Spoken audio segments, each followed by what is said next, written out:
Well, good morning. Today is Tuesday, April 13th, 2021. It is 9:30 a.m. This is a special meeting of the Los Angeles Police Commissioners. Madam Secretary, please call the roll. Good morning, Commissioner Decker, Present. Commissioner Briggs, Commissioner Bonner, Here. Commissioner Kalanche, Here. and Commissioner Sobroff. Good morning, thank you. Here.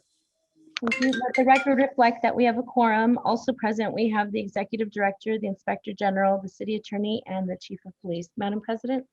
Thank you very much and welcome to everyone joining us this morning.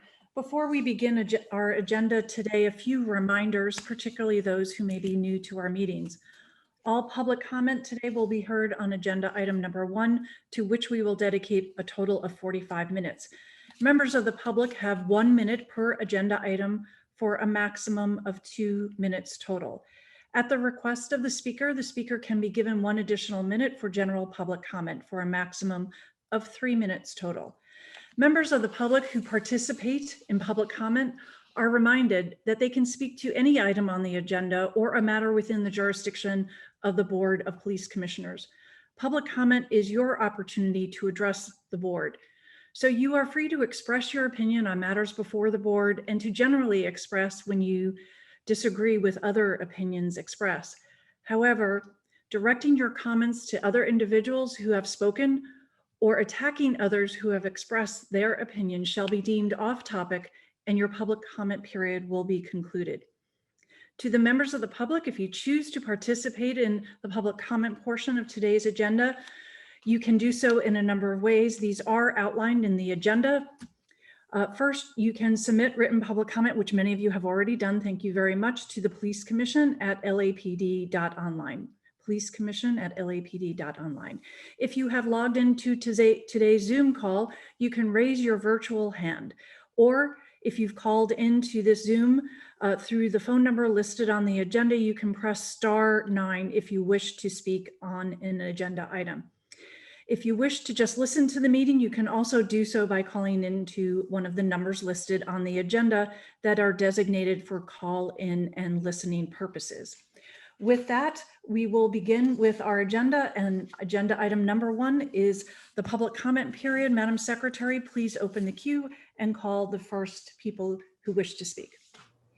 Okay, our first speaker is Michelle Fowl, followed by a caller ending in 444.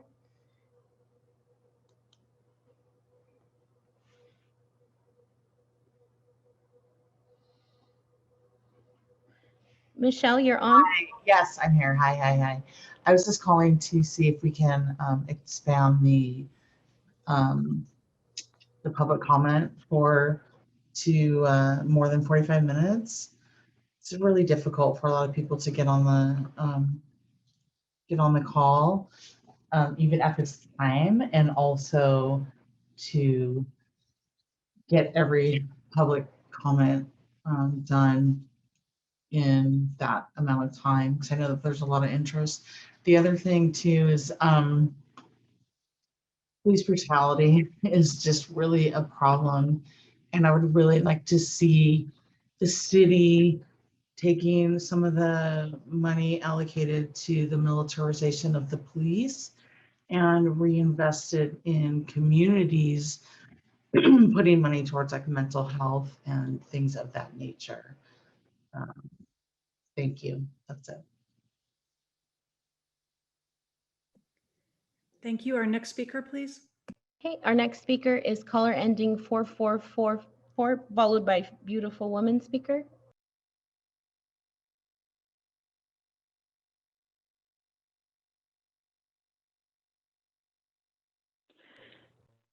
Hi, my name is Jessica Craven. I'm a longtime resident of Los Angeles, and I'm calling to make public comment on both of the agenda items.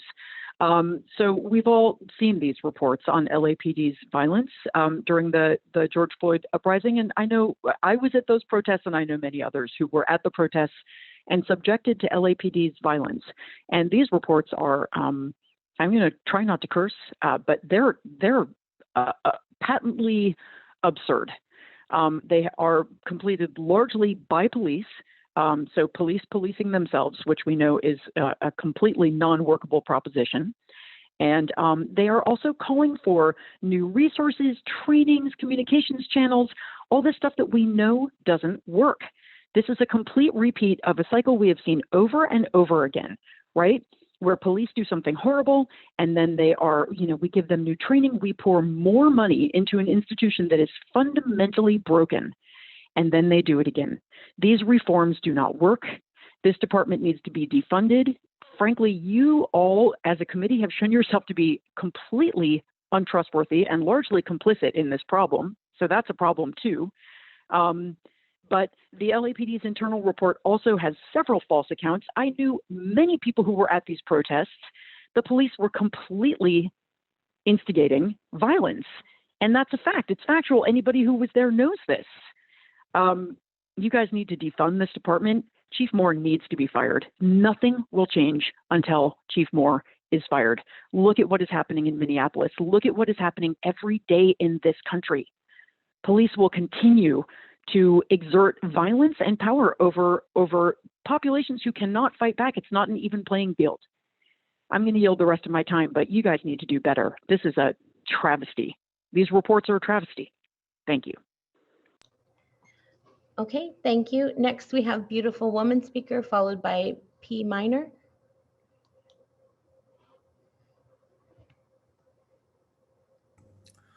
Morning. I would like to speak on items 1, 2, 3, 4, 5, and 6. Okay, 3 minutes.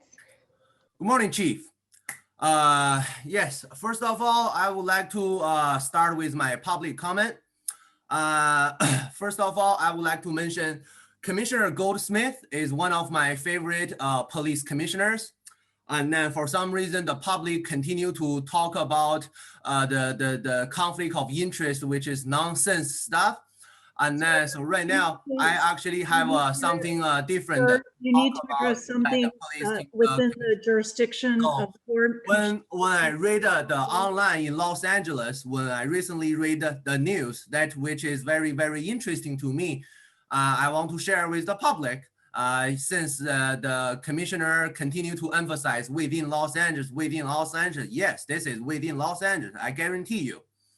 And then what I read is Black Lives Matter co-founder Patrice Kahan Kohler's $1 million real estate buying.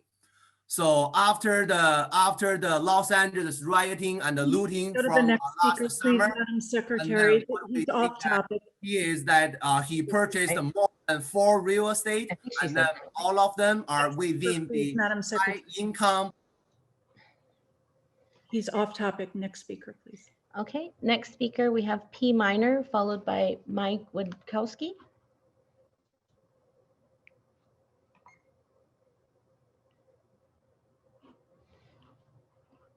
P. Minor, you're on. Can you hear me? Hi, yes. What items are you speaking on? All items, public comment, 1, 2, 3 minutes, please. And Okay. it's all a minor. First of all, I want to comment on the press conference Chief Moore and the sheriff had yesterday. You know, usually we have a chief's report on recent activities, so I'm commenting on that. We find it interesting that the heads of 2 of the most murderous law enforcement agencies in the nation called for emotional temperance and peaceful protests instead of calling for police to stop murdering people. Then you wouldn't have these issues. Between LAPD and LASD, approximately 30 people have been killed by officers since the murder of George Floyd. Chief Moore stood with a bunch of people who lead no one and are not influencers. They were people like the chief who are just politically connected to Garcetti and his regime. The majority of the people in this community do not listen to them. And we know from the results of a survey done by the Police Protective League in November 2020 that the majority of police officers surveyed said they had no confidence in Chief Moore. And then we come to these 3 evaluation reports that are on the agenda today. First, no action should be taken by the commission today. The community needs more time to review and comment on these reports. You had hundreds of pages of reports. All 3 of them totaled nearly 500, and the last 2 were just released 72 hours ago. Allow more time for the public to comment.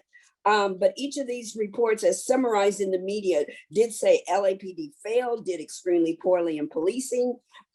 Words were used like missteps, shortfalls in communication and command and control, especially from senior staff. LAPD commanders and leaders added to the confusion regarding decision-making, authority, and roles and responsibilities where many were not defined. In many instances, officers did not know what to do or who was in charge. They say that LAPD lacked a policy or process, but remember, this is the third time LAPD has been involved in major crowd control. And in each of those previous cases that occurred during Chief Moore's career, LAPD said they were going to do training. They received money for training. That was the Rodney King incident, MacArthur Park, and Occupy LA.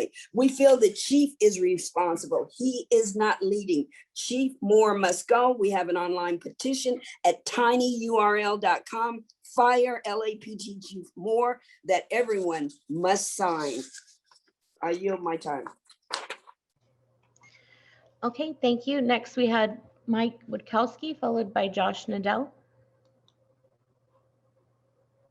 Oh, Mike Witkowski has an older version of Zoom, so we'll move on. Josh Nadell, followed by Adam. Hi, can you hear me? Hi, yes, what items are you speaking to? I'll be speaking to all the items. Thank you. Okay, 3 minutes. Yeah, first I want to start off by saying that it is shocking that we are all not allowed public comment. I'm even shocked that there's a city attorney on the call and isn't just excoriating all of you for allowing us all to have our state given rights of being able to speak at this meeting. It is frankly illegal what you're doing, and you all should be in a massive amount of trouble for it. Additionally, I requested minutes from Freedom of Information request. Turns out you guys don't actually make minutes for any of this. So we have no records that any of us can read of what you guys do during these meetings. Again, that is totally against the law. And again, I'm not sure why the city attorney doesn't weigh in on this constantly, because it's unacceptable. And what I was given when I made this request is y'all sent me 4-hour videos and said that I could watch them and have that instead of minutes. That's unacceptable. And you guys should be ashamed of yourselves. Then my next question is I'd love to know what it is that you guys accomplish here. Because I've looked through your agendas, and I've like over 2 years of them, because right now I'm actually doing a 50-page report with a bunch of people on various aspects of LAPD, including the role that the police commission plays. I'm not sure you provide any oversight whatsoever at all, because that is not clear. Can you show us what sorts of oversight you actually provide? What sorts of programs have you initiated and started? Any? Because it defies my comprehension that all of these incidents that people talk about with LAPD occur, and that there are zero solutions coming out of this body. And I see all of you like looking around and looking down and kind of like doing that thing that kids do when like the teacher is about to ask a question and you haven't done your homework yet and you don't really know the answers. Yeah, that's what I'm seeing from all of you. If this was in real life, you all would be ashamed to be in the same room. Are you guys going to change your policies? Because you should. I mean, if any of you want to keep these nice jobs that you have here, because what you're all doing is breaking the law. And that needs to be repeated many times, because these laws are here to provide transparency for the rest of us. And you all are supposed to be our representatives to make sure that LAPD does a proper job. And you guys have completely derelicted your duty on this. When our report is ready in the middle of May, it will be sent to you, and I expect comment from all of you on it. Thank you. Okay, thank you. Next, we have Adam, followed by Zach Sherwin.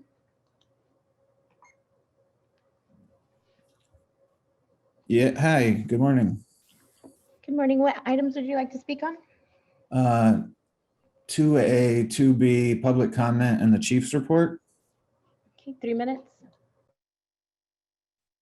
All right.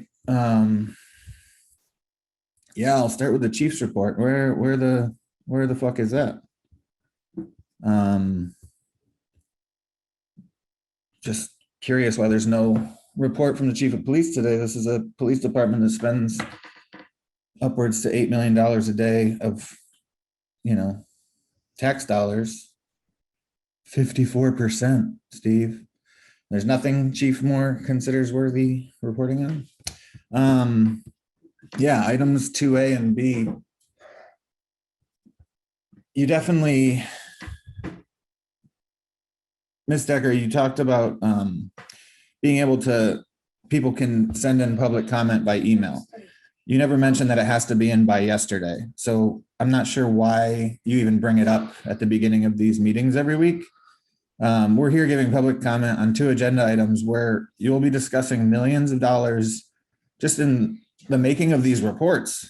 Never mind the tens of millions of dollars in LAPD funding that they reference, hundreds of incidences of police violence exacted against the community that they reference, and more.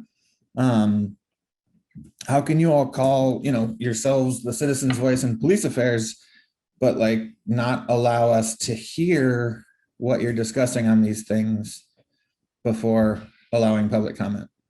It's just, week in, week out, it's such a shameful sham that you all run. Yeah, speaking of, shameful shit, the report from the National Police Foundation was paid for by a donation that came through the Los Angeles Police Foundation. Mr. Bonner, I know you've had questions about donations in the past. Are you, and again, I know you're not going to ever answer any questions or reply to any emails that the community writes to you, but I'm wondering, like, are you okay with the public doesn't know who paid for that? Especially after all the stuff that came out in the past few months about Soboroff's involvement when he lies and says that he recuses himself from issues revolving around donations to the police foundation. His own words implicate him in that. So I'm not saying that he has anything to do with this funding of this report, but I think all of the egregious activities of this police commission, including the chief, shows that we should know who paid for that shit. And, why wasn't it brought to the police commission as a donation like they all are? Steve, turn off your fucking phone. Okay, thank you. Next, we have Zach Sherwin, followed by Mrs. H. Yeah, I'd like to speak to all of the items on the agenda, please. Okay, 3 minutes. Okay. So yeah, we're not having a chief's report this week. And there's so much happening this week on which the chief should have to report and then face the music of callers who are, listening to his blatherings. So much happening this week, let alone the many, many topics on which he's overdue for making some kind of comment instead of just blithely ignoring. From those stolen guns to whatever he's going to do about the out of policy findings for Goshario Max killers. The chief owes a lot of explanation immediately and on an ongoing basis. And the fact that he's just not here reflects terribly on him. And the fact that you commissioners, and you specifically, President Decker, don't say anything to explain the glaring absence of a thing that happens week after week after week is just yet another demonstration of this feeble commission's reprehensible lack of a commitment to transparency and anything close to the values that you espouse on your website, the citizen's voice in police affairs. One could imagine that you would sort of make the extra effort during such a, there's so much attention on policing right now. You could make a little bit of an extra effort to kind of explain to the public what's going on. And instead it's just glossed over and covered up. The last caller made the point about you saying at the beginning of this meeting that we can submit public comment by email and neglecting to mention that it needs to happen by 5 p.m. the previous day. And even for people like me who do submit public comment every week by email, it's just never mentioned. It's never acknowledged. Mr. T-Fank used to make a quick lip service, dismissive blow through of it. That doesn't even happen anymore. So again, it's just like, what are you doing in this oversight role? Why aren't you trying? And unfortunately, I know the answers. Don't take action on these reports. Allow more time for the public to comment. I remember the first meeting after the action report, after the after action report came out, there was just this tense announcement from you that this was going to be discussed in a few weeks and you weren't going to say anything now. So we were going to wait till city council got the chance to do what it was gonna. And now what's going to happen today is that you're just going to deliberate about it. You're going to approve it, and then things are just going to move on, and it's just going to be carried down the current. And again, I say this not in the hopes that you're going to change in some meaningful way, but to draw attention to your dismal failure, a failure that is rivaled and surpassed only by that of Chief Moore. That man is incompetent. He is corrupt. And, you know, he uses these fancy words and slick language to cover up the fact that he's not qualified for his job professionally or morally. Okay, thank you. Next, we have Mrs. H, followed by Truth Teller. Good morning. Good morning. What items would you like to speak on? Just public comment and the second agenda item, A. Okay, 3 minutes. Okay, thank you. First, I want to thank our police who struggle to protect and serve the public in such a terrible environment. Right now, I have to tell you, I'm shaking. I deal with these kind of people that you listen to. I deal with them also in my community every day, and they are terrifying us. They just are frightening us. Their oppression and tyranny are terrible. They are domestic terrorists and insurrectionists, and they are terrorizing and destroying our communities. Our police are struggling against the brutality. These people scream about police brutality while they completely ignore the escalating violence in minority communities, that they ignore the fact that the greatest threat to Black lives are not our police. More whites are shot by police than our Blacks. They ignore that. They ignore the fact that more Blacks are killed by other Blacks. So why aren't they doing something about that? But in the meantime, they want to destroy our police because they want to set themselves up as a de facto police. I see it in my community. So don't ignore me on this. Look at Seattle. Look at Seattle. They kick the cops out of that area. All of a sudden, the guns show up.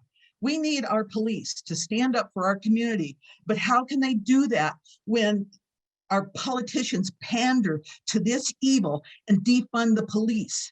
I read the report, the National Police Report, and it said, oh, inadequate training. We need our police adequately trained. We need constant training. We need more staff. They need to be adequately equipped and trained. And we just can't do that if they don't have the funds to do it, and they don't get the support from politicians. So please, I'm going to yield the rest of my time here, but please, we need the police in our communities. I don't know if you guys understand how frightening it is becoming out in our communities. Thank you. I yield. Okay, thank you. Next, we have Truth Teller, followed by Baba Keeley.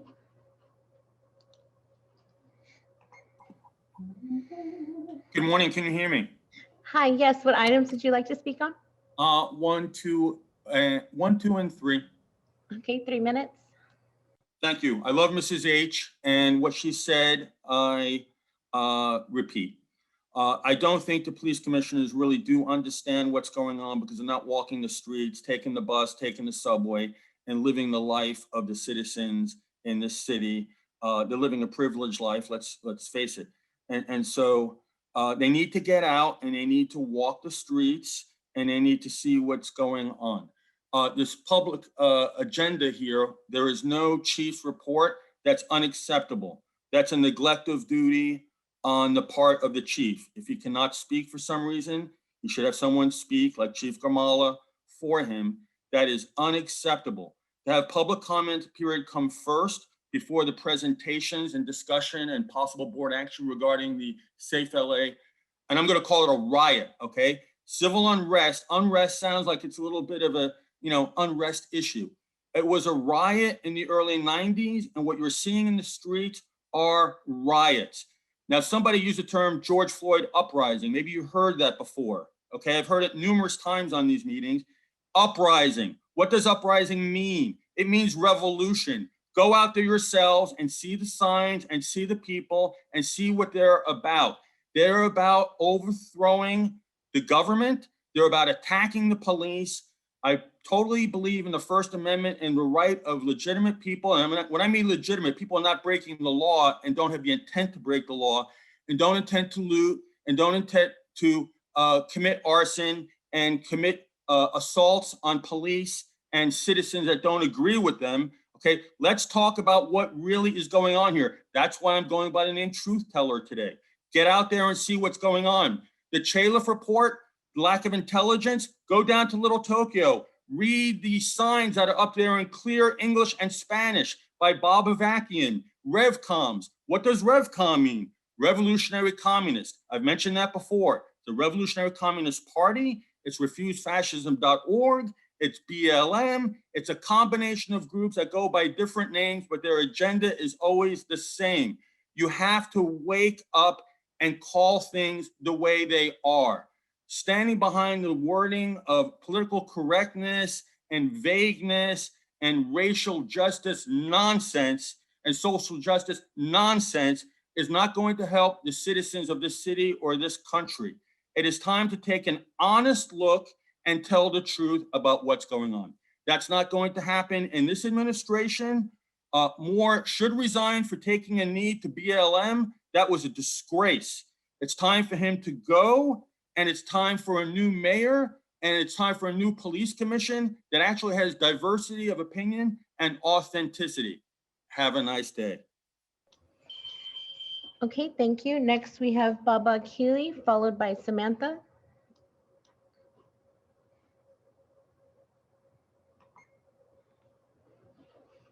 Baba Keeley, you're on.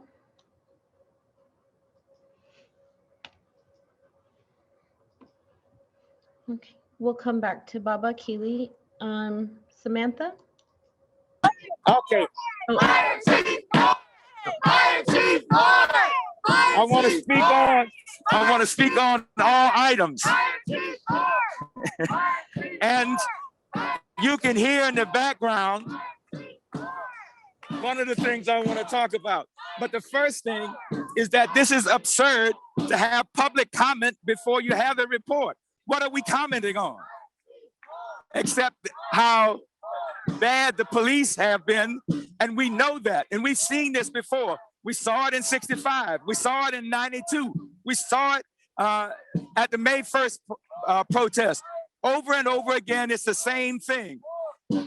More studies, more money for this or that, and the results is always the same. We have a failing police department because we have a failing police chief. And that's why we are calling for Police Chief Moore to be fired. That he has demonstrated since he has been appointed that he cannot handle the job. And so we are saying, first, in this 45 minutes, this is absurd, unless you really don't want public comment. Secondly, go back to public meetings. And then thirdly, fire Chief Moore.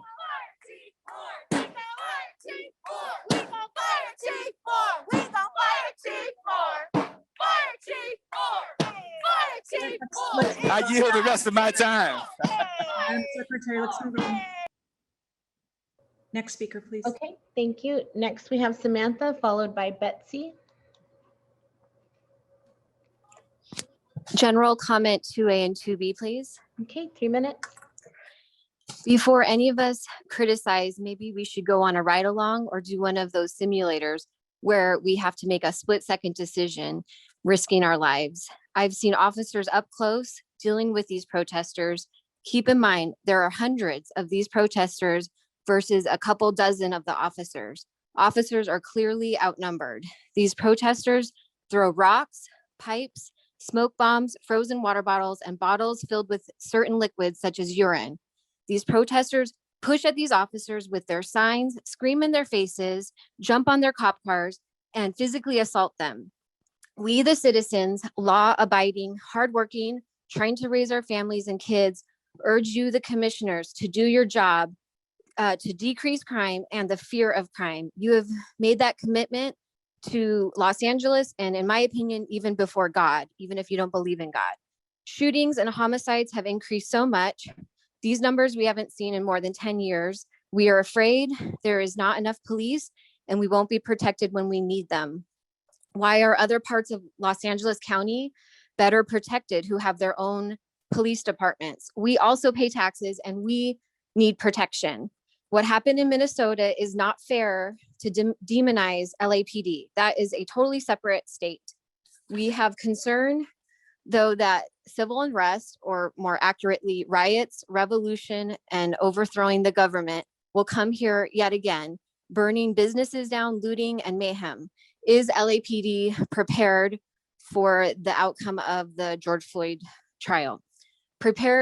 Are you prepared to protect businesses? These business owners, they may use guns to protect their stores and livelihoods since they might feel like they're alone against these anarchists. Please, please, please give the officers the resources they need. We are scared. Also, would you please promote officers to detectives? I hear there is a shortage of detectives, and do not cut special units such as gang, sex trafficking, and drugs. God bless you all. God bless the officers who risk their lives daily, and God bless every law-abiding citizen. Thank you. I yield my time. Okay, thank you. Next, we have Hamid Khan, followed by caller ending in 7742. It looks like Betsy dropped off. Hi, can you hear me? Hi, yes. What items would you like to speak on? Yeah, just all of them. Okay, 3 minutes. So once again, we see this long line of postmortems that we have seen for several decades now coming back, that every time major violence occurs from the law enforcement agencies against people who are peacefully protesting, people who are out there just calling out the violence of law enforcement, the conspiracies, the lies, the history, and it's just a repeated drama. Once again, we see these 3 reports that you all are going to be discussing today. And if we were to look back as to what the reports came back after these supposedly independent commissions in Rodney King, post May Day, post Ferguson, post Occupy, you could actually just copy and paste the script, because it says the same thing. Failure of leadership. Of course, it's a failure of leadership. As they say, the fish rots from the head down. And we've seen that over and over again. We saw that in case of Gerald Gates. We saw that in case of Bill Bratton. We saw that in case of Charlie Beck. Now we're seeing in case of Michael Moore as well. Failure of communications. Well, I mean, like, okay, so after an agency whose budget has gone up by 48% over the last 8 years and claims to have the most advanced technology, where Mike Downing was known as saying, the head of counterterrorism, that he could track everything that moves in the city on his BlackBerry. I mean, this is what the LAPD counterterrorism chief used to say, and it tracked every movement, every communication that is happening within 468 square miles on his BlackBerry. So with that advanced technology and the monies that are being poured in, it's still a failure of communication. At what point do we start realizing in this postmortem that this body is rotten to the core?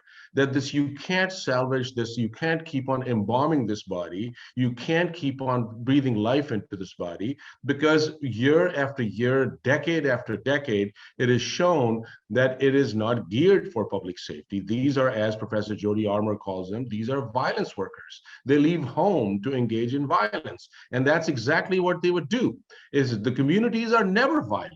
Absolutely never. People come out, and they are angry, they are frustrated. There's so much trauma that has been going on. So folks didn't come out last year and continue to come out for this kind of bullshit. This was about, we said defund and not reform. And that's exactly what people are asking for. So we're asking you again to reject these reports. We're just like, and these reports, obviously the last 2, there's only been 72 hours to look at these reports, but it's a copy and paste. It's a copy and paste from the same thing. We will continue to fight. We will continue to come out in the street. We will continue to speak out against these things, and we'll continue to organize till this department is abolished and it is completely defunded. Thank you. Okay, thank you. Next, we have caller ending in 7742, followed by Ken Bernard.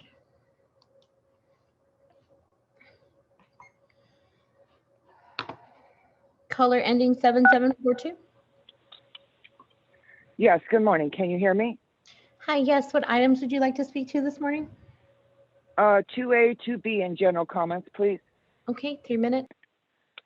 Okay, I'd just like to say that any talk of defunding or reducing the police is insanity. Any talk of giving money to community members or bogus, non-proven nonprofits is a total waste and also insanity. It was great to see Chief Moore and Sheriff Villanueva together yesterday in a joint meeting addressing the community in anticipation of the riots. Our law enforcement always protects the rights of speech, but some spoiled, rotten anarchists and opportunists see it as an opportunity to burn, loot, and murder. Unbelievable that some in society see this unrest as their right to damage property in the millions given the opportunity. We are asking a lot of our police during this time. I've seen it firsthand, where roads have been shut down, police are subjected to violence of water bottles, fireworks, jumping on cars, surrounding people's cars. The citizens are, it's a dangerous situation.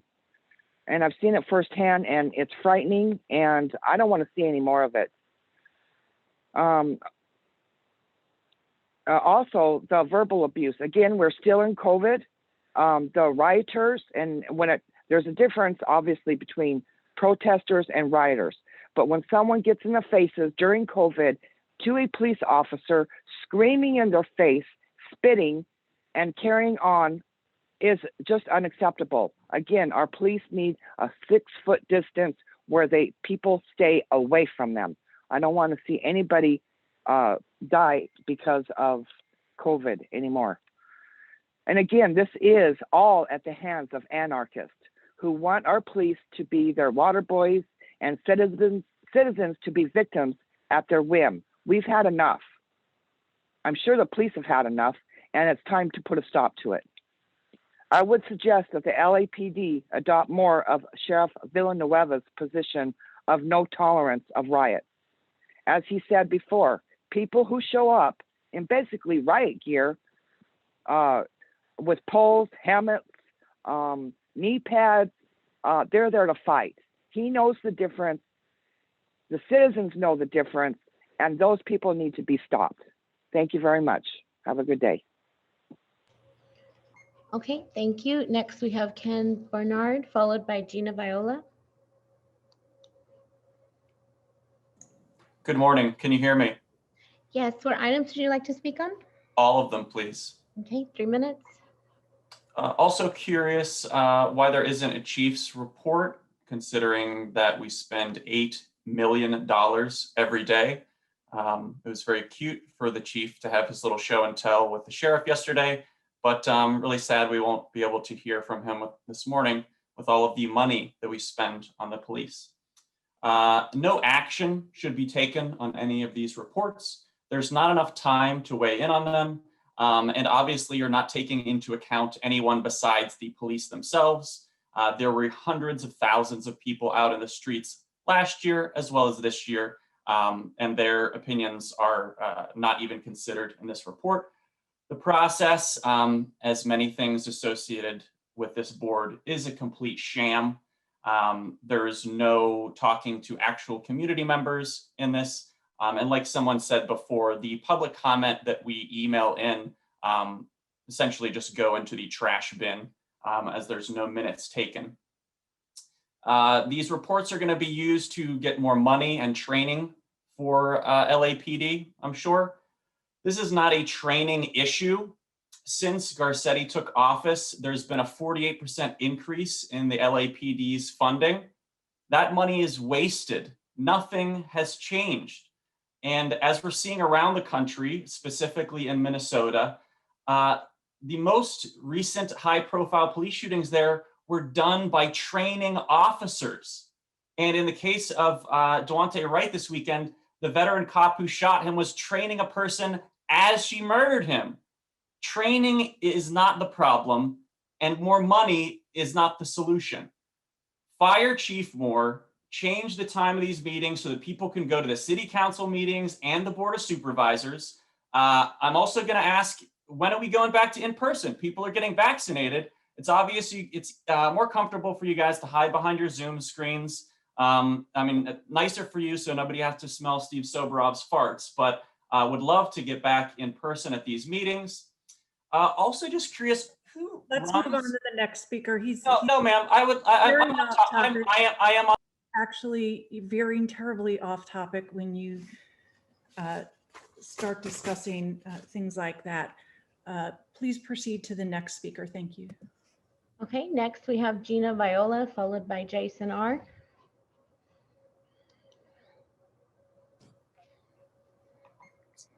Hi, I'd like to speak on general comment and 2A and 2B. Okay, 3 minutes. When are you going to make the emails that we send an actual piece of public comment? This is just outrageous. So I'll go ahead and read what I sent.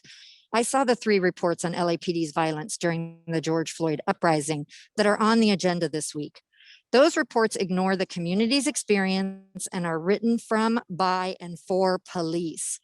Based on that police perspective, the reports call for new resources, trainings, communications, channels, policies, and powers.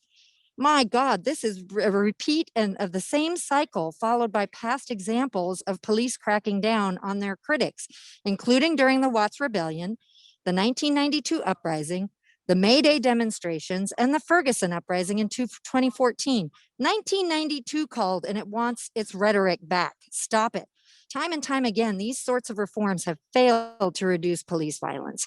The next time the community protests instead, such reforms simply keep expanding police violence. In all 3 reports, the voices given center stage are those of police.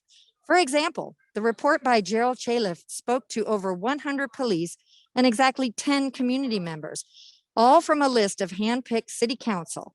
Chaleff's report even calls for the funding and creation of a permanent new LAPD bureau devoted to public order policing, whose responsibilities would include internet surveillance, monitoring of political activity, and exchanging intelligence with local, state, and federal agencies. This proposal is barely a masked attempt to revive the notorious public disorder investigation, which LAPD launched in the wake of the Watts Rebellion and used to infiltrate hundreds of community groups and keep secret dossiers on the thousands of activists, organizers, and community members, as well as judges and members of city council. As for LAPD's internal report, it reprints several false accounts spread by police to justify brutality, including an account of protesters dropping off 30 to 40 cages of bricks and rocks next to a bus stop on Ventura Boulevard and Noble Avenue. That was debunked by the Associated Press last June, yet it remains in your report. At the same time that the report repeats every manner of inane and false detail, including references to TikTok videos and anonymous tips that fit the police narrative. The department has been denying and failing to substantiate the community's evidence-backed reports of brutality and protests. The real motivation behind the dangerous proposals in these reports is to override the community's demands to defund the police, which are widely held. A Loyola Marymount study presented to the Police Commission in December showed that around 2/3 of Angelenos support proposals to redirect money currently going to the police budget to local programs, and that over 1/3 support proposals to completely. Okay, thank you. Next we have Jason R, followed by Kimberly Isaacs. Hello? Hi, what items would you like to speak on? All of them. Okay, 3 minutes. Last week, Commissioner Decker, you cut off my public comment short with no warning of being off topic. It's not the first time you've done that, but these racist pig lovers come on here spewing hateful rhetoric and disgusting white supremacist talking points, and you allow them to go on and on because they support the LAPD, the same department that you stand by and defend. You are an enemy of the people and you're complicit in everything that they do. Chief Moore, where's your report this week? All that energy went towards that bullshit statement you put together yesterday. I know, I guess you might have an allotment of lies that you can tell in a week, but you know, there should have been a report. There should always be a report, especially given that we fund and support this fucking department with $8 million a fucking day. I want to say that you invoked the name of Dante Wright yesterday. You don't have any business saying his fucking name. We already know that your fucking police department would have murdered him just like they murdered him in fucking Brooklyn Center. And we know that because Black people here in fucking Los Angeles are 4 times more likely to be stopped by the LAPD. We know that you underreported racist stops in South LA just this year, right? You mixed up the numbers 74 and 639. And so you need to go, you need to be fired, you need to resign, however you'd like to go, but we don't fucking need you here anymore. And we're over here talking about in-person meetings. We need in-person meetings immediately. We need a timeline. Commissioner Decker, it is your duty to give us a timeline on when we should be returning. Basketball games are coming back, baseball games, schools are opening up. Everything else is fucking open up except y'all. So we need that open up ASAP. And then these reports, what a fucking sham. All these reports don't include the real testimony from people on the ground, people that have experienced violence at the hands of our racist LAPD. And so I also want to say today would have been a great day to open up public comment. No Chief's report where he bullshits for 30 minutes. You could open up public comment for, hour and a half, hour. But again, y'all never want to open up public comment because you don't want to hear from the real people doing the real work on the ground. And I'll just say, lastly, fuck you, Steve Sobroff. Fuck you. You're a fucking bastard. We don't fucking like you. And your time is coming too. You're corrupt. And that's it. I'm out. See you next week. Okay, thank you. Next, we have Kimberly Isaacs. This is our last speaker. Thank you. Okay, Kimberly Isaacs. Can you hear me? Hi, yes. What items would you like to speak on? All of them. Okay, 3 minutes. First of all, I would like to say how frustrated I am that we have no chief report to comment on. Continuously every week, we have to comment without hearing the entire meeting and all of the topics that would be discussed. And at least we would get the chief report to discuss before commenting. And this week we don't get it. So I'm not sure what that's about, but we should be entitled to hear what's happening, what you guys are going to discuss prior to commenting. So I'm not sure what that's about, if that is a tad frustrating, in addition to the fact that we need to have more than 45 minutes. There's so many people here in the city, millions, and to have the comments only relegated to 45 minutes is unacceptable. The chief needs to be fired. I mean, that's just the bottom line. The fact of the matter is he has mismanaged, misrun this department. I don't care what these people are saying. These are terrible comments. The fact of the matter is we have had over this past summer and continually having peaceful protests. Black Lives Matter has peaceful protests. We are known for peaceful protests, and we should never be met with violence, and we should never be antagonized with violence. And anytime violence starts, it's because the police show up in riot gear and start violence. We never have riot gear on, so I don't know where that comes from, but we do not ever show up. We show up in regular clothes. They show up in riot gear. We are peacefully protesting and we're attacked. So then that seems to be monitored by the chief of police.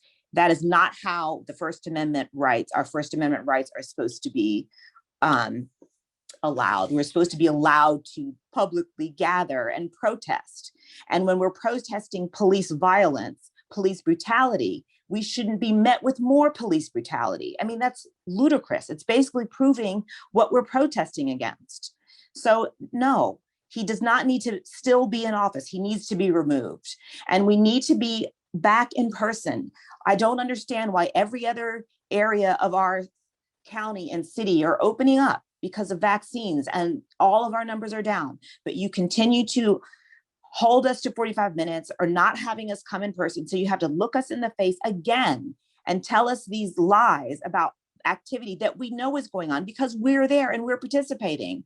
And so I'm really disappointed in this whole commission and your response to the chief and his behavior and the department's behavior, and to speak on other cities' deaths, police brutality is ludicrous when we kill our citizens every day.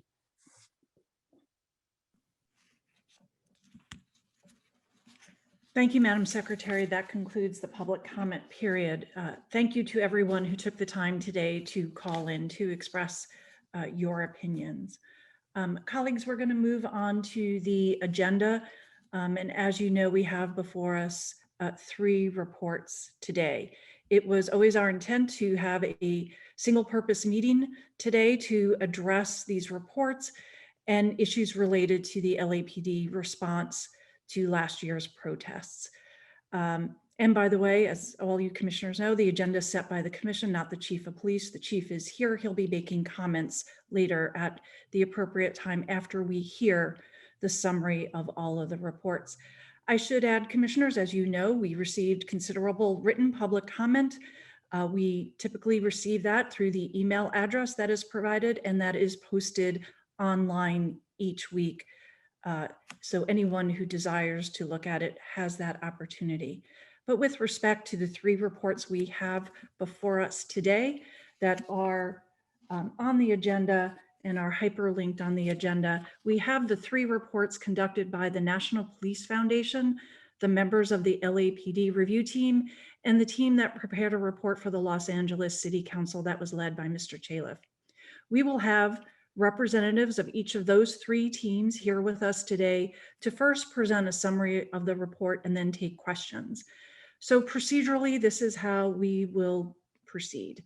A representative or several representatives from each team will present their report. They each have been allotted 30 minutes per report to present. Their time will conclude at the end of 30 minutes. At the conclusion of each of the collective presentations, I will ask the chief of police for his comments regarding the reports. And after the chief proceeds, we will have the opportunity to ask questions of the teams. I will give them all the opportunity to ask questions from any commissioners and also an opportunity to make any final or concluding remarks should they so choose. I want to assure each of the teams presenting today that myself and fellow commissioners have read all 3 reports. And certainly since they've been released last Friday, we've read them several times.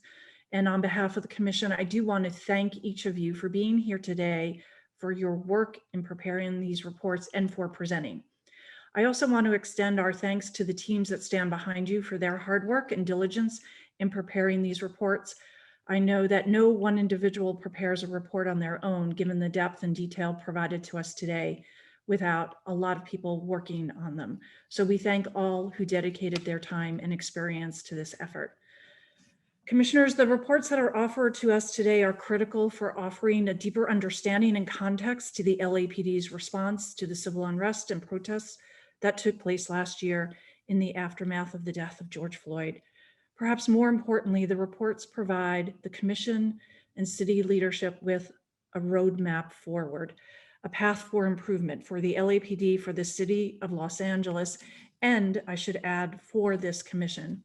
And while criticism is never easy to hear, it is very important that everyone associated with the events of last year take the time to reflect on all of those events and the response, and ensure that in moving forward, the city is better prepared and better coordinated, and that the response provided and that the improvements we make ensures broad public safety while simultaneously protecting the First Amendment right to protest, which is absolutely core and fundamental to our society.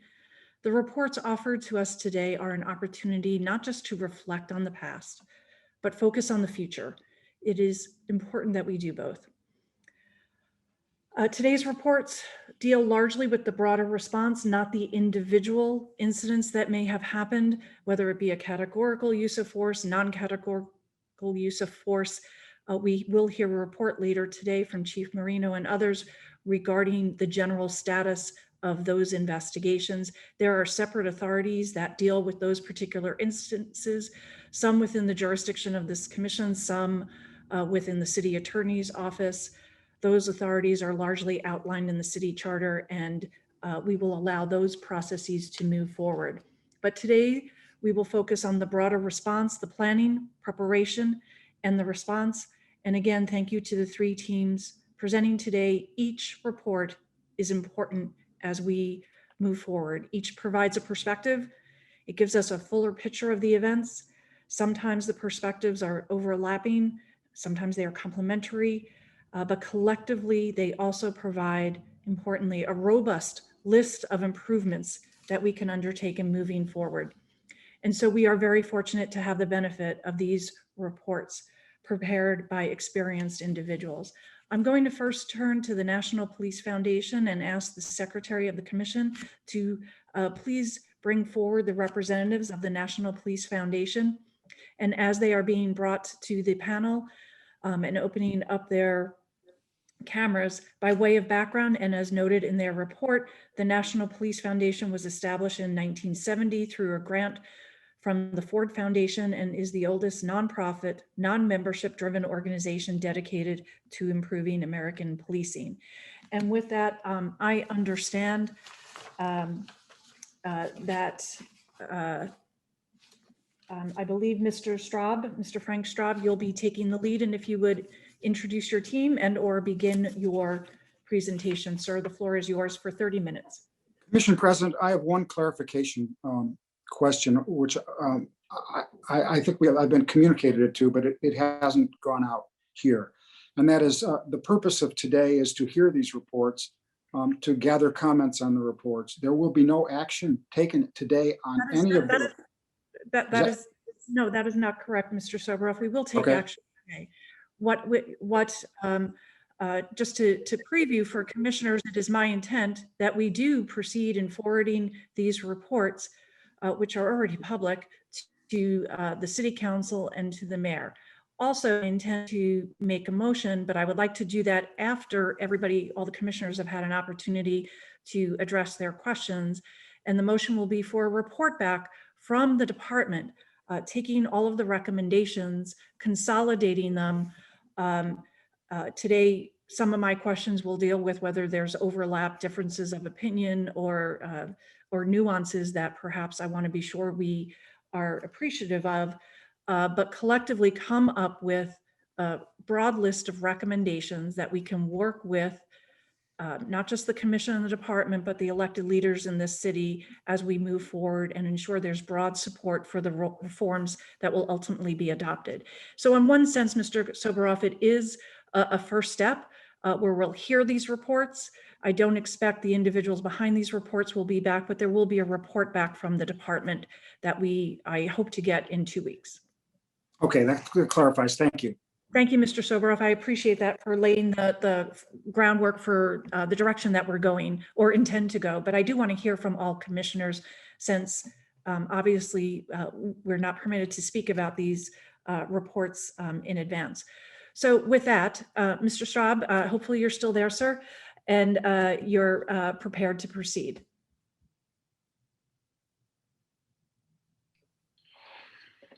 Good morning. Good morning, commissioners.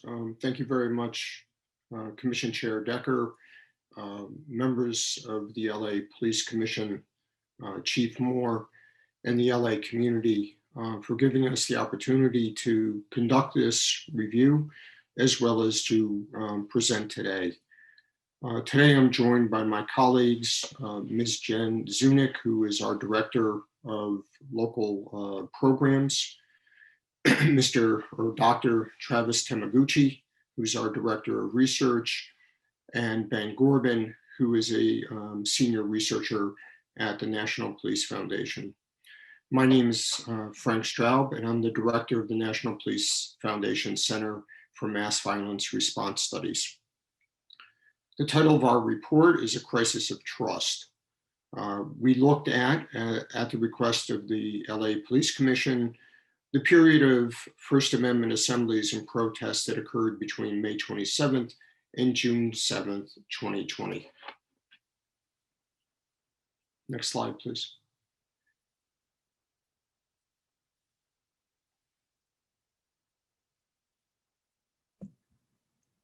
Madam Secretary, next slide, please. Thank you. Thank you. We had 3 subject matter experts who were outside the National Police Foundation. Reverend Jeffrey Brown, who is a pastor and a community advocate, an activist in the Boston, Massachusetts area. Reverend Brown has advised communities, both the ministerial communities and communities at large, and police organizations throughout the United States. He's very well known for his work on the Boston Gun Project, which was significant in reducing gun violence in the city of Boston. Commissioner Chuck Ramsey, who was the commissioner of the Philadelphia Police Department, was the chief of the DC Metropolitan Police Department, and a high-ranking commander-in-chief in the Chicago Police Department. Finally, Chief Retired Robert C. White, who last served as the police chief in Denver, Colorado, served in several other cities as police chief, and retired from the DC Metropolitan Police Department in Washington.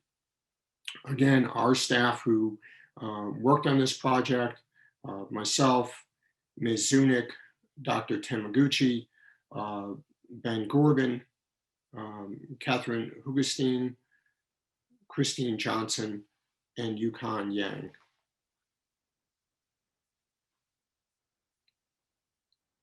I'm going to turn the presentation over right now to Dr. Tamaguchi, who will speak about the methodology that we used to prepare and present this presentation.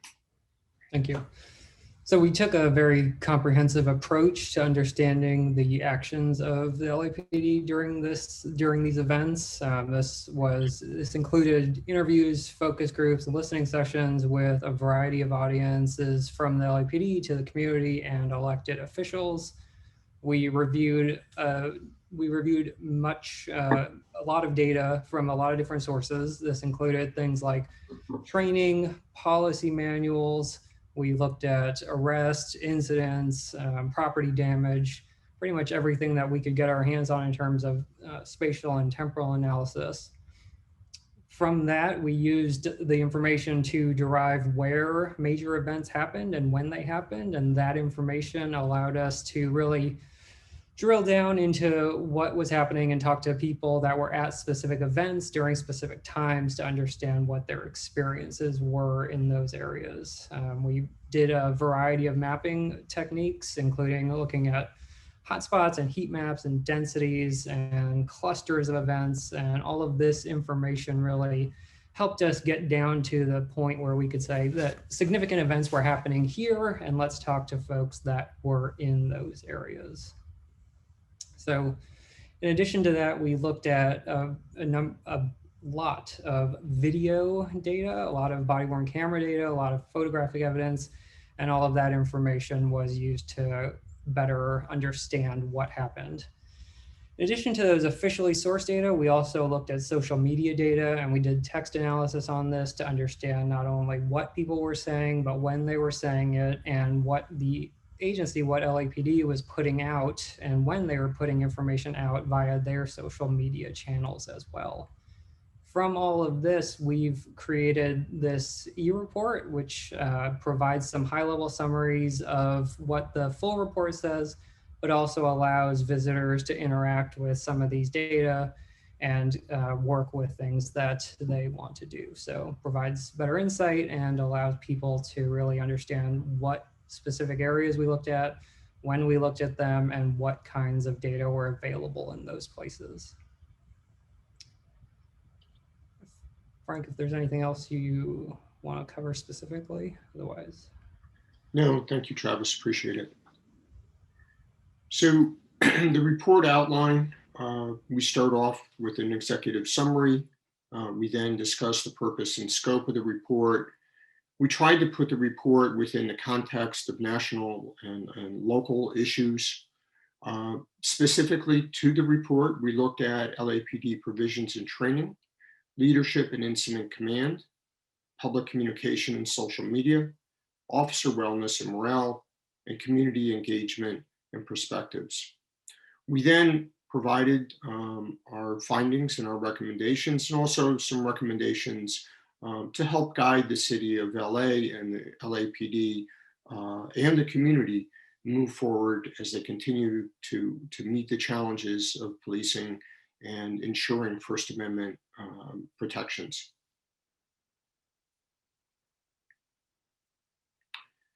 In terms of the purpose and scope, our purpose was to provide an independent assessment of the Los Angeles Police Department response to the Safe LA First Amendment assemblies and protests, and to promote LAPD's study and improvement of the systems, processes, and strategies executed by their members. We wanted to provide we were given access to data, information, and perspectives. However, it's important to note that in the course of doing our review, we did have some challenges. COVID-19 obviously was one of those significant and major challenges. Unfortunately, it prevented us from being on the ground in LA. So most of our work was done virtually. That was our interviews with the command staff in the Los Angeles Police Department, members of the department, individuals that were associated with the LAPD, and our community reviews, town halls, one-on-one interviews, and small group interviews. We also believe that it was a challenge to some degree that there were other investigations happening simultaneously. Those investigations probably impacted all three of us and may have at some level tempered the involvement of LAPD personnel as well as community personnel in the processes. We did find that there was limited participation, particularly from the community, despite very aggressive advertising about our town hall meetings, about the opportunities to speak with us, either via Zoom meetings or other virtual opportunities, to correspond with us, to email us, to post to blogs. We did find that, unfortunately, a number of LA community members did not take advantage of these opportunities. We also, in some instances, reached out directly to community organizations that had high profiles during the First Amendment events, and in some cases to representatives of those organizations, but they declined to participate in our review. We did, however, we believe, hear from a rather broad spectrum of the LA community, from the business community, from private citizens, from activists, and some of the people we believe who may have even called in today. So we do believe that we did have a sense of the community's response to the LA First Amendment events and protests, as well as the actions taken by LAPD officers, as well as the impression of officers and the command staff of actions that were taken against them during these events.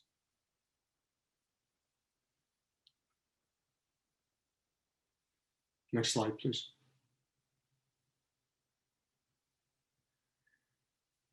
We wanted to look at what happened in LA within the context of national events, right? Because nothing exists in a vacuum. Clearly, the death of Mr. Floyd in Minneapolis, Minnesota, was a tragedy that affected the nation, that in many ways ripped at the soul, ripped at the conscience of not only the American people, but American law enforcement. And as a result of that, we saw First Amendment events and protests occur throughout the country. In some cities, those protests were peaceful. In other cities, they were violent. And in some cities, there were extremes of violence. We saw across the country, though, and I think it's important to recognize, a very different and a new protest environment. Historically, what we see is individual groups coming forward and engaging with the police, telling the police that they were going to protest, And then coming to mutual agreements around what those protest boundaries were going to look like, what types of behaviors and activities would be tolerated, and tolerated in terms of making sure that the protesters were protected and safe, making sure that the officers who were assigned to those events were protected and safe, that the community was protected and safe, and that property was protected and safe. And there were typically, again, historically, these mutual agreements. What we saw in the current evolution of protest is that many of the protests were very spontaneous, that they may have started with an organized and discussed protest or event, but they very quickly, in many places across the country, in LA specifically, took on a very different character. There were disparate groups within the First Amendment events and within the protests. Those groups may have been focused on police conduct or misconduct, but oftentimes were also opposed to each other. And so there was this different type of energy, this different type of conversation going on in these milieus. This was also unique because we hadn't really seen protests directed specifically at the police since we saw the events in Ferguson several years ago. In these cases, the police were the subject of protests. We also saw, unfortunately, a very heightened level of violence directed at not only the police, but the communities across the country in which they took place. And we saw this in LA. So the police subjected to direct attacks, property being destroyed, looting occurring, making for a very difficult and tenuous situation in First Amendment events and protests. Los Angeles has a long history, as do many major cities across the country, of First Amendment events and protesting around an array of issues, not just police conduct. Significant in LA, obviously, was the Rodney King protests and riots that took place in 1992.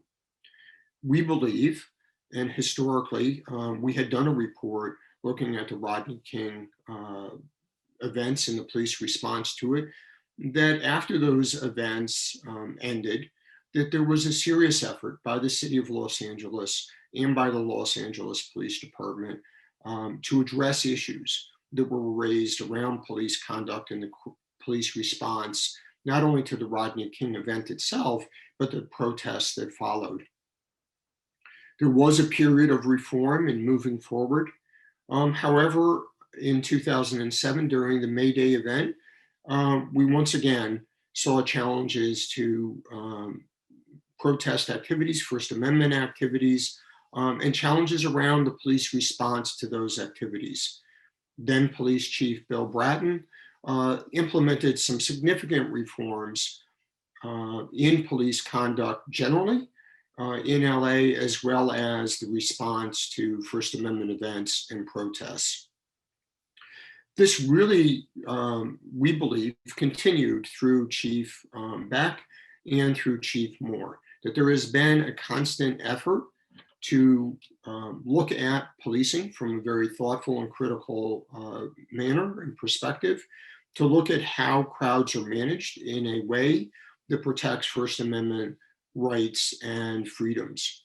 We also believe that the Los Angeles Police Department has spent significant efforts into trying to really build a community policing program. And in many ways, LAPD efforts have been recognized across the country for innovation and for impact. LAPD, like so many police departments across the country, struggle with relationships between themselves and communities of color. LAPD has endeavored, we believe, to work on those relationships and continues to work on those relationships and to identify ways to better recognize communities of color, to better police communities of color, and to continue to move forward.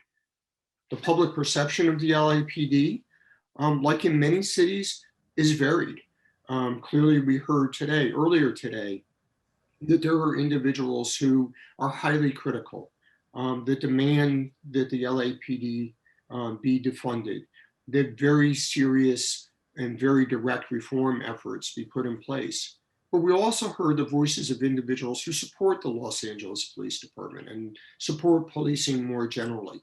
And so as we look at these issues and these challenges, both present, past, and those that will come in the future, we need to recognize that there is a wide variety of perceptions and beliefs around policing and around the Los Angeles Police Department. Next slide, please. Just be aware you have just over 12 minutes left, please. Thank you. So some of our specific recommendations regarding LAPD provisions and training. The LAPD had a well-developed crowd management policies and practices, and those policies and practices had proven successful, as I mentioned, in the past. However, in the current situation that we're discussing, there were disparate groups, there was challenges identifying leaders amongst the protesters, and there were challenges addressing violence that erupted. Although it aligned with LAPD's use of force provisions and procedures, we did find inconsistencies in the documentations of use of force. Some LAPD personnel who were assigned to police First Amendment events and protests had not received updated training or recent training in mobile field force operations, supervision, de-escalation, or the use of less lethal instruments. While LAPD has clear policies around use of force, crowd management, and First Amendment, we do believe that those policies and procedures should be brought together in a consolidated document that provides guidance to the members of the Los Angeles Police Department, but also provides greater transparency to the LA community. Next slide, please. I'd like to just show a very quick video that's taken from our e-report that discusses the effect of tactical gears on persons exercising their First Amendment rights.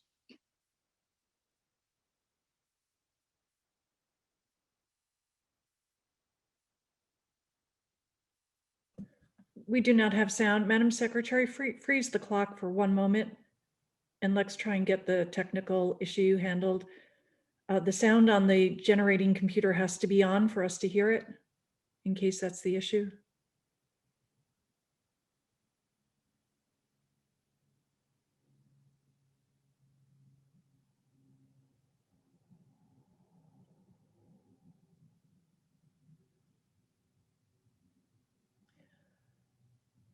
We still have no sound.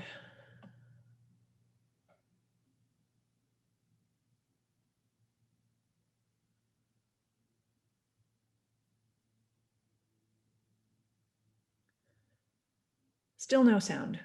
Apparently sound will not work. If you want to try one more effort.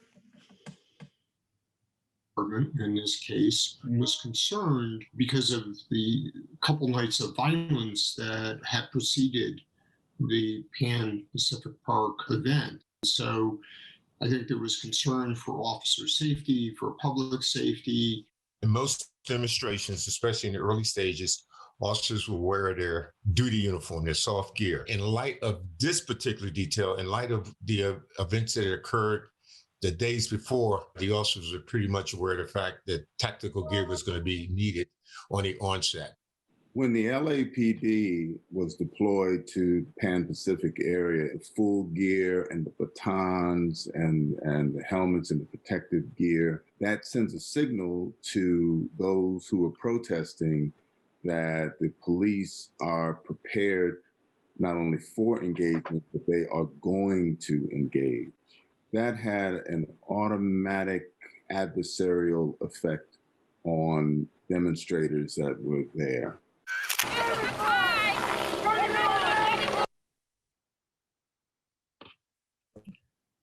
So we would urge. I'm sorry, Madam Secretary, the clock needed to be continue, please. Thank you. So we would urge the commission, as well as members of the community, to review our e-report.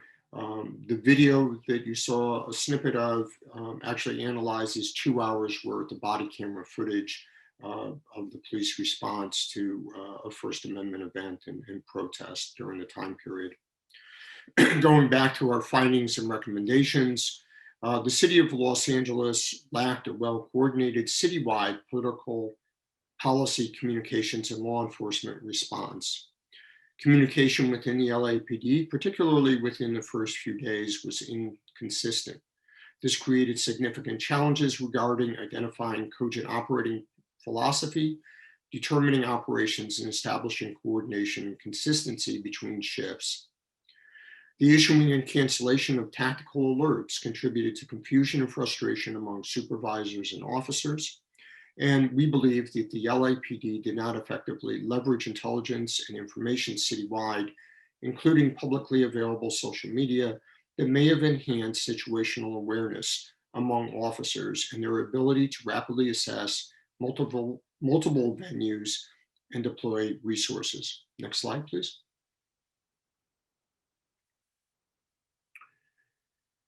Although a virtual JIC or Joint Information Center was established, the review process impacted the ability of LAPD to post timely messages to its social media accounts. Also, the LAPD decision not to fully leverage social media to share information and respond to false accusations allowed demonstrators to control the narrative and overwhelm LAPD on the information front. For more than 50 years, the LAPD has endeavored to assist its personnel through the Behavioral Science Services Bureau. We applaud the LAPD for this innovation and for the strength of their commitment to ensuring officer physical and mental wellness. We believe that officer physical and mental wellness is critical to exercising community policing and serving the community in Los Angeles. LAPD elected officials in the LA community should recognize that research indicates that crowd management and other critical incidents have a significant negative impact on law enforcement personnel, their significant others, and children. We also have to note that officer morale has been described almost universally as at an all-time low. In addition to being the target of the protest, frustration with LAPD leadership and inconsistent messaging, some statements and decisions made by elected officials during and after the protests have been perceived as demonstrating a lack of support for the department. Next slide, please. Despite continuous efforts to improve relationships with the community, the LAPD, like many other law enforcement agencies across the country, has been challenged by historical events that fuel tension and mistrust between the community and the department. The tenuous relationship between police and communities of color nationally and LA fueled the protest and violence that followed the George Floyd tragedy in Minneapolis.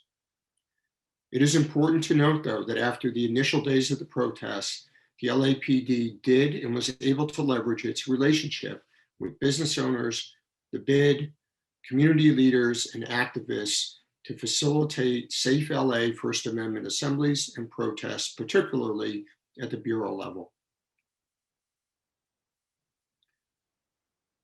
And I'll turn this over to my colleague, Continues to work to build and maintain relationships with all segments of the Los Angeles community and continue to work to ease tensions, build relations, and identify opportunities to enhance transparency and accountability. This work should continue. Community members must continue to be empowered to develop and implement meaningful opportunities to work collaboratively with LAPD and elected officials to work towards public safety. And finally, in conclusion, we have available the technical report, the written report, our interactive e-report, and our body-worn camera video analysis that are available at www.policefoundation.org, LAPD review. Again, I want to thank the Commission for this opportunity, the Los Angeles Police Department, and the LA community for us to conduct this review and to share our analysis, our findings, and recommendations. Thank you very much, sir. We hope you and your team can stay as we hear the other reports and proceed to questions. So thank you very much for that report. The second presentation we will hear today will be presented by Ms. Rhodes, the Director of Constitutional Policing, who was charged by the Chief of Police with developing, along with her team, the internal after-action report of the department. As most people know, the LAPD, along with most major police departments in the country, and frankly, most organizations in the country, prepare after-action reports following any major event. The idea is for the organization itself to reflect. If I could ask everyone to mute their microphones to eliminate the feedback that we sometimes get, thank you. After-action reports are done following major events for organizations to reflect on itself and its actions in order to identify ways to improve. With that, Ms. Rhodes, the floor is yours for 30 minutes. Thank you. Thank you and good morning. I would like to take this opportunity to talk about the report that has been posted online on the Board of Police Commissioners website. I'm going to break my comments down into two parts. The first, briefly, I'd like to discuss why the Department After Action report was necessary. And this is because there are three reports. They are from different perspectives, as Madam President, you have indicated. I think it's important to have an independent review from outside the LAPD, as the National Police Foundation showed us. And that's particularly helpful from an organization that looked at numerous police departments because of this worldwide protest. And so I'm very appreciative of the National Police Foundation's report. It's also important, though, for the department to have a period of self-reflection and to scrutinize itself.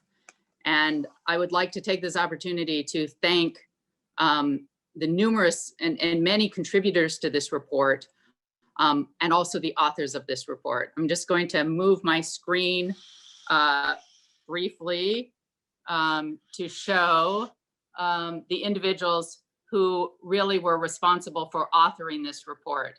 They are Lieutenant Rachel Rodriguez, who has been a member of the Office of Constitutional Policing and Policy and a 16-year veteran of the Los Angeles Police Department. Sergeant Eric Lee, who works with Emergency Services and is a 24-year veteran. Detective Nick Sinclair from Valley Traffic, who has 12 years of service with the Los Angeles Police Department. Officer Aaron Hardy, who worked in Southwest Division in the South Bureau and has 8 years of service, and Officer Michael Poutra from Pacific Division in West Bureau with 11 years of service. I say that and I thank these authors because people are an organization's greatest strength, and nowhere is that more clear than the Los Angeles Police Department. They are the resource that we depend on most. And the writers of this report are the future of Los Angeles Police Department. And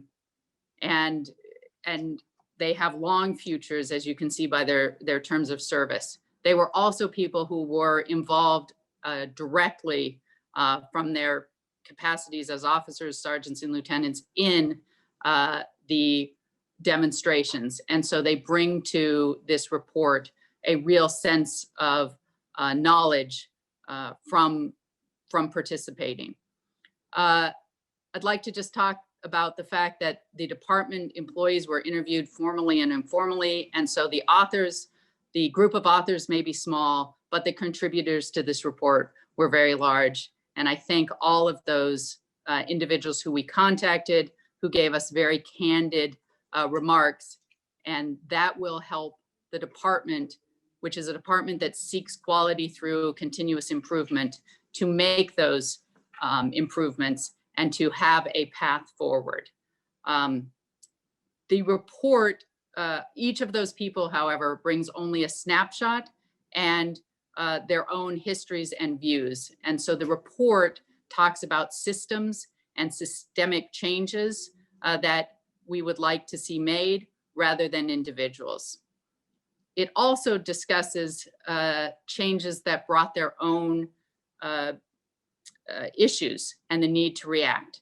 The department did pivot and make necessary changes during this at least 12-day event. And the report details some of those nimble and deft changes. For instance, just as an example, the curfew that the mayor ordered stemmed some of the violence, but then there were issues for transportation and field jails. The towing of vehicles was very helpful in stopping some looting, but there were fines associated with those towings that the department then had to pay. So that is why the department's having its own after action report is necessary. It is a department that is its own harshest critic and wants to continually improve, and it does that by looking at itself critically. But that is not to say that the department did not do some things very well. The report then is divided into, I'd like to move to how the after action report is organized. It's divided into 10 chapters. And I'm going to go through what those chapters are briefly and why each of those chapters is in the Los Angeles Police Department's report. Chapter number 1 is a narrative. It's a very intense factual overview with analysis that provides the reader with an understanding about the event and therefore gives context to the critique, which is chapter 8. But it is important for the reader to look at the report and the narrative and the event not in a vacuum, because the event did not exist in a vacuum, and therefore the report and its factual summaries are not within a vacuum. By that, I mean that the protests, demonstrations, violence occurred during a pandemic. So you had two events that occurred at the same time, a global pandemic, and then frankly, global demonstrations. It's important to note that the pandemic came first, March, April, and 24 days of May, and that the department was asked to and did respond to the events of a pandemic. Being a protective first responder organization, it was asked to transport those experiencing houselessness, to help safeguard the shelters in which they were placed, and to protect school lunches being distributed. The department was asked to and did respond to the city. This was a time when people were anxious, jobs were being lost, it was unclear what the future held. Then George Floyd was killed in Minneapolis. The department had done a lot of community building and had experienced and handled or protected freedom of speech in its city for numerous years and at numerous times. The narrative is divided by day then, and it goes through the facts that happened each day. On May 30th, because so many things happened, it is also divided by bureau. So it provides a brief view of what was going on. It's an overview that attempts to provide sufficient facts to give the reader a flavor and an understanding. Each day ends with the crime statistics and then an analysis, so that the critique and the recommendations are what are the natural progression for the reader to see. We understand that we need to institutionalize the reforms that are requested in the narrative. But we also know that many reforms have already been started, some many decades ago, and those are in Chapter 5. So the attempt of the narrative is to make the public and their representatives aware and to understand the scope of what the department faced, the resources it had, and those it lacked in responding to this event. We recognize the need for personnel, equipment, and training. It should be noted, I think, that what the department wants and needs is selective recruitment of highly skilled, highly motivated, and then very well-trained officers. And those are some of the challenges the department faces. The narrative faced some challenges too.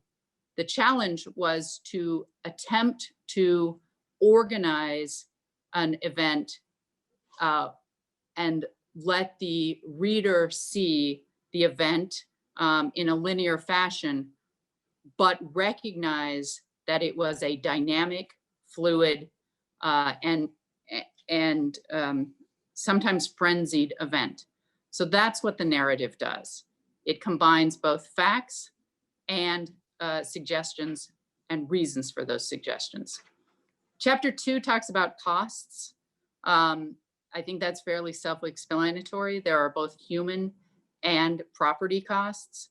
It notes that there was a difficulty in obtaining those costs, but there was over $1.3 million in damage to city buildings and vehicles, over $170 million in private property damaged or stolen, and that's from police reports and crime reports. Over $1 million in stolen pharmaceutical drugs, and additional costs, including sanitation, for street cleanups, fuel, overtime, and towing reimbursements. Chapter 3 talks about crimes, arrests, and field jails. Although some of this information is covered in the narrative section, this section is a deeper dive and allows the reader to look at these issues more intensely. Of course, there are some things that are outside the purview and the scope of the department, such as an overburdened judicial system. There's also a recognition that the department faced mass arrests within a pandemic, but there are recommendations about transportation and field jails that need to be implemented. Chapter 4 discusses use of force and less lethal options, as I think was previewed by the commission. This is not about individual cases or investigations, but it does address some misconceptions about the use of less lethal and attempts to show the reader just exactly what the less lethal munitions and systems are, how they are loaded, and how they are operated. So that is the attempt to be transparent and to show those munitions and the less lethal deployment. Chapter 5 importantly talks about police reforms. And this section discusses both past and ongoing reforms. The chapter provides an overview, first of the reforms that began even prior to the period of civil unrest ending and continues to today and into the future. Much of what has been done in the last 5 years by the police department has been a devotion to training and issues such as de-escalation, encounters with persons experiencing mental illness, encounters with persons experiencing houselessness, procedural justice, and bias policing. And these are all important reforms that the LAPD has undertaken prior to the summer of 2020. When one of the things that the authors of this report did was to look at other after action reports from various other large cities across the country. And in doing so, it recognized that the Los Angeles Police Department has been a leader in reforms. Things that have been done since June 1st, 2020, which is really before the period of civil unrest ended, include community outreach and our Community Safety Partnership Bureau. Additionally, our Diversity, Equity, and Inclusion Officer, who works in the Office of Constitutional Policing and Policy. Training, the mobile field force training was revamped and improved. Equipment, the department, as the National Police Foundation indicated, experienced what departments around the world experienced, which was a new type of protest. And the department has purchased equipment such as shields and safety glasses. We have begun and will continue meaningful policy revisions, both on the use of force and on public education to increase trust and transparency. For example, the department currently has, and it came before this board, a new policy on consent to search and the hate crimes policies. So those are some of the things that have been done. Mental health and mental evaluation unit and training on those issues continues, as does body-worn video training, which now starts in the academy, so that our officers know from the very beginning how important and critical body-worn video is. The chapter also lists historic innovations that I think the department and the public sometimes take for granted because they are so embedded in the very DNA of the department. And this is not true in every department across the country or nation. For example, civilian oversight. The Board of Police Commissioners was started in the 20s. That's the 1920s. And so that's, the department has a very strong history of having that civilian oversight. Similarly, there's the Officer of the Inspector General, which started in 1995, and even my own bureau, the Office of Constitutional Policing and Policy. These are all reforms that the department has long ago undertaken and should serve the department well. The department doesn't use tear gas, which is mentioned in the report, and hasn't in decades. It has been conducting implicit bias training since 2017, and it has had a critical incident review process since 2018.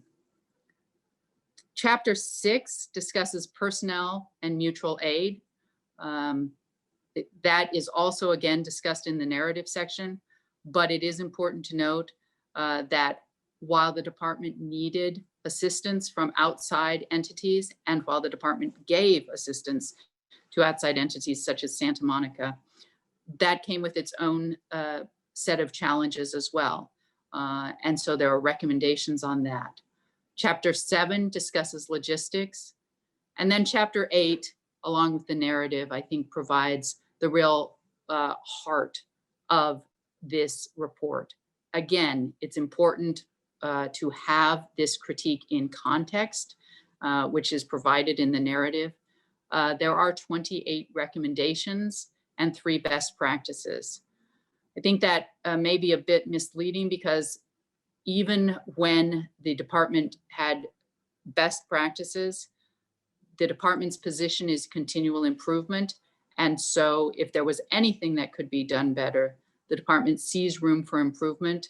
So some of the recommendations stem from very good practices. For example, the commander's intent that was given by the chief on the 29th, the 15,000 or so participant march that happened in Hollywood on June 7th, the community outreach that was done and is highlighted in the report's narrative, especially in South Bureau.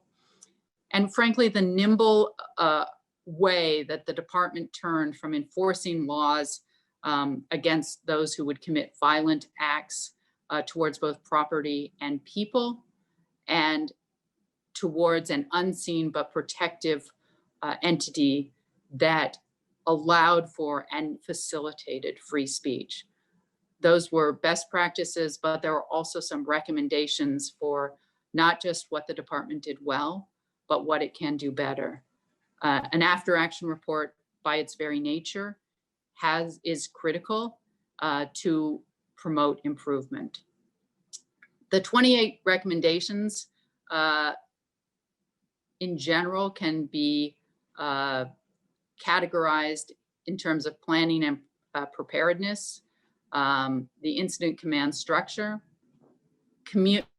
communications, importantly, both internal and external, deployment and mobilization, tactics, including mobile field forces, mutual aid, the use of plainclothes officers, the use of force and less lethal and how it is used, intelligence gathering, but with the constraints of the Constitution and due process, arrests, transportation and field jails, the media and external communications, record keeping, training, policies and manual updates, along with contracts or mutual agreements with other entities, technology and equipment. And those are, in general, some of the recommendations. Because the department was attempting to have a roadmap for the department itself, some of those recommendations get to a very granular level with very specific recommendations. But on a broad scale, that's what we're talking about. Chapter 9 is a detailed chronology, shows the number of events that were occurring at the same time within the city, although it is broken down by bureau. The authors of this report listened to thousands of hours of radio broadcasts, as well as reviewing body-worn video, in addition to looking at documents, news reports, and talking to people. So the chronology paints a much more detailed picture than the narrative for those who would like to review that. And then chapter 10 are some appendices, including things such as the mayor's curfew orders, an organizational chart, and a few other things. That is, I realize I haven't taken up all my time, but that is what the department's after action report is and does. The department recognizes the need to institutionalize some of these recommendations, but also recognizes where we are, where we have come from, and the need to continue and build on what we have now. Thank you, Ms. Rhodes.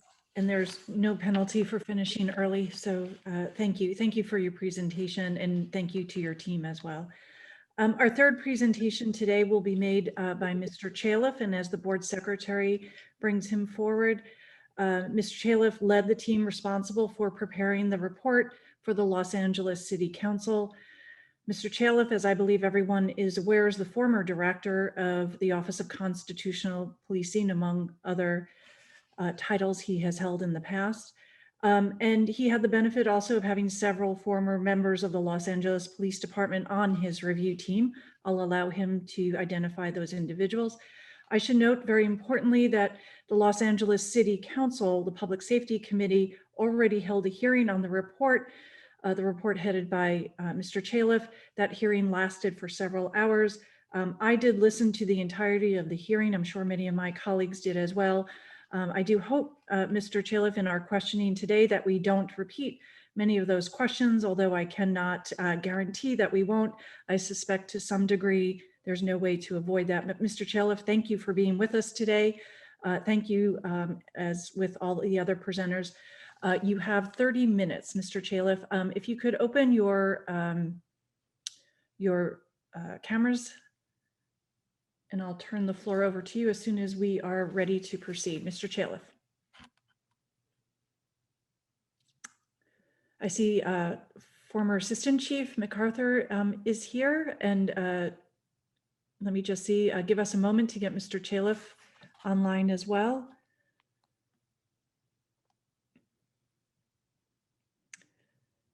Mr. T.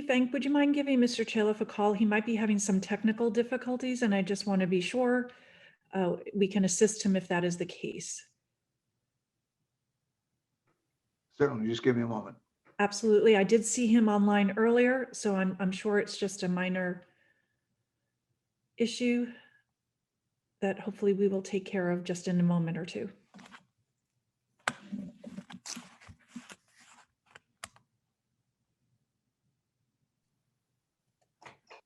Hey, I'm back. Very good. Thank you. Welcome, Mr. Chaleff. And the floor is yours, sir, for 30 minutes. And again, thank you for being here. We very much appreciate it. Thank you, and I'm sorry about the technical confusion. Obviously, I'm still a Luddite after all this period of time. Thank you for the opportunity to present our report to the commission. Our report was requested by the City Council. I was fortunate to have working with me Sandy Jo MacArthur, a former Assistant Chief, Rick Jacobs, a former Chief of Staff and Deputy Chief of the Los Angeles Police Department, Rick Webb, a former Commander and the #2 person in Internal Affairs, and also a person who's now recognized across the country as an expert on uses of force and tactics. And then Gloria Gruby, who retired as the highest ranking civilian in the department. And Rosa Marino, who was a captain who was the head of legal affairs for the Los Angeles Police Department. And we had the opportunity, because of who these people were, not me, but who the other people in the team were, to have really candid conversations with over 100 officers, command staff, and other members of the Los Angeles Police Department. Additionally, and I'm only going to briefly talk about what we did and then get right into our recommendations and more of our discussion of what happened.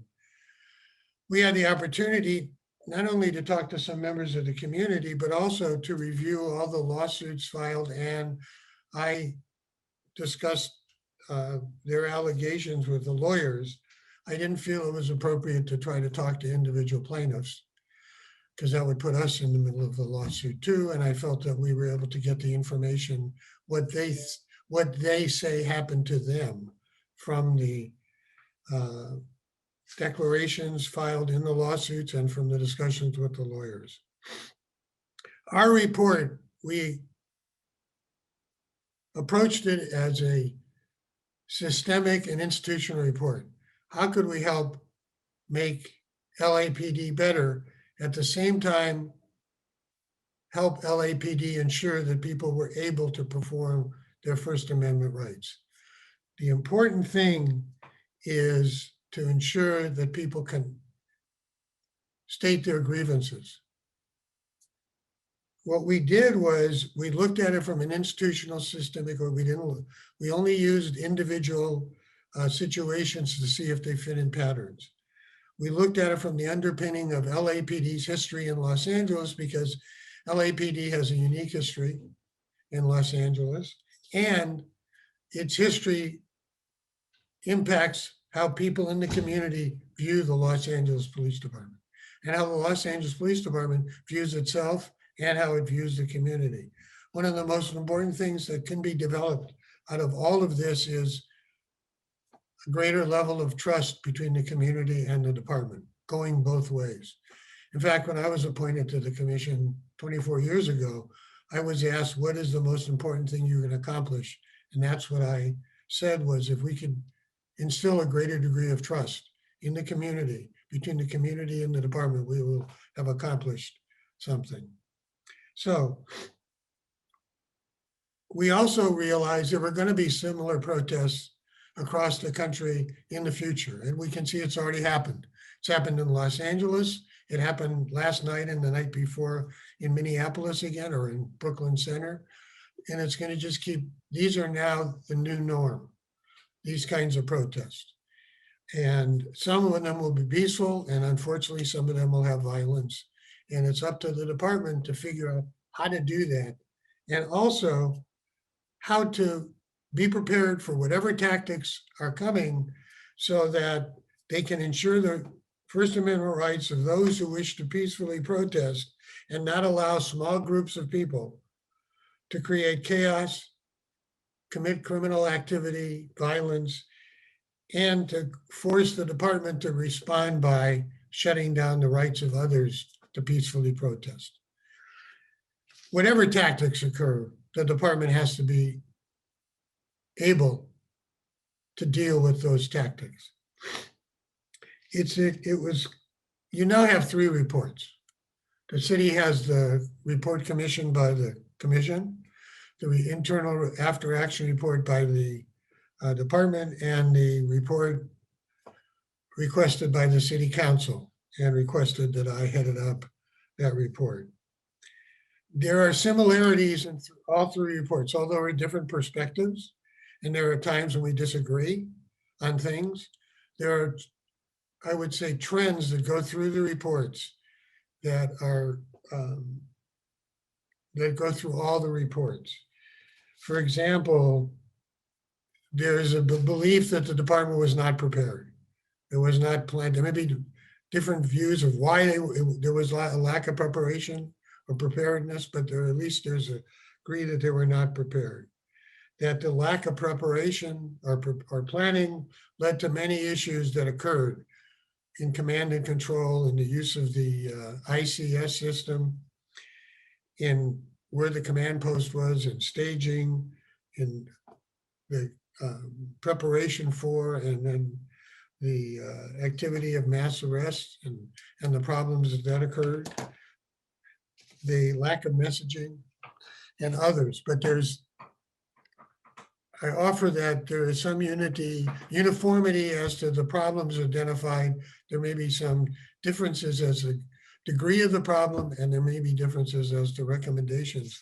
But I think it behooves the elected officials and the appointed officials, primarily the police commission, to review the reports in that context. So that the department and its leadership can get the training it needs to be prepared for the future protests, specifically in the area of tactics to be used in crowd control situations. Now, we have 23 minutes, but we're going to go right into the recommendations, and hopefully we won't take all of your time either, because I remember that sometimes time is less is more. We recommended, and I don't know how this happened, that it got morphed into something else. We recommended that there would be an office or a person who is the strategic emergency manager, who would be there for all hazards, help the department not only prepare for these kinds of situations of protest, but also has floods, fires, earthquakes, things that have happened in Los Angeles over our lifetimes, and we know will probably happen again. We did that, and it would be similar. It doesn't require a lot of extra people, as you may all recall, or some of you may recall, when the department decided to have somebody come in and had the activity of trying to comply with the consent decree. It brought in one person, me. This department, and then we used people that were already in the department and reapplied some people to different tasks. The same thing could occur here. But we want one person to be responsible, who has the responsibility and the authority and the gravity in the department to be able to express to the chief and the command staff what needs to be done to follow up. You'll see in our recommendation 1, to follow up on the recommendations, to make sure the training is done, to make sure that the department's on the cutting edge of best practices of how to deal with crowd control situation. Is mass arrest an appropriate tactic? What tactics should be done? What equipment should be done? The safety of the officers, the wellness of the officers, all of that into one place, so that there isn't a situation as there is now in the department where it's spread across the department. To make sure the department are all up to date on the ICS system, and to make sure, and this cuts into some of the, cuts across some of the other recommendations, that there's always people that are experienced and trained in the various tasks necessary, in other words, succession planning, which hasn't been done, and it's no fault of anybody's usually, it's just because of the civil service system and others. But we need to be, the department, I can't, excuse me for saying we, I still feel like we, after my 11 years inside the department and the 3.5 years out as a commissioner, as part of the department. And to make sure that all the training is done. And to make sure that when the department promises to do something in relation to these areas in settlement agreements or in other avenues, that it accomplishes those. That's recommendations 1 through 3. Recommendations 5 and 6 relate to mass arrest. One of the big problems that occurred was there were mass arrests made. There's issues about what the arrest was for, which is not necessary for this discussion. But one of the big problems that occurred was people were handcuffed or zip tied, cuffed, either kept on location where they were detained or in buses for hours and hours without the benefit of water, without the benefit of bathroom facilities. The main problem there occurred because there was no transportation to take people to where they were going to be processed, whether it's a field jail or whether it was a jail. It started like Friday night on the 29th with bringing people to local jail, local facility. And then by Sunday and Monday, they had field jails set up, one in the Valley, one in Jackie Robinson Stadium, which only was used for one day. But the real bottleneck was the delay in obtaining buses. There weren't enough buses, there weren't enough drivers. They tried to get cooperation from the MTA. At times, the MTA drivers didn't want to drive into situations because they didn't feel safe. So one of the big allegations in the lawsuits you'll see is people were detained for hours and hours and hours and hours in unsanitary conditions and unhealthy conditions because it occurred during COVID. People were not segregated, they were not separated, they didn't have the benefit of masks. And so there were those issues. Now issues, recommendations 7, 8, 9, and 10 relate to less lethal use of munitions and primarily the 40 millimeter, which is it's called the foam baton. Trust me, I watched it in action. I've had them. I haven't been shot at by one of them, unfortunately. They're not, foam denotes something very soft. They're not soft. They're very rigid. They're covered by a foam covering, but still are hard. One of the things we felt that should be done is that only people who are well-trained in the use should be able to use them in crowd control situations. It's different in patrol situations because they're more static. It's usually one individual you're dealing with. In crowd control situations, there's many people moving around, firing these weapons. If you're not well-trained, if you're not conversed in how to use them, will sometimes result in causing great injury to people if you hit the people you aimed at, and many times hitting people that were not aimed at because of just the confusion that's created by the crowd moving around and people. So we recommended increased training, also undertake a study of all less lethal available to see if there's more efficient methods, one that with less risk involved. Develop a more accurate inventory system. And we said that because we were not able to, and I'm not blaming anybody when I make these comments, to obtain the exact amount used, but it was clear that a large amount was used, and especially at the beginning when the department had to restock itself because it didn't have enough. And have a more robust policy about body-worn cameras and others. To make sure that when an officer aims at somebody, there's some evidence of why that person was targeted, whether they were committing some violent act, whether they were doing something that caused a response, rather than what appeared on some of the videos that were reviewed by some of the team members, that there seemed to be some random firing at times. So again, it goes back to the training, and it has to be more than just the 2 years ago training that everybody received, or even a 1-year update, because this is a perishable skill, and one that really is for everybody's protection, has to be one that's only used by somebody who really is well trained. And that now we had a recommendation for what's called a training plan, and that was something that's dear to my heart, because having had to do the consent decree and work with budgets, what happens a lot of times is there's a new training that people feel isn't need. Implicit bias, de-escalation, all valid and important training, but nobody really, the people who ask for the training really never look to see how is that going to impact the total hours of training, because there's only a finite number of hours or a finite number of amount of money you have for overtime if you keep adding training. Because you need to keep your patrol staff, officers need to do their job of policing. You can't just add training, because that takes people away from their job. So we had recommended that the chief be the final approval of the plan, so that when some training is added, the chief will be the one who decides what training is removed or diminished. But we think that's very important.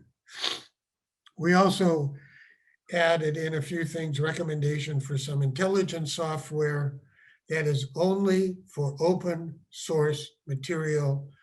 The reason that came about is people told us that they were getting reams of information, none of which was analyzed, and a lot of it was therefore not very useful because there was too much. It was like somebody turned a water hose on you. They just had too much coming at them. Same thing with tracking software, which ties in with the staging areas of people knowing who's in the staging area, who they are, what they're doing, so that you won't have the confusion of people coming into the staging area and then people in charge not knowing who to send out. We also, again, those are 20 and 21. 22 is a succession plan. Again, like any organization should have a succession plan, so that you always have the necessary experience and training in the officers that you need. We also had something with for number 4, for the IG to audit all the settlements, in addition to what Liz Rhodes' office does, so they can report to the commission on what the department's performance is. And finally, we had, which Sandy Jo will talk about the training ones, but just the last one was on officer wellness. We felt that was a very important problem, because we were getting reports of people that were working 18, 20 hours, going home and going back on the line, both command and officers. And we felt part of that would be the department should look at, just when they mobilize, not just going to an AB watch, which is 12 hours, it starts at 6 in the morning and ends at 6 at night, because the history of the protest, as shown by both the National Police Foundation and I think by the department, was that the afternoons were always fairly peaceful, and then it was starting into the nights when it would be you have more activity, and then violence would occur. And sometimes you would have people that were held over from the 6 o'clock because things were starting to heat up, and they ended up working till midnight. And that was not a healthy situation. So you don't want people with less lethal weapons or on skirmish lines or making command decisions who are tired and fatigued, because all of us have had experiences of there are times when you don't make the best decisions when you're tired and fatigued. Sandy Jo? Good morning. Almost good afternoon.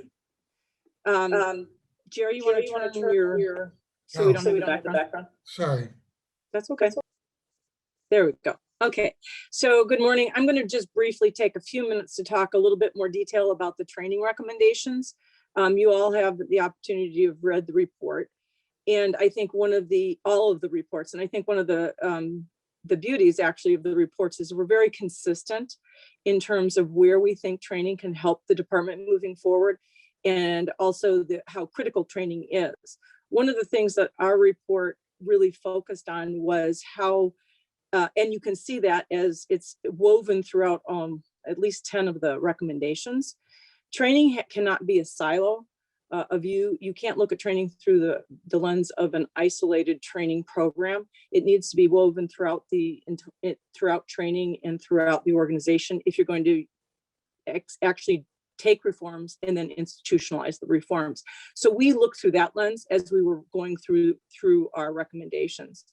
One of the reasons recommendation number 1 is important, there's a component in there where there ends up being a true subject matter expert or a person most knowledgeable for the benefit of the chief, the commission, as well as those who have to design the training, because training has to be very contemporary. And that means somebody has to be on top of what is going on, not just within our state or our region, but also nationally. And there's so many benefits in terms of looking at crowd management and crowd control issues that are happening internationally as well. And I think one of the other reports recognized that as well. We talked about, in recommendation number 2, again, we started talking about how important it is to have training specific for command staff on a very regular basis. And this isn't just because we may have a lot of new turnover. That's one reason that's very helpful, which is why our report actually talked about IMTs and bringing that concept back in some form, whatever way the chief thinks would be beneficial to get people exposure. But it also is because this is a perishable skill and we sometimes forget that. And you can't easily just pull out a manual when things are happening very quickly, out in the field, and try to figure out how we're supposed to do things. And that's one of the reasons throughout our recommendations, we talk about not just training, but we talk about exercising, tabletops, those types of different modalities, so that command staff in particular can really wrap their arms around this, but touch it frequently, not just every couple of years. They should be touching this on a much more frequent basis.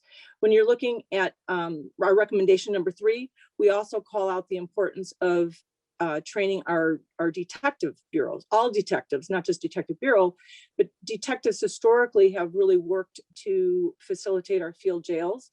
And we historically, the department just sort of sets that aside, and our detectives don't get exposure to really how do you run field jails, working very closely with jail division and custody services, and ensuring that can be a much smoother run process when we have these large scale events. And if the department decides that mass arrests are going to be a tactic to be used, we need well-trained people to be able to pull that off.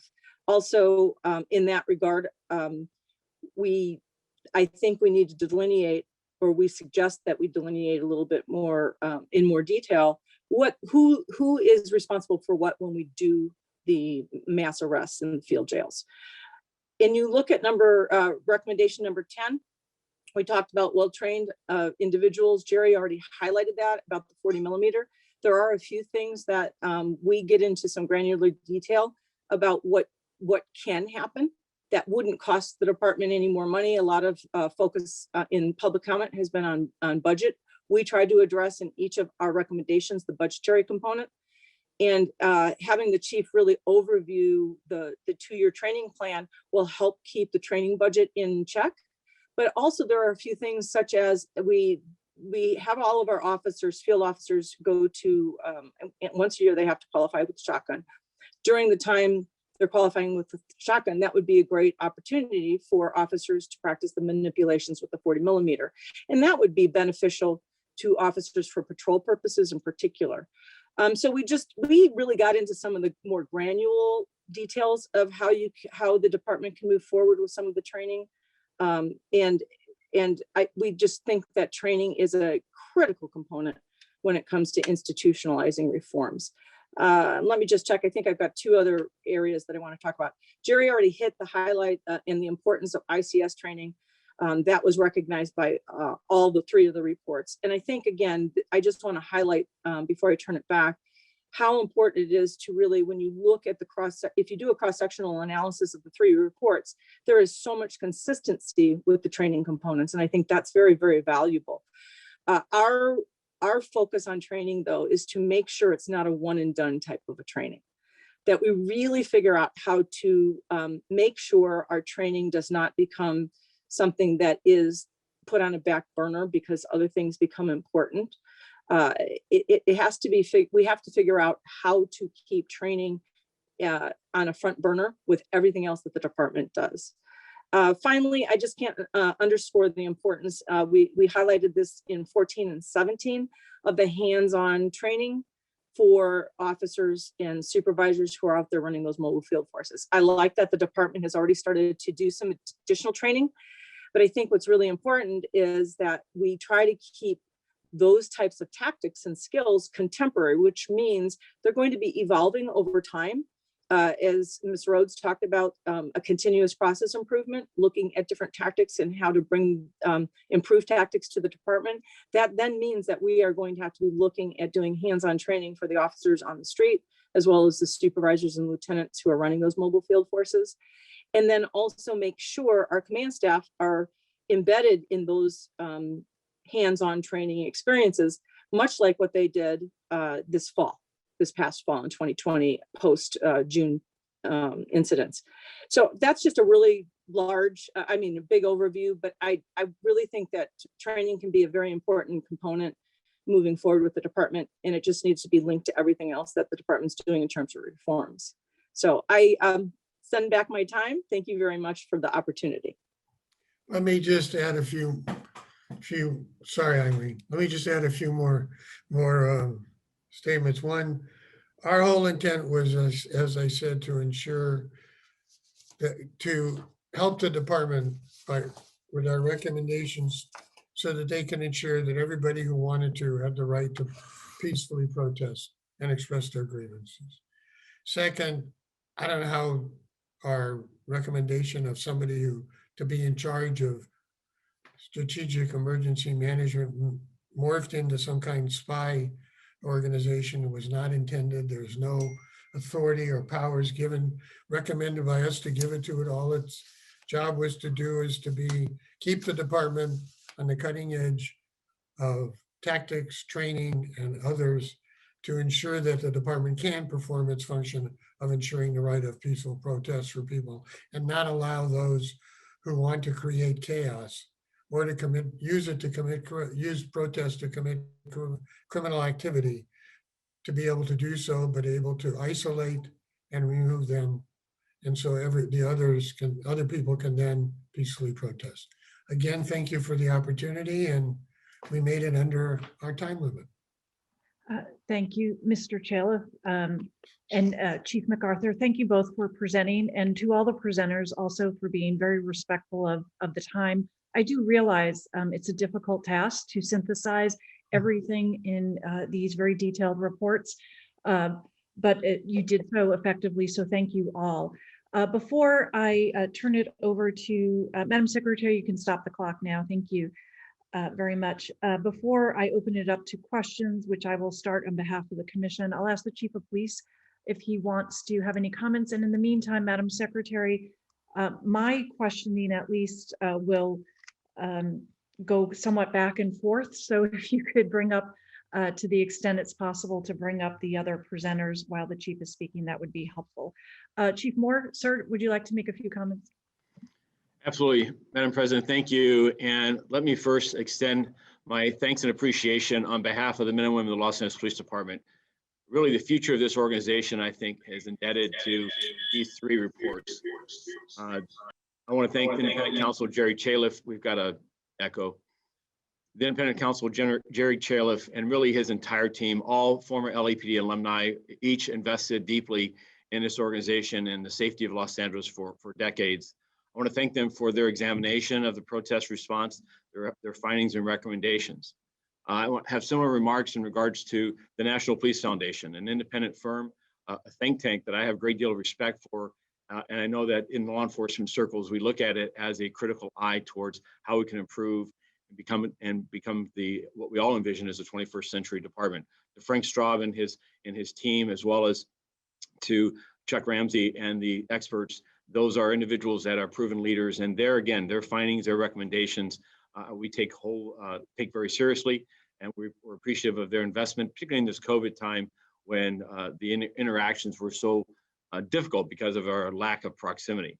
Finally, my appreciation to Director Rhodes and her team of department personnel, men and women that I think have a great deal to be proud of because of their clear-eyed review, their findings, their recommendations. I know the estimations and the reports about the thousands of hours that they invested, but I've seen the earlier work and the development of that after-action report, and I can tell you that not just their candor, but their willingness to invest in this organization and its future by identifying both strengths and weaknesses, by deepening the context of what happened during that period of time, I believe is important for us. Each of these reports that I reviewed are slightly different. They come from a different perspective, as Mr. Chaleff indicated. However, I think stepping back, as was said, we can see that each of these reports have common themes, including shortfalls, missteps, as well as recommendations for a path forward. And to that, I am grateful and encouraged.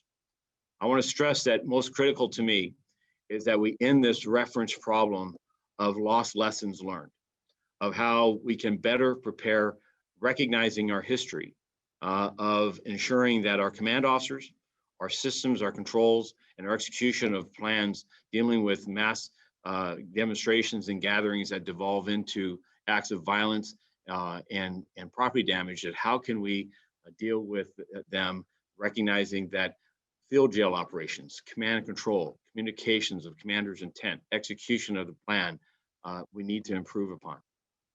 I believe each of these reports identify a critical role of ongoing and persistent training. It's been said over and over today, the systematically ensuring the resilience of the makeup and delivery of ongoing training to all of our personnel. And the critical importance of that is to also our command officers. Now, in the aftermath of the summer, the department, as was referenced by Ms. Rhodes, invested deeply in doing a hurry up, if you will, assessment of what were our initial shortfalls and what efforts should be made for new tactics to deal with violent agitators who are using lasers and projectiles and rocks that we have not seen in a generation, of dealing with groups that would rove the entire city and break up into smaller groups and disperse our personnel. Critical to this work was also the intensive hands-on training that our command officers joined alongside our rank and file, who performed admirably and with great valor to ensure that their leadership as captains and above could map together a cohesive and ongoing tactical deployment. I want to thank the efforts of Deputy Chief Choi and others that moved more than 4,000 people through that day-long training, as well as a number of our command officers. I also want to call out that this training has also included my specific expectations of command officers themselves and understanding their roles and responsibilities in these events that in this last year erupted spontaneously and in a manner that really had not been seen in quite some time. And I look forward to the events of the November 6th election, as well as the events involving the inauguration, where they've stepped up and they have now been fully invested in ensuring that their leadership role is expressed and seen by our officers on the field, as well as by members of the public. Now, these investments, came at a cost. It came at a cost that I think that as we move forward here is important, that as we identify the path forward, how can we ensure that the investment of ongoing systemic training, a master planning chart, as Chief MacArthur so well knows the importance of, that how do we blend all these competing needs for policing and what an officer, a mid-level and senior executive needs to have on board, imperishable skills, but also the evolution of policing. How do we do that in a more systemic way? Moving forward, I also believe, and it's critically important, that we research new strategies and tactics to identify emerging crowd control challenges. I've seen both across this country, as well as we saw here in Los Angeles, tactics that have not been employed in American policing for decades. Tactics that we do see in Europe and in other parts of the world that are now landing on our shores. And I believe that American policing, including LA police, we need to take a step back and using behavioral science professionals, using academia, using researchers that can step into this conversation so we can look at a better way of whether our control objectives and our strategies employed are the best and are the best option for us. This also includes our reliance on less lethal tools. How do we improve the training, which was remarked on regarding the 40 millimeter, but also how do we identify alternatives? When we look at the alternative field of less lethal tools, this department led a year and a half ago an effort with the PERF Police Executive Research Forum to have a symposium on the development of the next generation of tools that could give officers alternatives to deadly force and give officers alternative to the current suite. And from that, unfortunately, we got very little work. I think we've got to go back at that more and more intensely and challenge our industry to find better strategies than what we have left with today. Finally, we have with these three reports, I think, a tremendous opportunity. For the department, I see us consolidating these reports, their findings or recommendations, as was said repeatedly, they overlap. There's many consistent themes, but let's map those out, ensure we don't lose a single one, that we come to a determination on each one. Doesn't mean that I as a chief or this commission may agree with each one or elected officials as to the implementation of that recommendation. But I believe we owe the public, our elected leaders, this commission, what I see as a path forward, what we see as a path forward, needed reforms, training requirements, and I'm committed to using this moment for lasting change. Thank you for this opportunity to make a few brief remarks. Thank you, Chief. Very much appreciate that and your about embracing the reforms and a pathway forward, which I think we are all seeking, and which was the purpose, I believe, behind all of these reports. I'll begin today's questioning, and somewhat reflective of the theme of at least the last 30 minutes or so. I am focusing on the recommendations. And what I would like to ask each group independently is I have clustered recommendations together. You may disagree, but the way I have put them together are in areas such as training, organizational changes, planning, preparedness. I'm going to go through the major categories. And my question to you really is, I do view the similarities, but where there are differences, I'd like to understand that a little better, because in the end, there will have to be some priorities here on how to tackle all of these issues in some areas. But I do see collectively a fairly consistent approach, fairly consistent issues presented by the three reports, but I want to be sure I understand that better with respect to the recommendations. So the first area that I did put together, somewhat picking up on what Chief MacArthur had been talking about, is training and the need to invest in better training. And by the way, I use that word not necessarily, as Chief MacArthur noted previously, not necessarily adding more money. It's about investing in a more effective training system. But I looked at all three reports, each of which significantly focus on training and have a number of recommendations related to affording officers better training and allowing them to be better prepared. The National Police Foundation report, I believe, largely in Chapter 2, recommendations 2.2, and Chapter 5, 5.2, you speak about ICS training more broadly required throughout the city, elected officials, other departments, agencies.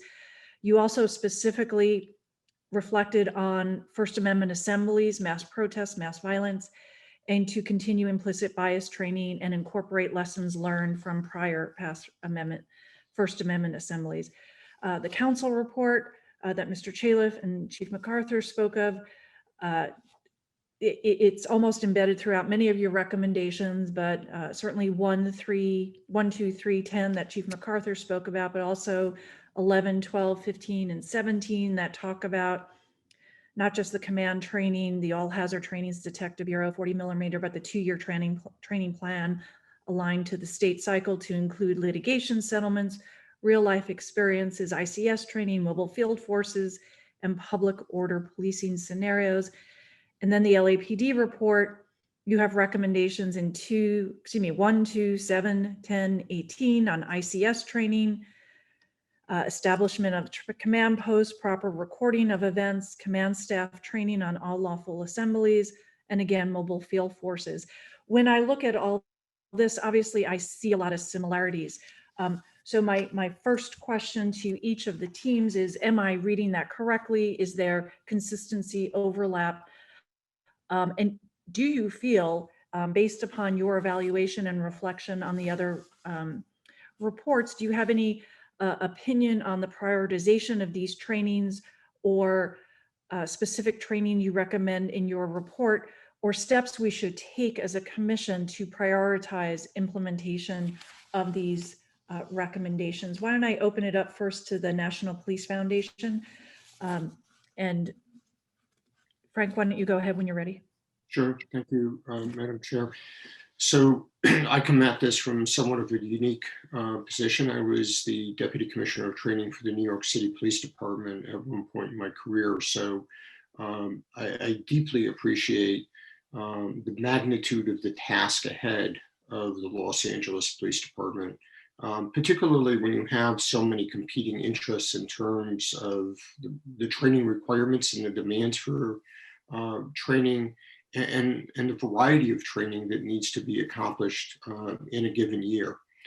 I think when we talk about ICS training, and I would expect that my colleagues share this, we really need a whole of city approach to this, a whole of government approach, so that the mayor's office, other city agencies, the council are all operating from a common operating platform in terms of roles, responsibilities, and expectations.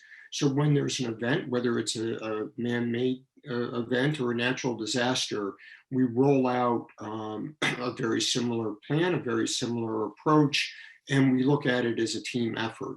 I think that is something that is critically important in these endeavors.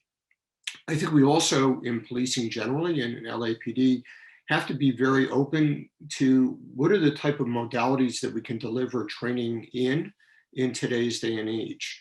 Do we need to bring all of our personnel to the police academy or to other training sites? I think we need to have training that is based in opportunities to do experiential training, but we also have to think about, can we use roll call trainings? Can we use video? Can we use internal webinars that may allow us to communicate training more rapidly into broader groups of officers and civilian personnel, especially if we're trying to stay current.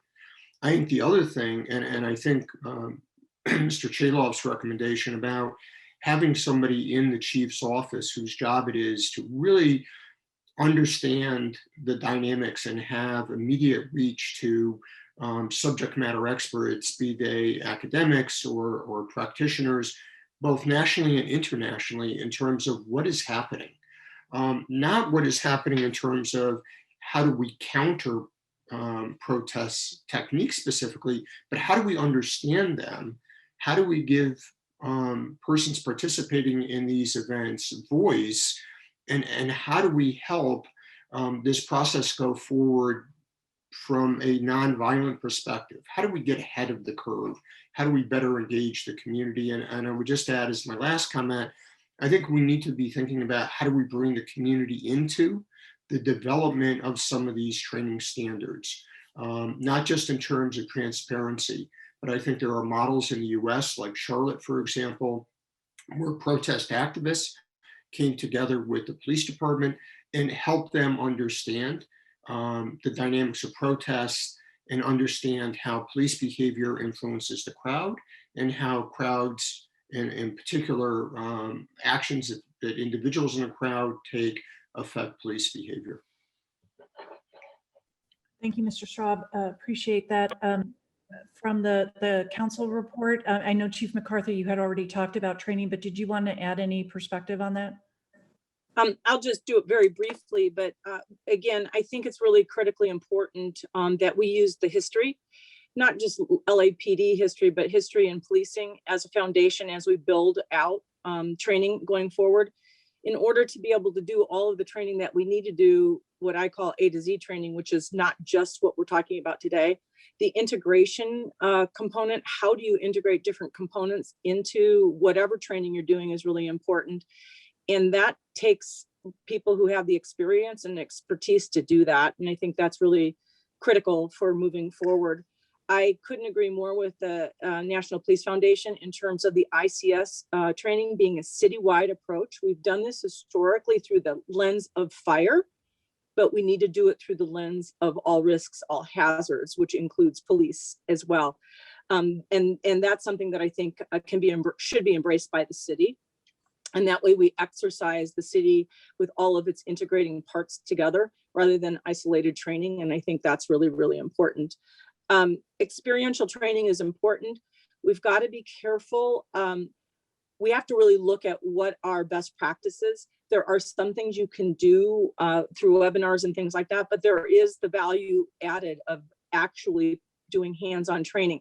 However, there's ways that you don't have to bring large groups. You could, for example, the incidents that happened in June of 2020 happened all over the city. So you could actually have people out in the valley working, being part of a training while people in South Bureau being part of the training in West Bureau and so on and so forth.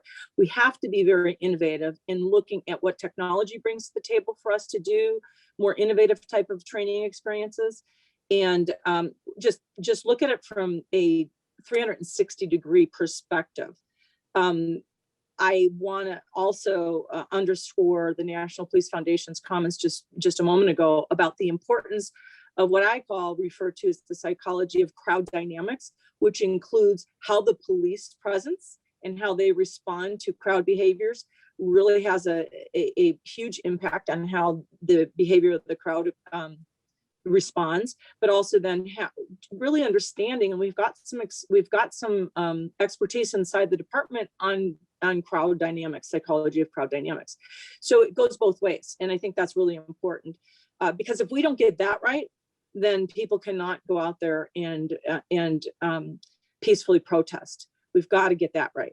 And then finally, also totally agree, community input is important. We've looked at that in so many different aspects of our training.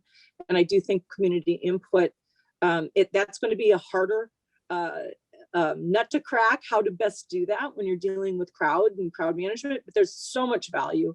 We saw a lot of the value in the aftermath of 2007 of the MacArthur Park, where we really did work with the community and lawyers who were actually suing the city at the time and things like that. And we actually ended up, I believe, with a much more robust and better suited training. So I don't want to take any more because I know I spent some time, but I think right in line with what was just talked about from the Police Foundation, the National Police Foundation, I think there's a lot of really strong similarities and just underscore how important getting this right is. Thank you. Ms. Rhodes, would you like to add additional perspective on the training component? Only very, very briefly. There is a lot, to answer your questions succinctly and directly, there is an awful lot of overlap in the three reports. It does provide a pathway forward. That pathway has already been started, as I think all reports recognize. We do need scenario-based training. That doesn't mean that it has to be in one place with the entire department. I would also say that we need training, as the narrative in the Los Angeles Police Department's report focuses on.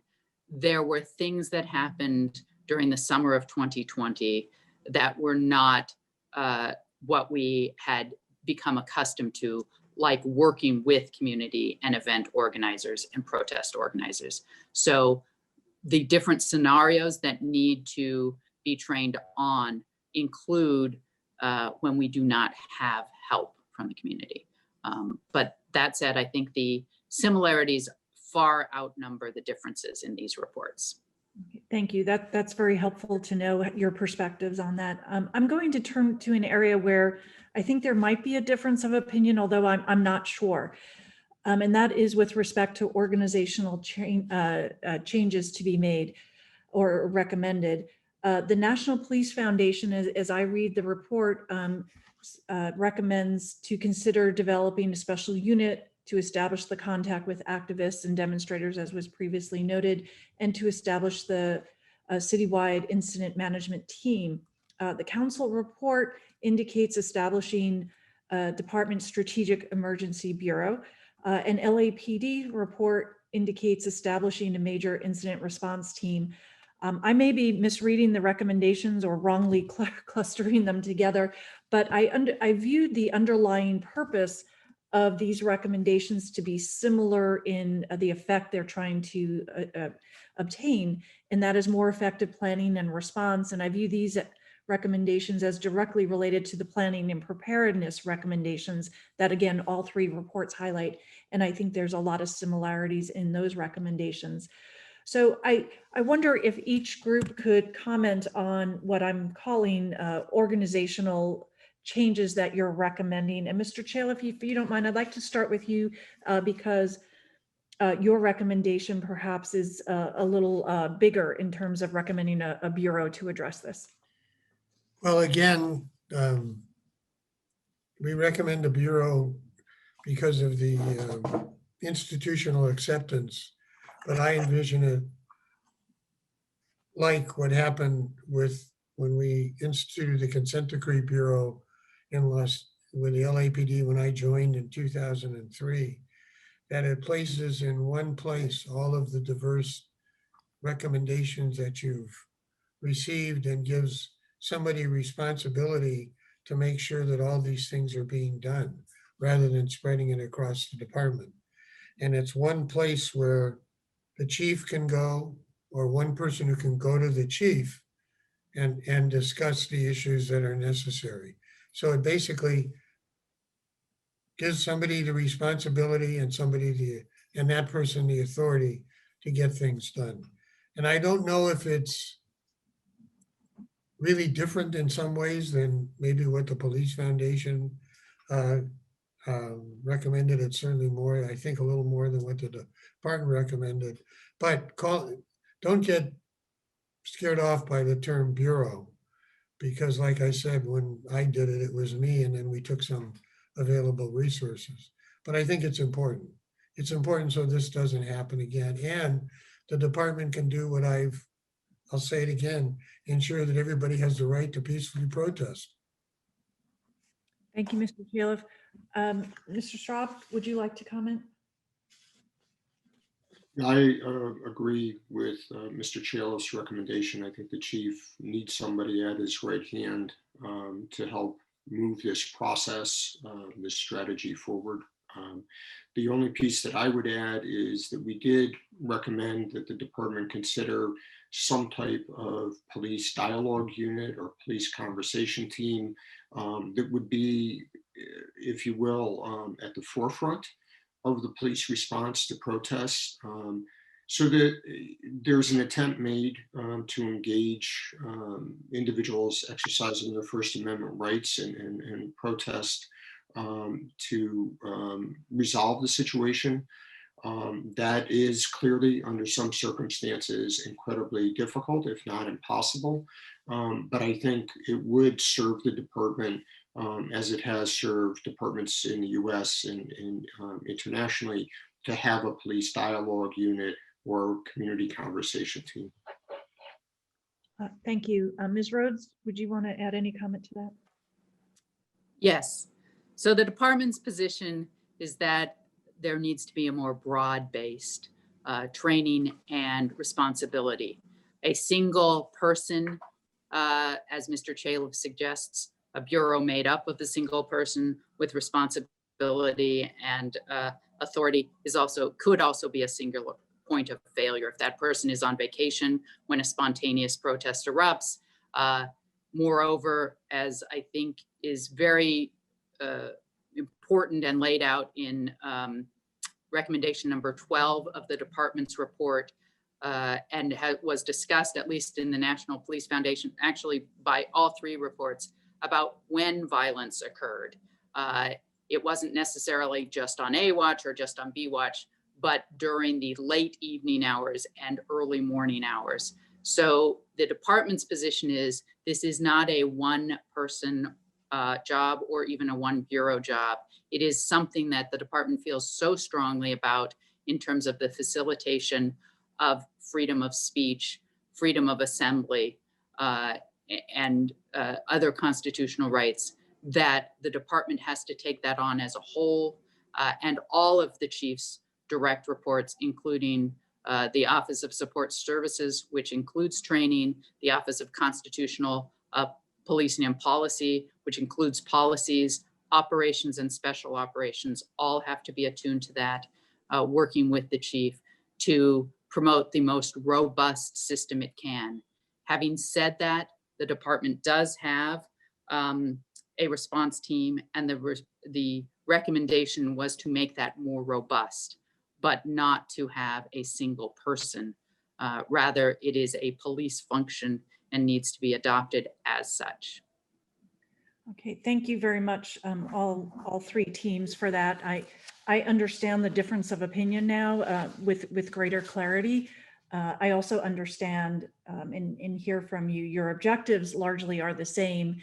Your approaches are different. And I think that's something that the commission will need to work out with the chief and with the elected officials in the city as we talk further about this. But I think I understand the differences of opinion with respect to that. So thank you. Moving on to other recommendations.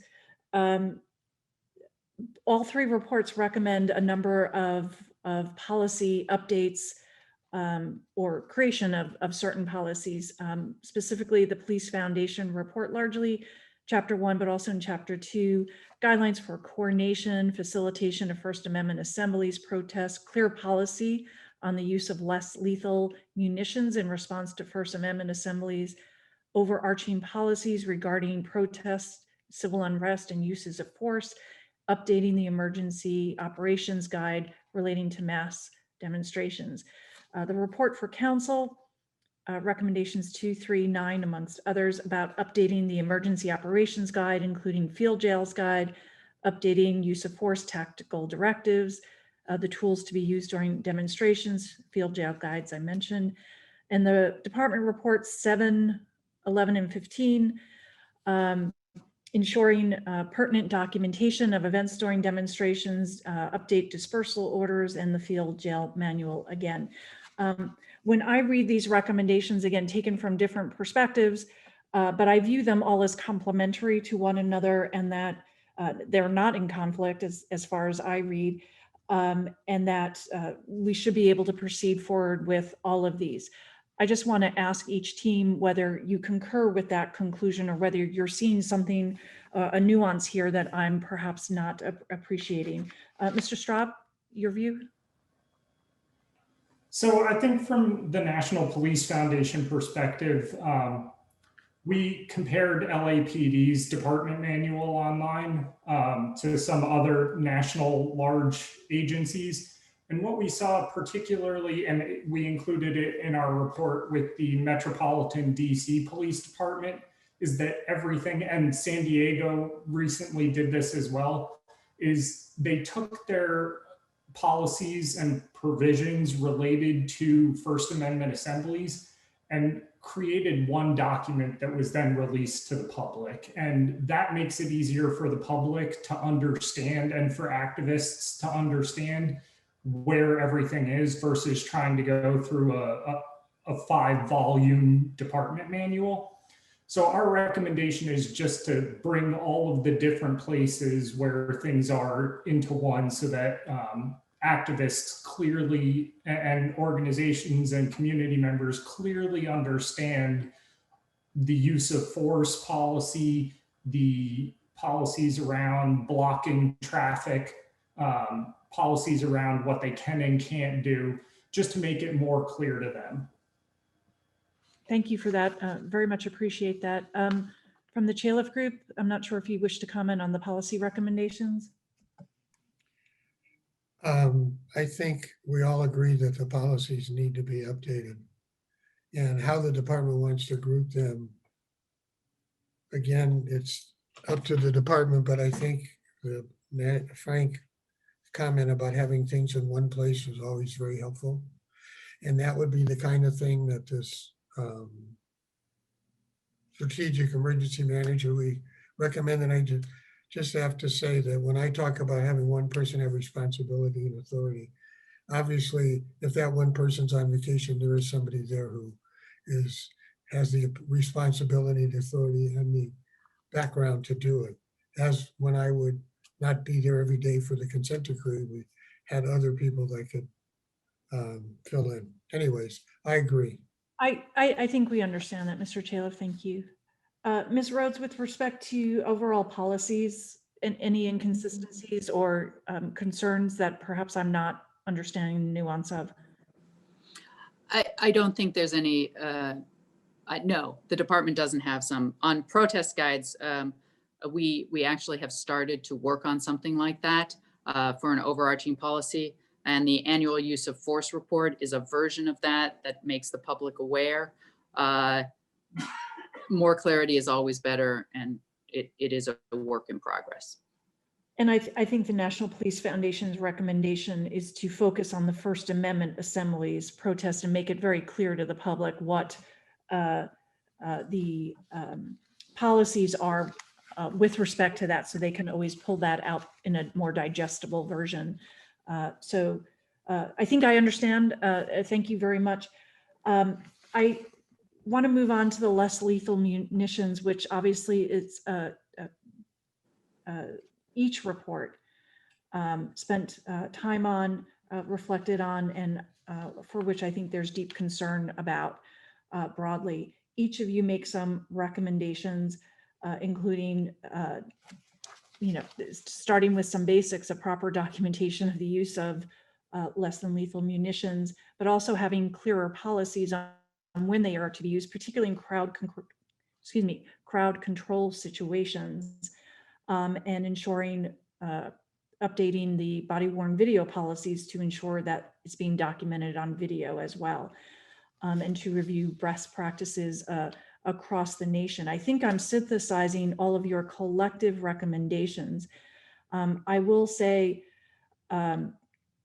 if I could ask, I'm not sure if it's you, Mr. Chaleff, or Chief MacArthur, to comment specifically on the 40 millimeter and your recommendation about Metropolitan Division specifically. If I'm reading your report correctly, they would be the only division in a crowd control situation that would be authorized to use the 40 millimeter. Is that correct? No, I mean, I don't mean it's, I'm sorry if the tone sounded. No, I think the recommendation was Metropolitan or anyone else who's specifically trained to use it. So it doesn't just happen to be the 300. I'm not sure what the size of Metro is anymore, but say the 300 people, it could be anybody else who received adequate, the training that is adequate to be able to become expertise at using it. And they could pick, the department can train as many people as they want, given the ability to train people and the requirements of deployment.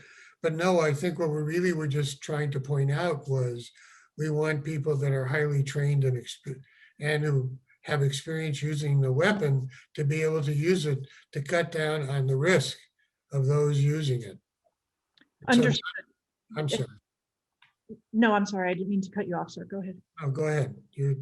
Thank you for that clarity. I just misunderstood the report, so I apologize for that, but I appreciate that clarity. With respect to the less lethal and my reading of the recommendations, does the National Police Foundation wish to comment, or do you concur with my assessment of the overlap of the recommendations? We concur. Okay, thank you. And the department, anything on that? No, we also agree that it's a precision weapon and we need to ensure sufficient training. Okay. I want to ask, and just to give my colleagues, I'm going to cut myself off. I have other questions, but inevitably when I do, so do you, and I want to give you time to ask them. And if my questions aren't asked during your presentations, I'll circle back to them. But a question for the Police Foundation in particular, you titled the report A Crisis in Trust. And I understand why it was entitled as such based upon the contents of all the reports. But when I look at many of the recommendations, I wonder whether in the individual or the collective, we're going to be able to adequately address the trust gap that exists between the police department and many communities. I know you put some time, considerable time into the recommendations, but it would seem to me we need to go beyond these recommendations in order to develop greater trust with our communities.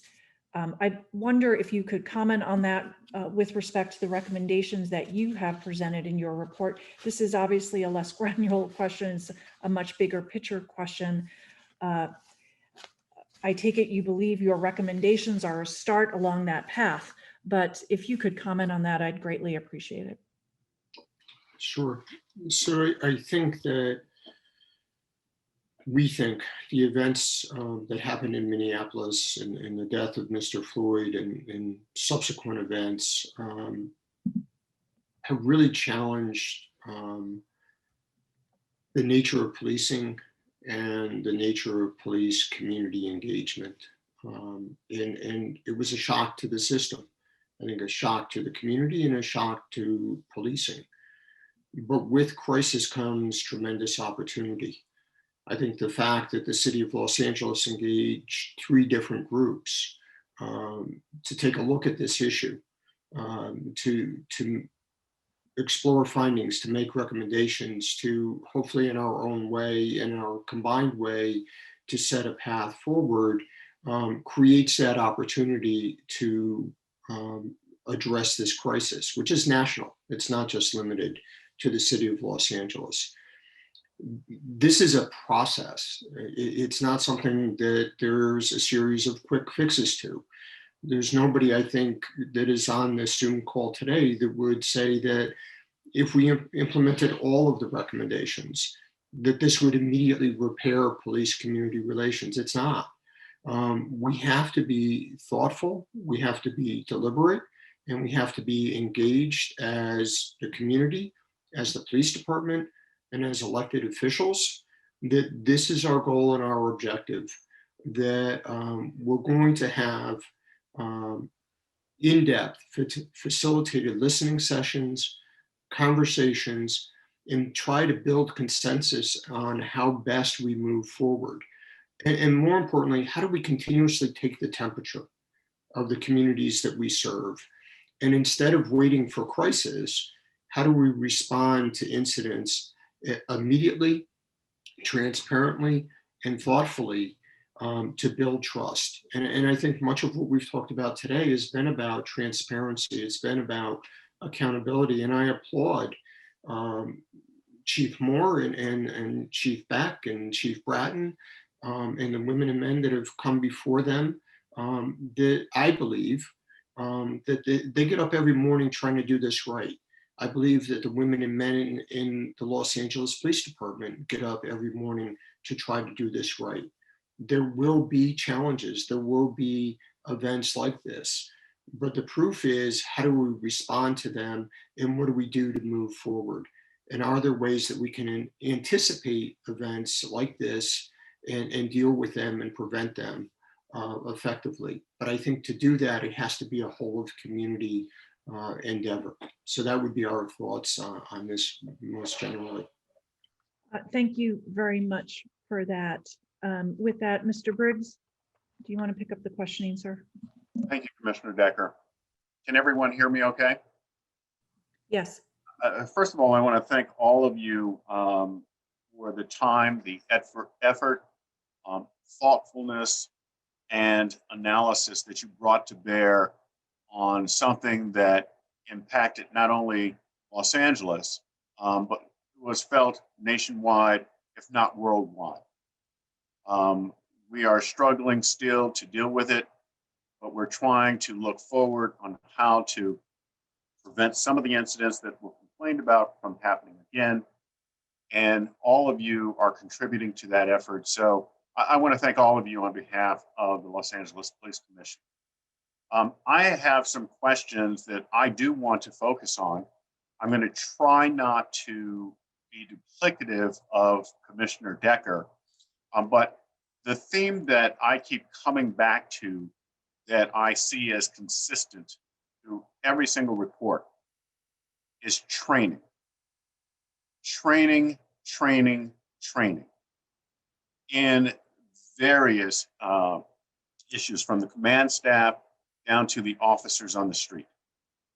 So with that in mind, I want to ask my first question to either Mr. Chaleff or Chief MacArthur, and this is dealing with less lethal force. Because your recommendation want us to establish a protocol for only trained members of the Metropolitan Division or officers who receive consistent and periodic instruction and certification in the 40mm system should be allowed to deploy for crowd control. My specific question is, how much training would be required? I understand you take issue with someone who was trained only once a year. I agree that that's insufficient. That does not provide someone with the necessary body memory on how to use this. So in drilling down this, what does periodic mean? Does it mean every 3 months, every 4 months? What does it mean and at what cost? I'll start, Jerry. I think when you look at our recommendation on 40mm, it is two-pronged. And Commissioner Decker, I'm sorry that we weren't as clear as we probably could have been in our report. Right now, the only entity within the department that is trained frequently on this is Metropolitan Division. But as everybody in the department knows, that could extend to other units that get to train more frequently, such as GEDs or things like that. So you could actually increase the numbers very, very easily. The second prong of this is what does that actually mean, well trained? So I just want to be really clear. It's not just about training frequently. It is about training specifically to what dynamics we deal with when we're dealing with fast moving crowds. Because it is target specific, marksmanship ends up being an important component. This would be something that personally I would be recommending to the chief if I was, an arm of making recommendations, that they start off doing this at least at a minimum twice a year, identify the units that he believes would be more easily trained. And this again is about crowd control. If we work on the manipulation skills once a year during our during the shotgun qualification, for example, that would most likely be sufficient for our officers out in patrol for the daily patrol, because they don't have large crowds. They have one person that they're targeting, correct? So I just like to separate those two components. So I would be looking at what would my units be? Would it be your GEDs? Would it be special problems units? Depending on what the chief identifies, who could peel away and work with potentially at this point Metropolitan Division. I don't know, but I believe Metropolitan Division is doing the primary training right now on 40mm. So they would be able to be incorporated into the training that Metropolitan Division is already doing, or they could create, take a piece of what training they do and infuse units into that type of a training. So I would be looking at starting it at maybe 3 times a year. It might be a quarterly issue. We've got to be very, very cautious of it because there's a lot of other things they have to do. But when GED units, for example, a lot of times they train together. So it has that same ability for you to bring in, a group of 10 or 12 people to infuse them working with the units that are already training. Because there's not a lot of empirical information out there on it, I like to, because it is about manipulations and marksmanship, I equate it to what we do know and what has been successful for us in terms of our training in firearms. So we qualify our officers 4 times a year in the handgun. We qualify the officers. I believe it's 3 times a year in the rifle, and once a year with the shotgun, because the shotgun is a relatively easy weapon to use. So I look through that lens as I play this out. But this is why it's really important for the chief to actually look at who's doing the training right now, the type of training they're doing, so that we are doing something more than just marksmanship. We are looking at how do you train for crowd control situations. One of the recommendations we did make was that potentially seeing if the simulators that we have, or if the department's looking at getting new simulators, because I know our simulators are getting old and rusty. But is there the ability for officers to practice in a simulator type session where there are multiple people, fast moving crowds, and to see if that can help also? And if that ends up coming into the department in time, that will also allow us to do more training more frequently. But I would be starting off with about 3 times a year, because summer's tough, and we typically in summer policing, most police departments, including LAPDs, we try to minimize how much training goes on because summer's busy with lots of radio calls and lots of activity. So we try to go, I say, semi-dark in the summer and only do really, really critical training in the summer. So that's where I would start with 3 years from my background in training. Thank you. And Mr. Strope, can you respond? Can you weigh in, please? Yeah, I would agree with the amount of training. I think it goes beyond manipulation. It's situational awareness and contextual training. Again, right, with a lot of movement, with a lot of individuals, it is a much different than deployment than when you're dealing with a signal subject that you're trying to use an alternative to lethal force and use less lethal. So I concur fully with the comments that the previous speaker made. And Ms. Rhodes, what are your thoughts on this? I would be hard pressed to say that more training isn't better. I would agree with that sentiment. I would say that the department is already engaged in during shotgun training, that they are going to look at the manipulation of the 40 as well, as Chief MacArthur talked about earlier in the presentation.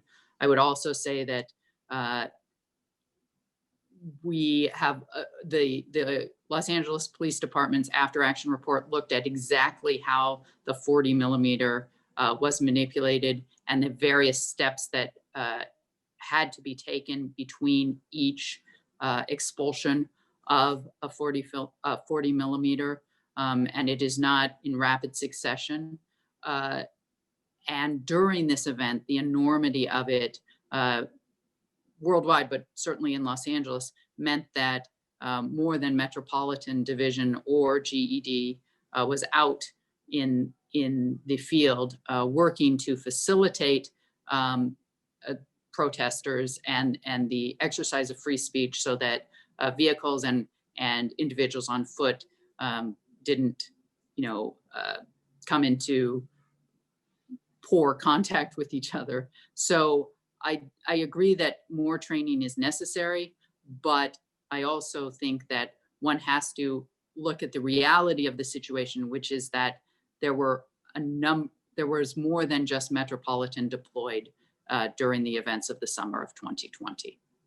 Ms. Rose, before I go back to the Chaleff group with this, and while I have you here, from a policy perspective, should we be examining whether or not the 40 millimeter should be used for crowd control? I think that from a policy perspective, and frankly, we should have an open door to looking at everything. I would caution the police commission that we need to have some less lethal to use, because this was an event where rocks, bottles, other material, fireworks, bleach was thrown at officers. And while many in the crowd were peaceful, there were those in the crowd that would do harm both to property and to individuals, specifically police officers. And therefore, you need something to direct at those rogue members of the crowd. At this point, the department is looking for and continues to actively look for other available modes that are less lethal. There, as the chief made comment in his remarks, there are not that many out there. And so before we take a tool away, we need to look at both what facts the police officers were presented with, the enormity of the number of events that was ongoing, the size of the department, and what is out there for officers to use. So while I do not disagree that we can look at, from a policy perspective, what should be used and what training we should start with, we also need, I think, to look at the facts of the situation that the officers were confronted with during the summer of 2020.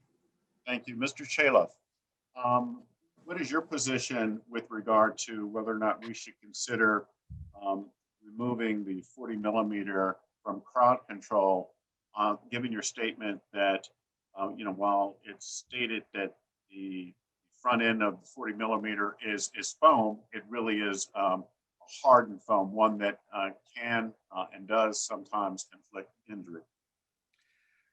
It's interesting because as we were writing this report, I kept raising that question of should the 40 millimeter be outlawed for the use in crowds.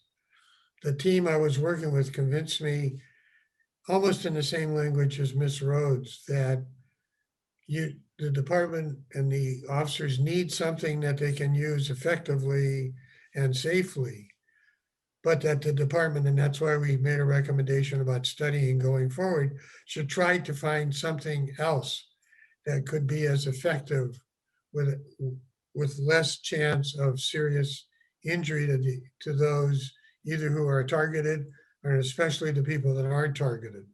So I think at this stage in the development of equipment, it should remain, but it should only be used again by those who are the best trained, with experience, and who have the ability to use them in the appropriate situations. Thank you. Mr. Straub, I don't want to leave you out on this particular question. What is your position with respect to a potential banning the 40 millimeter for crowd control? So I would agree with Chief McCarthy and Mr. Chaleff and Ms. Rhodes. I think, as I said in earlier remarks, this is a process, and I'm confident that the LAPD will continue to examine what alternatives are out there. But I think we have to be very careful, right? We have to recognize that the actions that we saw in LA and across the country by some, and I use the word some, elements of First Amendment events and protests were extremely dangerous. They were extremely dangerous to officers. We know that officers in LA and other parts of the country experienced injuries that they are still suffering from and trying to recover from. We know that protesters get hurt by other protesters, that sometimes projectiles launched from the middle or the back of the protest don't even make it to the police, that they end up hurting other protesters.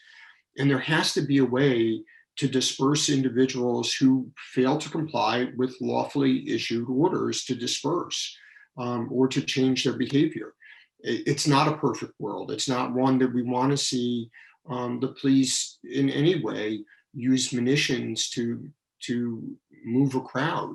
But at the same time, there is an obligation that the officers have to protect the community, the protesters, property, and themselves. They have a right to go home to their families the same way they came to work. And so we don't want to see the use of force in any shape.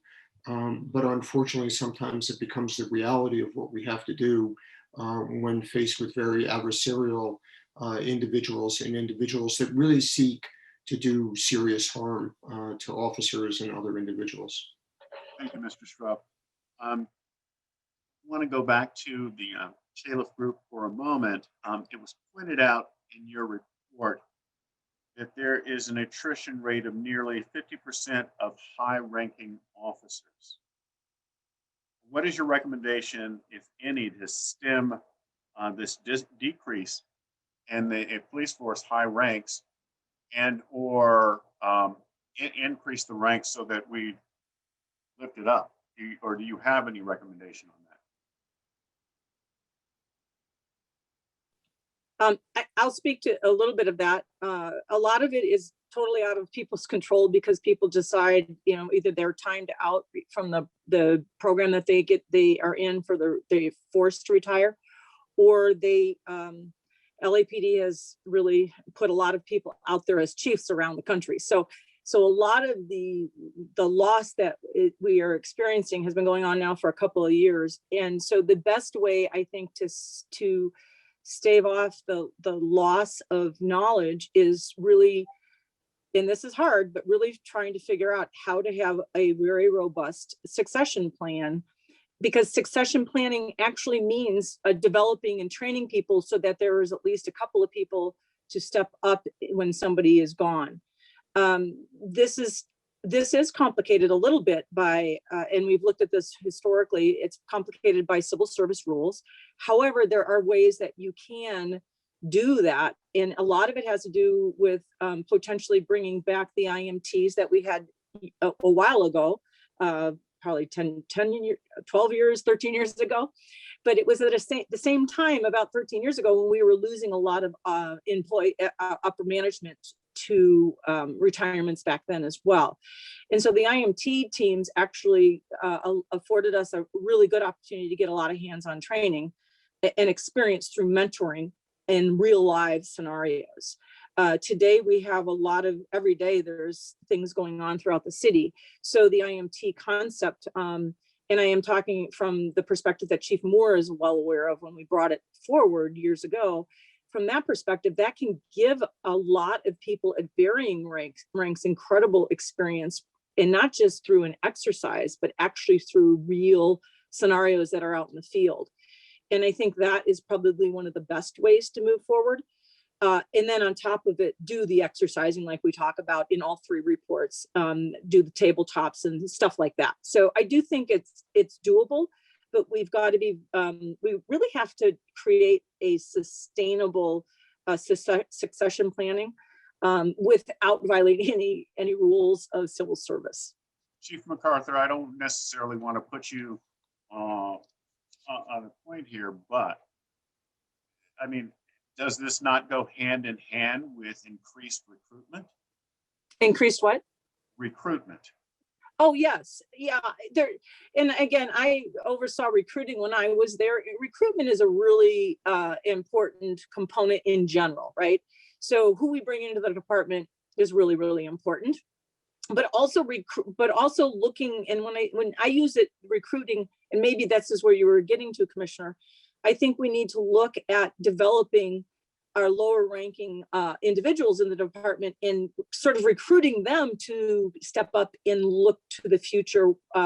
It's like Ms. Rhodes talked about her team and how they're the future of the department. And that is, we really have to invest in our own employees that are out there doing the work every single day and ensure that we are, I hate to use the word recruiting, but we're trying to develop a huge group of people within the department so that when Chief Moore has somebody step away because they got a chief's job or whatever the reason is, he has a cache of people on the bench, so to speak, to use a sports analogy, on the bench that he can pick from.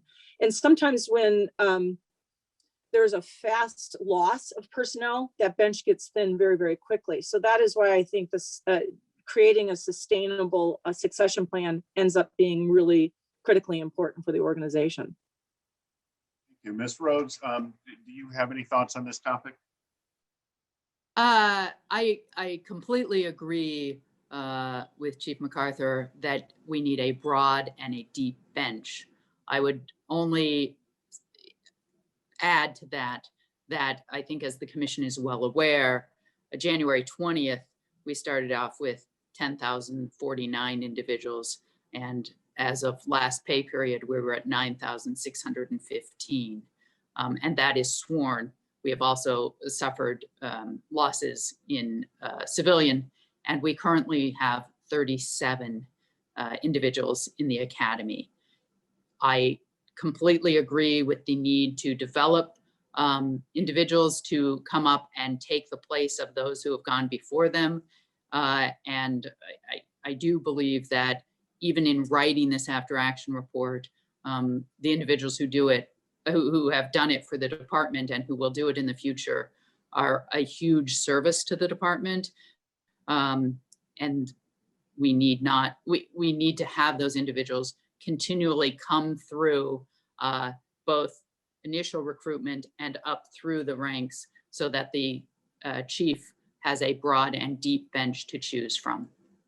Just to underscore the point, Ms. Rhodes, what you're essentially saying is that our rate of attrition is so great that even with those people that we're bringing into the academy, 36, as you say, is not keeping up with those that we're losing. Is that correct? Currently, yes. Commissioner Decker, I mean, I could go on with additional questions, but I know that my other commissioners have questions at this time, so I'll defer to them. Thank you. Thank you very much. I'll go Commissioner Bonner, Kalanche, and then Soboroff just for planning purposes. Commissioner Bonner, why don't you go ahead, sir? Thank you very much. I am going to, I think, come at the discussion from a slightly different angle, I think, and I would start with just the first couple of observations about the conversation itself and the notion of the after action review or the after action report. Sometimes those terms are used interchangeably, but I do think it's different, you know, when you're using it as a noun. There's a report that we have 3 reports that have now been produced, and there's always that risk of one, you know, the reports goes on the shelf. You always have that risk. You also have the risk that sometimes the production of the report is seen as the product itself, and then as events overtake us, then we're coming back a year from now and wondering what happened with the report and so on and so forth. So there's those things. But most importantly, I think it's, at least from what I have seen over the years, that the organizations that benefit from this kind of exercise the most come to see after action review. You know, they see that as a noun, as a process. And then what it means is it's the organization's capacity to learn on an ongoing basis, many times in real time. So you're having to learn, you have to have that capacity to really learn and adjust and make a lot of what's being discussed today is long-term policy changes, things that'll take a long time. And yet, as we speak, or maybe tomorrow, there's going to be people in the streets, and the officers need that capacity to learn from recent experiences and apply things in real time. And so that's kind of the main perspective that I'm coming from. To achieve that, of course, the mindset is very important, because if people don't think they're going to learn something from this process, or they're not open to learning something from this process, that kind of guarantees us that they won't. And I'm reflecting on, I know that in the National Police Foundation report in particular, they were referencing their surprise at the low level of participation. Now, they acknowledged, you know, the issues of COVID and some of the other things, but there was some question about the level of participation. I know also just in some informal conversation that, you know, I've also heard people already just kind of taking issue with who was involved in the report and all those kinds of things. So I just emphasize this point of mindset that we have to work together to get the organization and the institution in the mindset of seeing this as an important conversation, but also not about cataloging a list of things that necessarily need to be changed, or seeking accountability, so to speak, in this context, but again, how to get better. So I had a couple of questions probably that are for the department first, and then 2 questions that are, I think, for both panels. And just kind of following on the point that I was making, the first question that I have is there was a recommendation in the National Police Foundation report I think it was 2.1.3, somewhere thereabout. And that recommendation was that the commanders who were involved in the protest from last summer actually undertake this process of doing their own after action reviews. And if I'm understanding that recommendation correctly, my question to the department is, has that or is that being done? I guess my answer to you, Commissioner Bonner, is in a sense. While they have not, at least to my knowledge, written an after action report, they have been specifically and intensely involved in an after action review. The team that wrote the after action report that should be used as a roadmap, and as you say, sort of the beginning of a living document that goes towards change. Each commander and above was interviewed multiple times, and many gave feedback to us in other ways, so that each of them looked at both their performance and the performance of the department and gave the authors of this report candid feedback as to what could have been done better, both by themselves and by their peers, by their superiors, and by those who reported to them. And so while I understand the recommendation by the National Police Report, I think to a large extent that has been an oral after action review by the command staff, and that has been done. I appreciate that. And just if you could, there'd be a couple of things, like this would be one, I think, that I'll note that I will probably appreciate a further comment on. And what I'm trying to assess is what I just mentioned, what is not only the capacity, but the process as we sit here now, because this will take some time to churn through the reports and to make changes, all those things that may need to be done. But my focus, as I say, is really on right now is what's actionable and what's happening now. So I would appreciate some comment on really how this is really happening now. How our commanders and officers using after action skills to, whether it is to assess a specific incident that just happened or something that may be happening, what have you. How is that being done now, so that we have some assurance that that is part of the process and everyone's not waiting for a report. So if I understand, yeah, sure. If I understand it correctly, the commanders engaged with the authors of the department's after action report in a review that is looking retrospectively at the events of the summer. But that look back, of course, propelled a look forward, and there have been events since the events of the summer of 2020, including, as I know you are well aware of, the elections, the inauguration, and we are still forward looking to what could happen based on, again, many events in Minneapolis. There are ongoing and very frequent meetings of commanders and above as to what we will do, tactics and lessons learned from, for example, videographers that we now know are so important in order to look at the crowd, look at dispersal orders, gain perspective on where the crowd is by video taping signs and videotaping the crowd. We are, and during these meetings, discuss the importance of narration on body-worn videos by officers, commanders' intent, making that very clear for any event that is either planned or that occurs spontaneously, to be prepared for that. So in terms of the recommendations, both made by the department and made by the other reports, commanders, deputy chiefs, assistant chiefs, and captains are looking at those to make sure that during potential future events, we are prepared and we have taken the lessons learned from looking back and looking forward with them.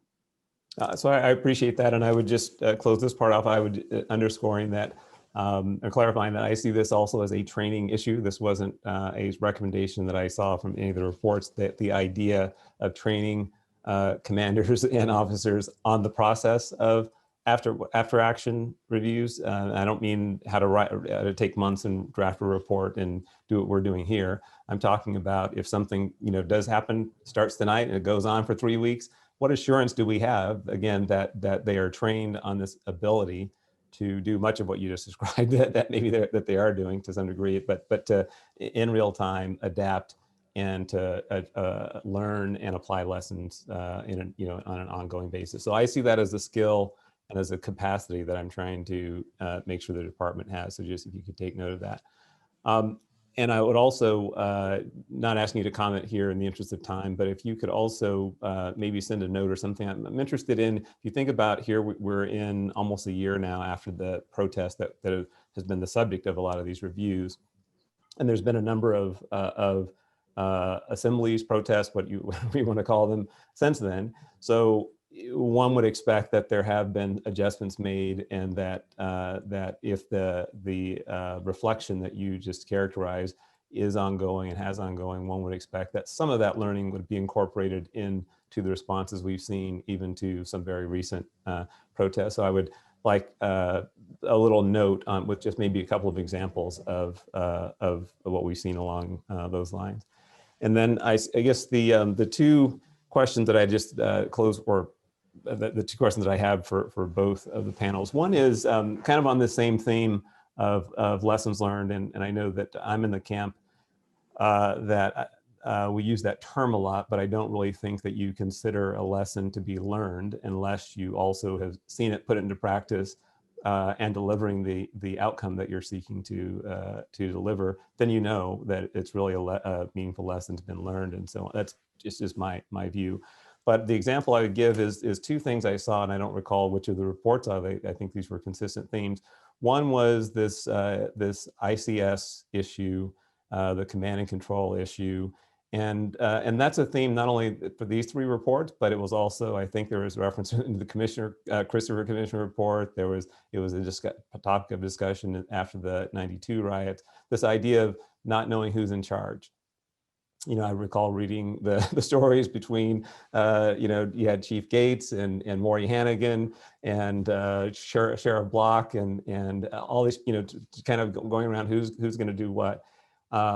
Between that and also the discussion of the National Guard, also the questions around how that not only how to deploy them quickly and make sure they're ready to go. I'm pointing out that those are examples of fairly basic and fundamental things that are basic and fundamental to law enforcement that were issues in the last, in 1992. They're issues now.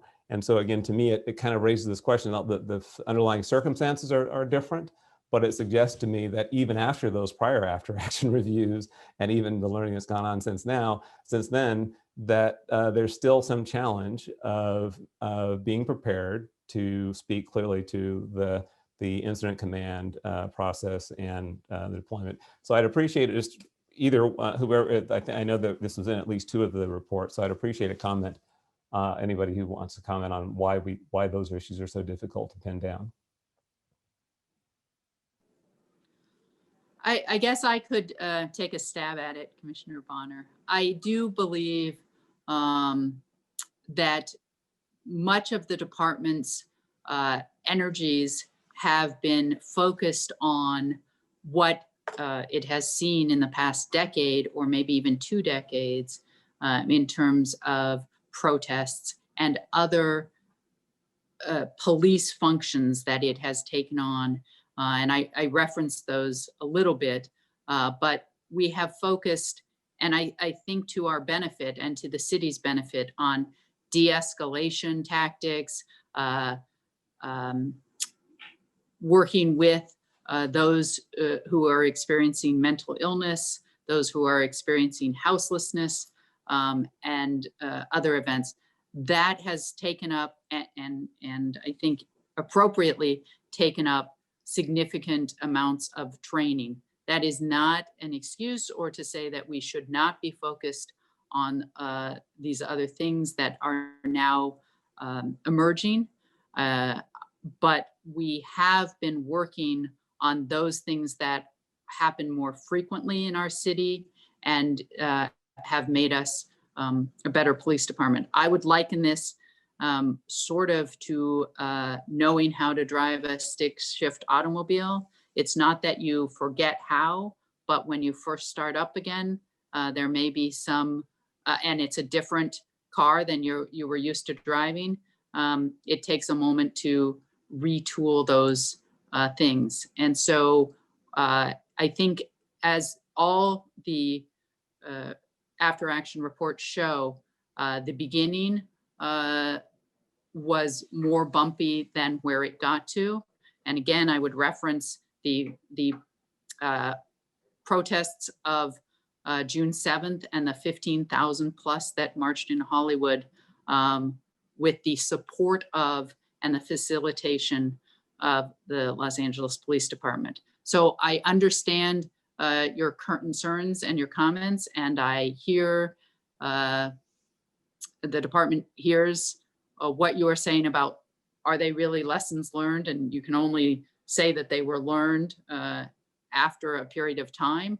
But I would also indicate that so much has been done in other areas as well. And if I might, I've tried to be reserved on this. And Commissioner, I think this is a very important point regarding the National Guard, in that over the last 30 years, they've been deployed twice. And there was a huge, in my view, the reports identified a significant improvement from the deployment from 1992 to the deployment we saw this last summer. They were on site within hours. They had missions, they had details, they had logistics support.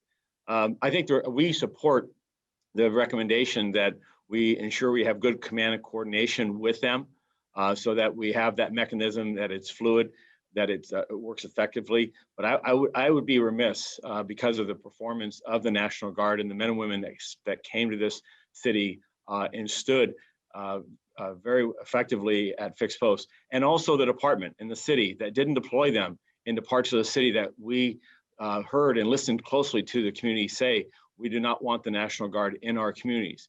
And we were responsive to that. So I think that there has been a generational shift, that there were lessons learned. However, as we started this, we're not here to pat ourselves on the back. We're here to point out the subtleties and also nuances and areas of which we can improve. But in the National Guard performance, I want to be careful that we not look at that performance as one that has, frankly, in other parts of the country and here locally, historically, been negative. And in this instance, I did not hear from the community or from our personnel that. I appreciate that, and it's one, just on a personal note, it's good to know that it's improved, because I was personally involved in calling up the Guard in 1992. Maybe my third day on the job in the governor's office was drafting the emergency proclamation and the paperwork to call up the Guard.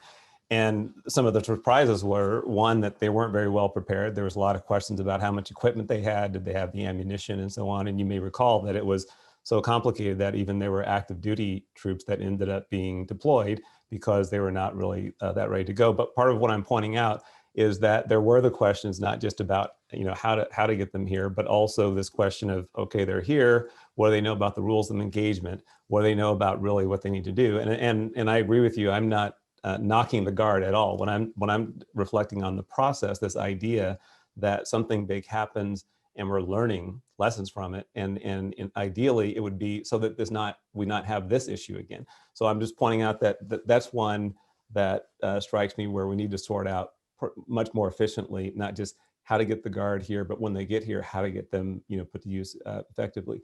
On the other one, the incident command issue, I don't see that. That's not an emerging issue. I think I forget exactly how Ms. Rhodes characterized it, but the simple idea of having a coherent, an efficient command structure and people understanding who's in charge, that's also to me one that, to me, it strikes me as something that that the department shouldn't have to learn over and over again. And I'm saying this kind of carefully because I'm not prepared to say that this has been the same issue every time.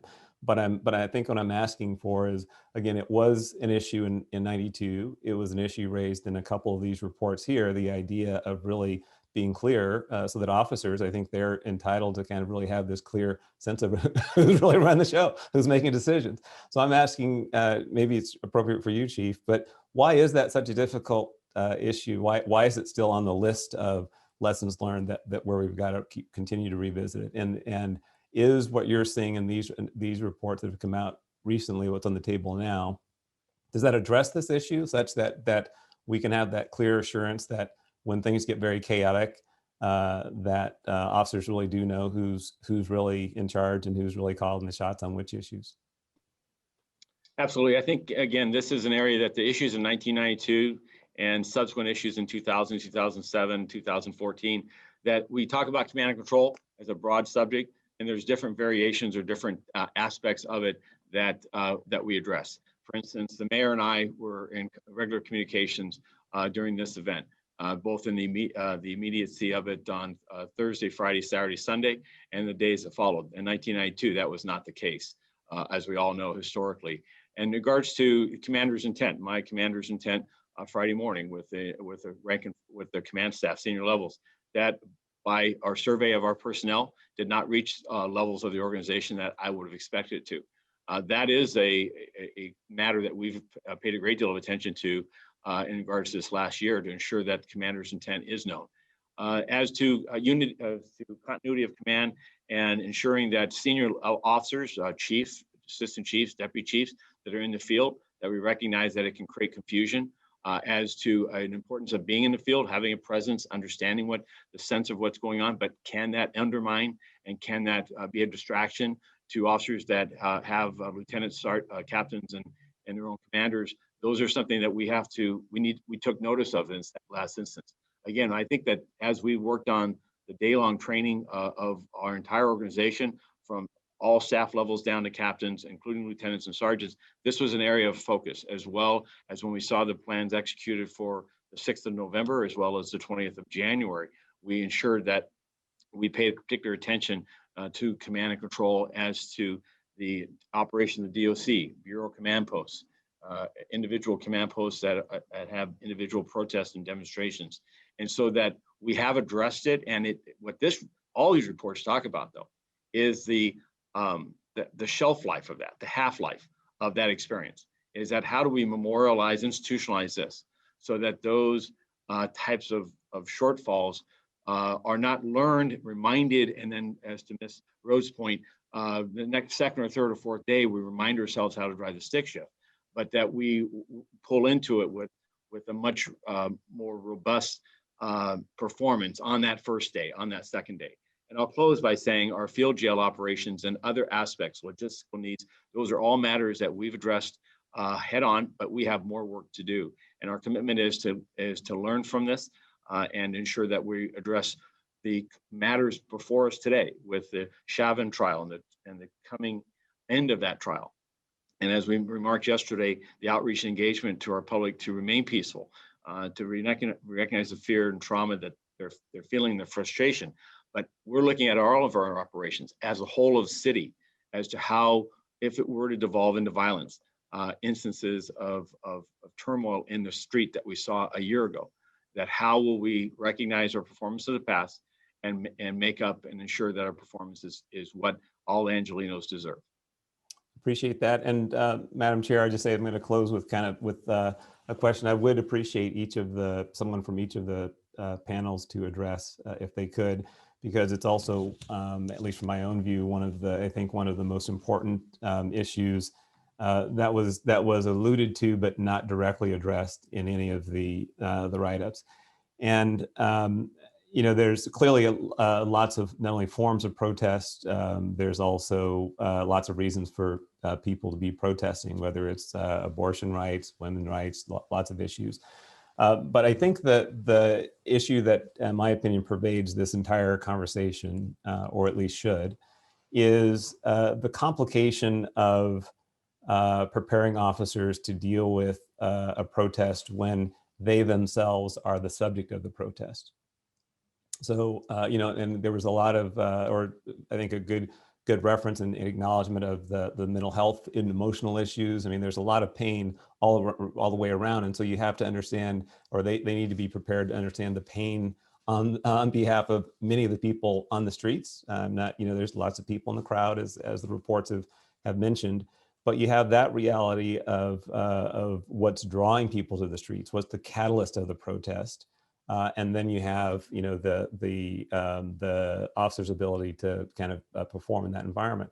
So I'd really, again, this is kind of a training issue. Maybe you could ask, like, how do you really train officers for this? But I'd like a brief comment really from each group on this issue of what, in your view, is the nexus or the relevance of, or I should say, the importance of the officers having even some basic understanding of the basis for the protest, the catalyst for the protest. So we're talking, kind of, about how to tinker with this and adjust that.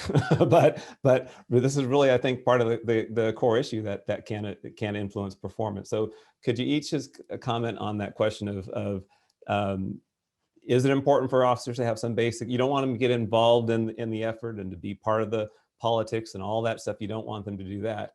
But in your professional opinions, how important is it for officers to know the catalyst of the protest, and how do you train, or should that be on the list of training, some way to train officers to perform in that kind of environment? I can speak just a little bit to that, and then I'll turn it over to the others.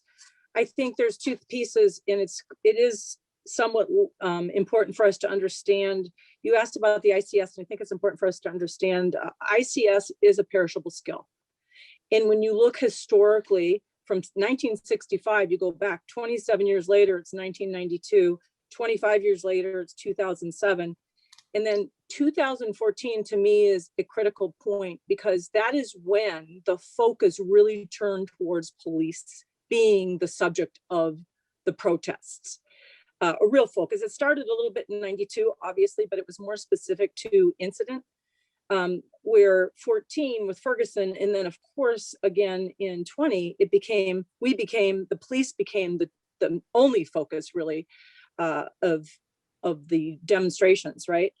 And so from my perspective, and I take part of the responsibility, I was still there in 14. I don't think we spent enough time in 14 really looking at how to best prepare our officers who are on the ground. We had some really good people back then, Chief Green, who's retired, but we also have some of our behavioral science psychologists who did come to do some training, but it was minimal training on how to prepare officers who are normally out there just trying to protect First Amendment rights. Now they're trying to protect First Amendment rights, but they are also the target. So I do think that is a critical component in training and really preparing these officers. It's like really preparing to go out there and to remain as neutral as possible when they're part of the conflict. And that is a little bit more complex than historically we've looked at when we deal with crowd management and crowd control type situations, because we're usually on the outside of it, where we're trying to keep the peace and let two sides project their points of view, or maybe three. And in this case, we ended up being the focal point. And again, I just saw the dynamics start to shift in 14. And I don't think policing across the country has really done enough focusing, not just LAPD, I'm talking about across the country, on really how to prepare people to be in the field when they are the subject. And so I do think that needs to be much more robust. I think it needs to be a really important discussion at the command level, so that when, as Chief Moore was talking about, how important commander's intent is, that component is talked about. After 2007, we really focused a lot on First Amendment rights and making sure that we were giving people a way to protest peacefully. But we never really shifted in terms of when we're addressing large groups of officers who are getting prepared to go out in the field. We never really shifted to how should they be handling themselves when they're the focus. So I'll turn it back to you, but that's a little bit of my perspective on it.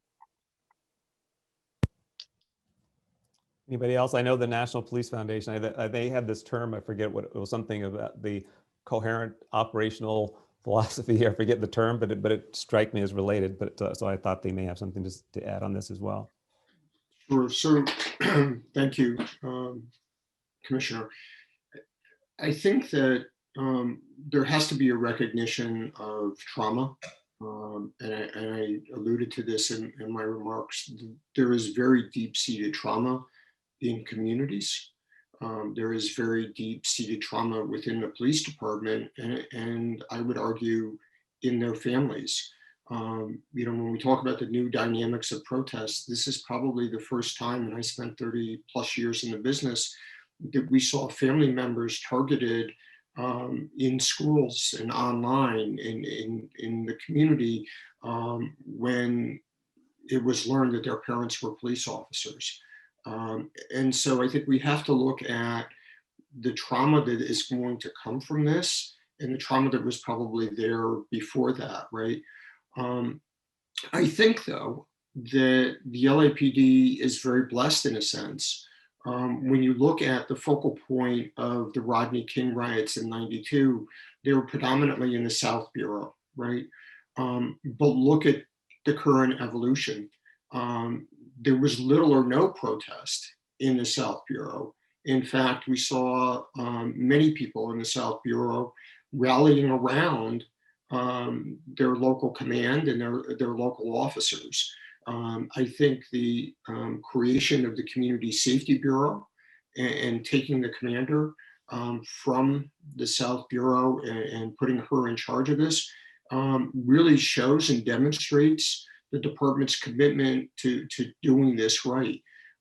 We saw in the West Bureau that there was very good engagement, and we alluded to this, actually we didn't allude to it, we were specific to it, that at the local bureau level, we saw some extremely good community engagement and outreach that prevented, in many cases, significant violence.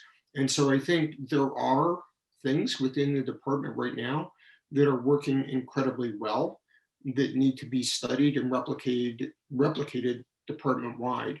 But I would acknowledge some real research around the level of trauma within the department and the level of trauma within the community, and have a coming together to discuss that trauma and how the department and the community and elected officials can work collectively to use that trauma as an opportunity to move forward versus as a scar that potentially gets ripped off every time there's an event. Appreciate that. Before I turn it over, Director Rode, were you going to comment also? Yes, very briefly. As trite as it is to say, those who do not know history are doomed to repeat it. I think the department, the community must come together. The department has begun since September to engage in the historical project. For those of us who were here and living in Los Angeles in 1992, it doesn't seem so long ago.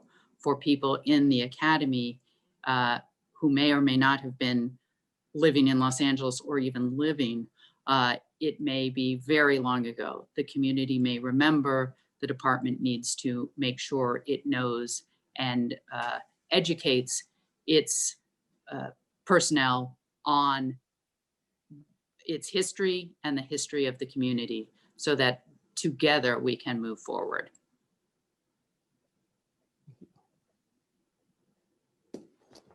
Madam Chair, thank you. That's what I had for today. Thank you. Thank you very much, Commissioner Bonner. Appreciate that. Commissioner Kalanche. Thank you. Thank you, President Decker. I will keep my remarks fairly short. Thank you to everyone who's presented, and thank you, fellow commissioners, for really important questions and thoughtful responses. I guess for me, in looking at the reports, I was thinking about how all this fits into kind of the global landscape of the department and the city. And some of the themes are things that we're either tackling or trying to reform or trying to get community input on, such as more training, more trust building, wellness, morale in the department, operation changes, better communication. So for me, I think it's important to understand where all these recommendations fit in the kind of in the life of not just the department, but of the officers that are out there working in the communities daily, and not necessarily about a specific type of incident, because I mean, our department focuses on so many different types of incidents daily, from small to large. And I think that all these themes fit into the small to the large incidents. But the preparation of the reports was also very enlightening, because I think that for me, being a newer commissioner, I got to see more of operations and how we deploy and how we organize the department. So that was very enlightening. The biggest thing for me was a trust building and communications, in how we communicate what is happening in a timely fashion, both within the department to our officers, but also to the public. I think that's critical. So thinking about all these different issues, I think is very important. But I guess my comments are more about us as a commission and building trust with our reaching out to officers, reaching out to the public to have them provide us input. I was concerned that there wasn't a lot of community input in how these recommendations or that basically impacted the outcome of the recommendations, or thoughts about just the incidents that happened, or how things were organized, or just the feeling and the sentiment about the department during this time. So I'm wondering, Commissioner Decker, if there's an opportunity to hold off on moving this to council. I would love to hear even from the officers in general. I don't know if there is a process to get feedback from rank and file about how they feel about these reports. I think that sometimes we don't take enough time to hear how those that are working out in the communities feel about some of the recommendations, or whether they work or don't work, right, before we institute and before we change policies or structures. I would love to have the community provide more input. I don't know what the process would be, but I feel that that is something that is necessary, and move the reports with some recommendations from the commission to city council, versus moving the report and then city council comes up with their thoughts, and then we come up with thoughts, and then it's kind of a reconciliation kind of process, versus us being thoughtful as a commission to propose recommendations before we kind of move these reports to council. And as you mentioned, they are, available to them because they're open to the public. But more importantly, I think I feel like there's a need to include more community. And these are very academic to some degree reports, but how do we get feedback from folks on very academic reports, right? So just thinking about how do we engage more folks and reviewing, or even just looking at the executive summaries and kind of giving us their thoughts, since it's been a year since all this happened. But I just want to be thoughtful in how we provide an opportunity for the public and even the rank and file officers to provide us some feedback. That was it. Okay, thank you. And I don't disagree with anything you said, Commissioner Kalanche, but out of respect for the electeds who've been all waiting for these reports, and they are now public, I do think it's a formality to pass it to them, but a formality that they are expecting. So I do want to be respect their role and their position in wanting formal access to the reports. They are public. But I don't think moving those reports forward in any way impedes all the other suggestions and recommendations that you put forward. I do think we want to advise the City Council that we are working to consolidate the recommendations, prioritize them, and that will be my suggestion, that we have the report back from the department. There would be another opportunity for the public to comment at that time. We certainly welcome individual members of the department from proceeding. I will say, I think the National Police Foundation, both the and the internal report from LAPD and the Mr. Chaleff's group, did considerable outreach to members of the department to get their input, but I do not think those efforts preclude us from seeking additional comments from different members of the department regarding the recommendations now that they are out in public and they can see it and read it and comment, and we can certainly encourage that as well. My recommended action, which the board is free to disagree with, is we do move those reports forward, frankly, out of respect to the other, the elected officials in the city, but advise them that we have a lot more work to do, that we intend to consolidate the recommendations, put them together in a way that makes sense so they don't have to comb through 3 separate reports, prioritize them where needed, reconcile any differences of opinion, put timelines on it, individuals in charge, et cetera, and so that they can see the actions as we move forward. And that will be the subject of a subsequent meeting before this commission, as soon as that is put together. I hope that answers your question, Commissioner Kalanche. Proceed. Yeah, I just want to underscore the need to develop a process or strategy to get more feedback from the community at large. And I appreciate that and would welcome you working with Mr. Tiefenk on and helping to develop that procedure. That would be helpful. So thank you, Commissioner. All right, Commissioner Severov, did you have? Okay, let me get right to it. It's 1:30. Today is Tuesday.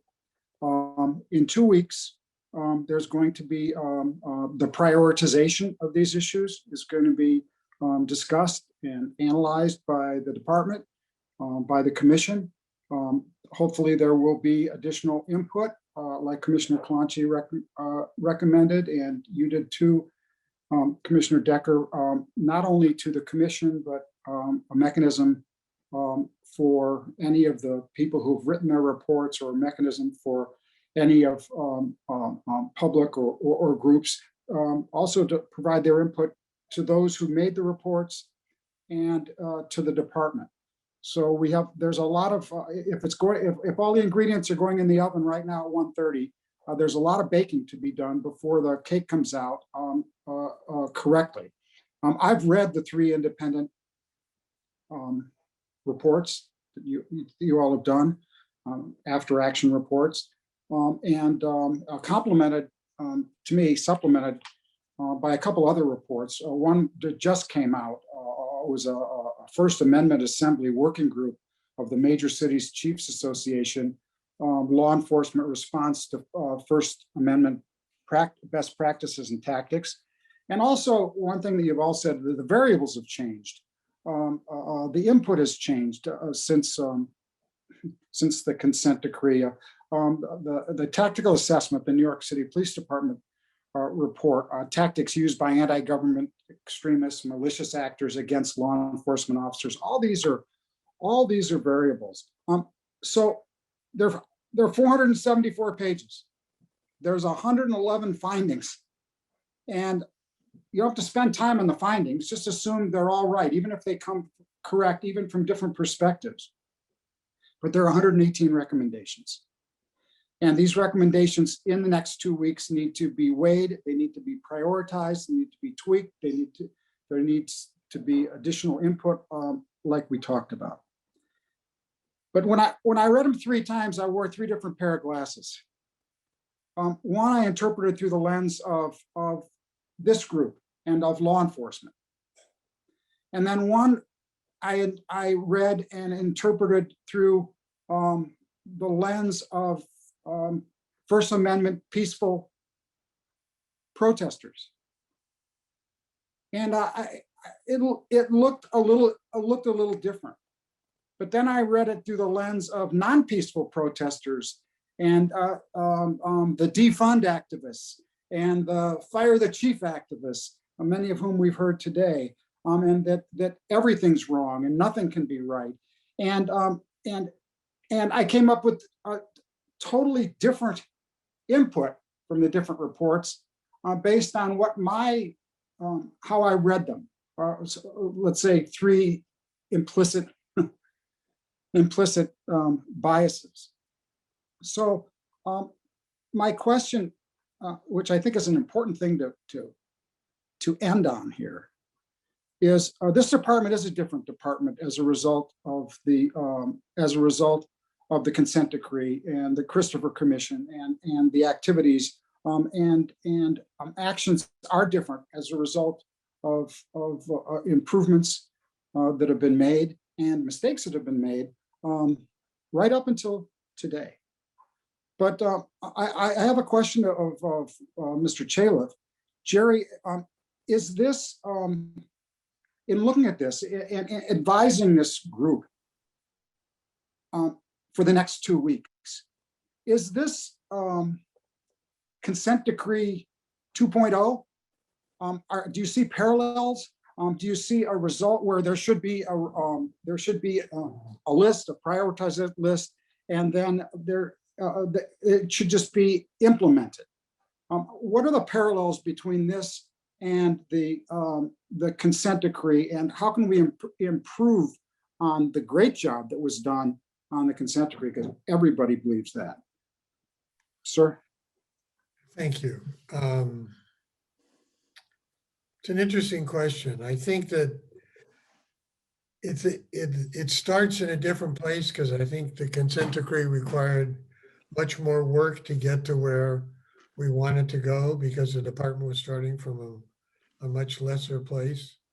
I think at the time when we came in with the consent decree, there was those in the department who didn't want to recognize that improvements had to be made. So there's a difference here now in the fact that however it worked out, you have 3 separate reports with, as you said, 118 recommendations.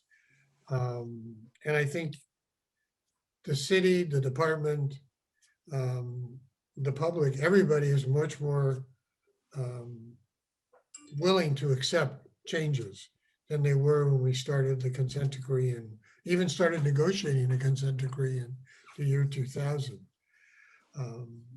I think there is prioritization, which is what we had to do with the consent decree, because you only have so many people with so many hours and so much money, so you have to prioritize. But we had a starting point because we had a document of what we had to do. This is different, although I think these 3 documents tell you what have to be done. We had a court telling us we had to do it. Right. So there was more pressure put on the department and the employees in the department to satisfy those requirements. I don't know if that's the case right now. I think that there's substantial, the chief can answer, I think there's substantial pressure, even though it isn't from the government, basically. I was about to say that the pressure now is not external, it's internal in the city. It's also external in the fact that you have a community that wants some changes because they didn't like what they saw in a lot of areas of what happened, both with the way the protest happened with the crime and destruction that occurred, and also with, for some, the way the police department responded. So I think obviously you have to prioritize, but I think when you're doing that, the question really has to be the overall theme, which is what are we trying to accomplish, which is what we were doing with the consent decree. What we were trying to accomplish was increasing trust between the community and the department. Trust was the main focus of all of that, because without trust from the people that are being policed, you can't have effective, compassionate, guardian type policing. Because if the community doesn't respond to the police, then the police does not respond to the community, and you don't have that level of trust. Well, I would think when you prioritize things, you're trying to do it in a way that will further the trust. And also to go back to something that, I don't know, a question that was raised, maybe it was by Commissioner Bonner about lessons learned, is that you want to ensure that what you're doing today not only meets the conditions of today, but look to the future, but also that you make sure, either by succession planning or inculcation in the department, that these lessons will not be lost, even if they're 25 years apart. Because if you look at what happened in 2011 and 2014 in relation to mass arrest, the department had the same problems with transportation and how people were detained. If you look at what happened in 2007 and compare it to what happened in 1990, in 2000, or in 2000 and last summer, you still have some of the same problems. So I think this is a long answer to a very short question, but it behooves everyone to try to ensure that we make improvements, but the improvements are the kind that we make that will remain permanent and will be able to be built upon. Go back to the consent decree. I always viewed the consent decree as the floor, not the ceiling. The consent decree is where we were going to start to make changes, not just checking boxes. And that's what you have to guard against is, yes, we have these 118 recommendations and we've done 72 of them. Unless those have some meaningful change, you're just checking boxes, which has happened across the country with consent decrees, which is why some work and some don't. Ours work. Okay, thanks. On the consent decree, and look, I'm the first one to admit it, because at that period in time, I didn't think it was the right thing to do. I didn't think the federal government should be telling us what to do. I thought that we should take it upon ourselves, and I was wrong. And the reason I was wrong is because you had two partners that wanted to dance. Both people did. There was nobody standing in the way saying, don't do it, don't do it. You have a number of people now, it's bigger than we'd like, that say, wait, we don't even want police. We want to defund the whole group. Forget the whole thing. How do you, let me ask the Police Foundation, how do you take that into account? And in the next 2 weeks, when you'll be communicating with any of us, or hopefully on what you've gotten out of today, and your recommendations for the department and the commission, how do you take that into account? And then I have one other thing I want to ask you. Just I'm very sensitive to this, and I was a little bit surprised. I thought your report was wonderful. I think your organization is wonderful. I think the diversity of your board of directors and the National Police Foundation is wonderful.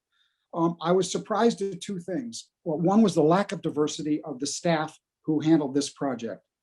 And number two, the statement that was made that, hey, a lot of the community didn't talk to us. We didn't get a lot of feedback from the community. And I wonder if you think that there was any nexus between that and not having the kind of diversity, because you have a very diverse staff in your organization. I'm talking about the group that was on this, and I'm sure they're highly qualified.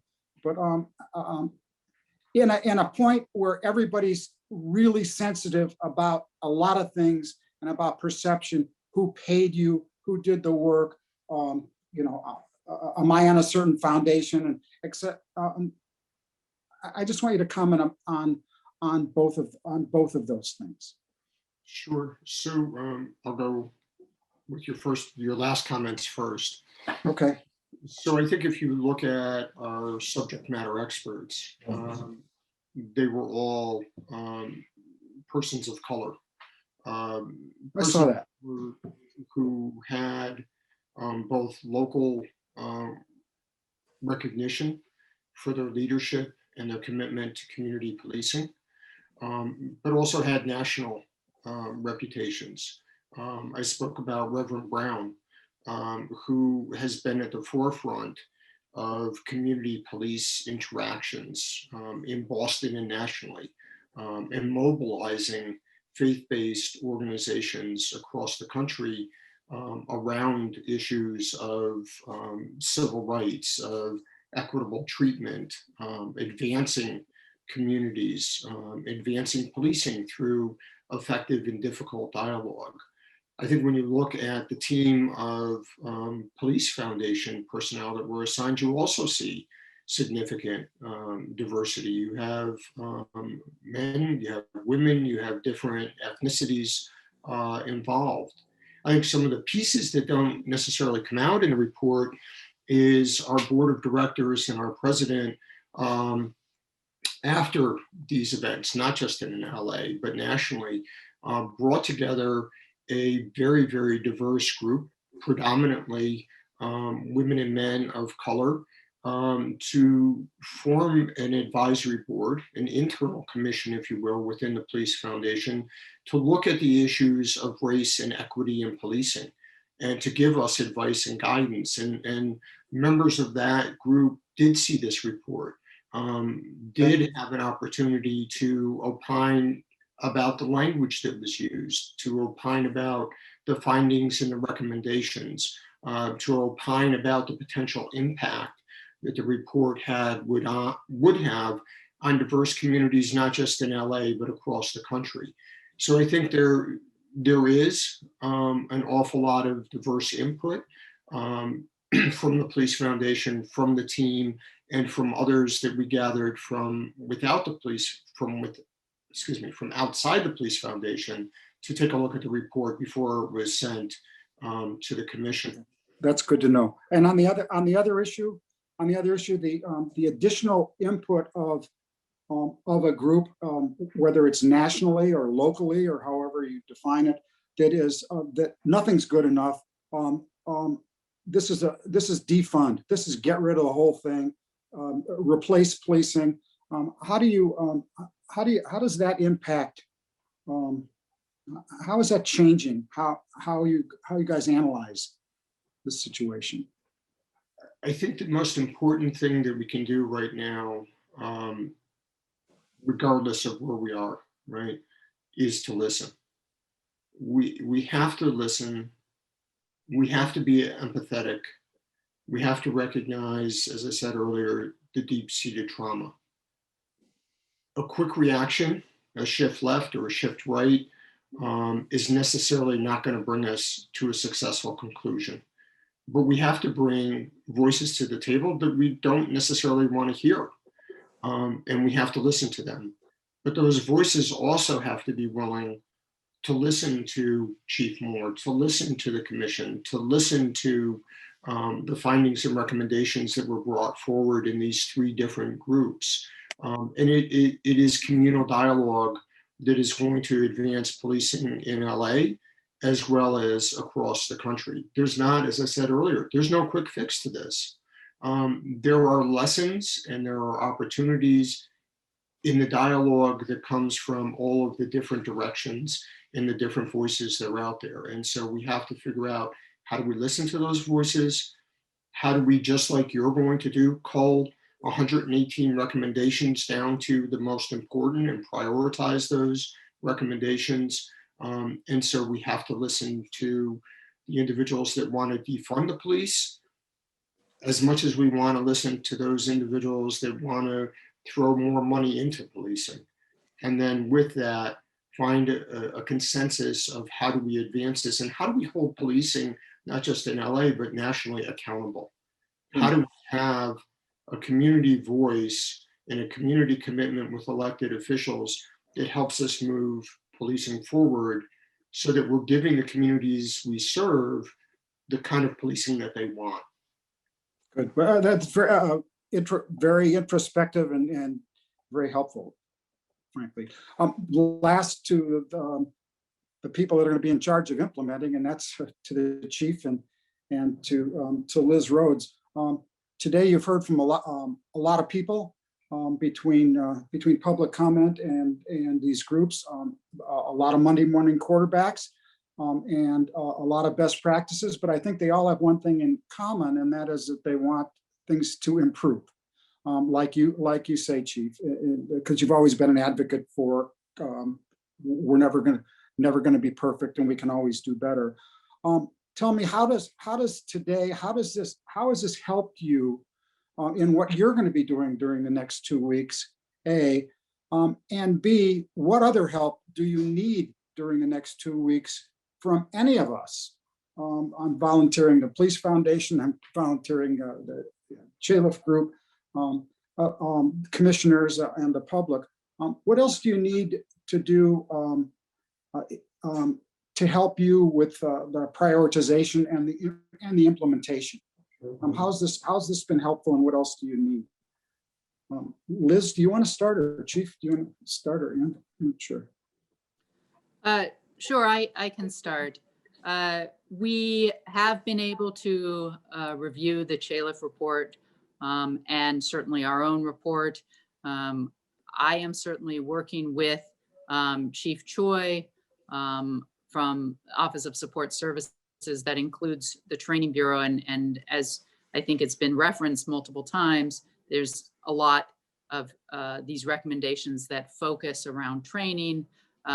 Certain things have already begun, but we look forward to building a task force with both members of the Chaleff team, Mr. Chaleff and Chief MacArthur, as well as the National Police Foundation. Good. That the National Police Foundation, we've been in, well, actually both groups we've been in constant communication with during the writing of their reports and trying to get them anything they needed. I think that, as was referenced earlier, there's a great deal of overlap, and we intend to use that as a springboard.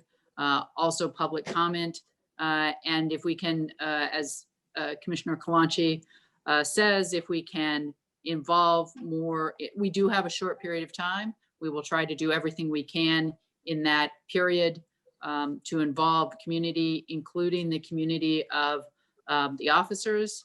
We'll try to find a way to open up to get their comments. I have a few ideas for that, and to present the commission with as good a product as we can in terms of just prioritization, recognizing that these reports are the first step. The presentation is the first step. The prioritization is maybe the second, but this is a very long journey that we have to go on. Thank you. Chief? One thing I'd add is that the two major aspects, we see a strategic plan, consolidating these findings, identifying the recommendations, prioritizing them, establishing some benchmarks about what is interim right now, what do we have already in progress that overlay these recommendations and the path forward. What are the things that we can get accomplished in the next 3 to 6 months, and what are the things that are beyond that window? We've got to put a framework together of taking our existing in-service training plan and put this on and blend it in, and then identify from that, what does that create as far as demands on an organization that is already experiencing significant cutback in staffing. And so how are we going to move forward in a productive way? We're not going to get, the hardest part of this is not, I think, the institutionalizing the training, ensuring that jail custody of personnel is reshifted to an entire different part of the organization that really cares about the custody and processing of individuals away from the investigative function. There's some strategic things where we have progress. What is really I'm hopeful for is this reimagining of what does crowd dealing with protests that are centered against police, what is tactics and strategies and objectives, and what can academia, what can behavioralists, what can other people suggest to us as a means of approaching? We have, as has been recommended by the National Police Foundation, a community liaison group. Each of our commands in the 4 geographic bureaus have liaison groups that are special event people that go out. Jess Baker was a historic individual known here. He's been followed in Central Bureau for Outreach and Engagement.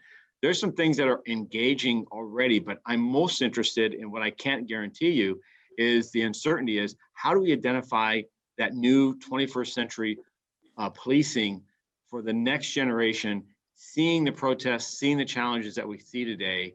It's on page, I think, 57 of the Mr. Chaleff's group's report that talks about this is only going to become more complex. This is only going to become more challenging. The expectations of policing is going up. So in working with that, I am looking for, we are looking as an organization for the new strategies, new techniques, new tools that can help protect our people, protect our communities, and absolutely facilitate First Amendment rights of everyone involved. Now, all that's not going to come to you in 2 weeks. This report, for our report, our next stage, mechanically, I do see the need to move these reports to the council because they're anxious, but the report to you will not be everything I've just talked about. It'll be the framework of priorities. We understand that, Chief. Thank you so much. Commissioners, thank you very much for your questions. But most importantly, to the National Police Foundation, the Chaleff Group, Ms. Rhodes, and you and your team, thank all three of you very much for your dedication, your service, for providing these detailed reports. As we've said now repeatedly, they come about the issue from different perspectives, but they do collectively give us a very clear roadmap for the future and for ways for this city and this commission and the department can come together and work forward. We trust you'll be available for our follow-up phone calls, but thank you all very, very much. You've been very generous with your time with us today. Thank you so much. Madam Secretary, please feel free to allow our panelists to leave. And with that, members of the commission, I'm going to formally make the motion that we've discussed a number of times today. First is the recommended board action to transmit to the mayor and city council the National Police Foundation report and the department's report, keeping in mind they already have the Chaleff report, of course. I will add to that while we would vote to pass those reports because they are public and that our elected officials are waiting to receive them officially, we certainly need to do more work. And with that, request a report back from the department in 2 weeks to take all the recommendations that we have referenced today, referenced in these reports, and put them, organize them, similar categories, and prioritize them to the extent they have to be prioritized, to consult with commissioners and the council and mayor to the extent appropriate, and to the extent a timeline can be indicated. If funding is needed, state that too. Let's get everything on the table as what we need to do, including the timeline for implementation. The goal in doing this, I want to be clear, is to have the commission, the city council, the mayor's office ultimately collectively agree to the pathway forward and ensure we're taking the advice of all the experts that have presented to us today, who've been actively engaged in reform efforts around the country.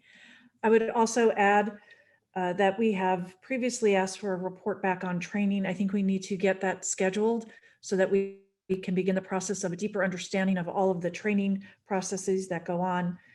I'd like to request a closed session. I believe it would be a closed session based upon the advice of the city attorney regarding all pending lawsuits so that the commissioners can be fully informed on that, and ask the Inspector General to work with our city attorney on all past lawsuits, settlements, and what the responsibilities of the department and the city are with respect to those.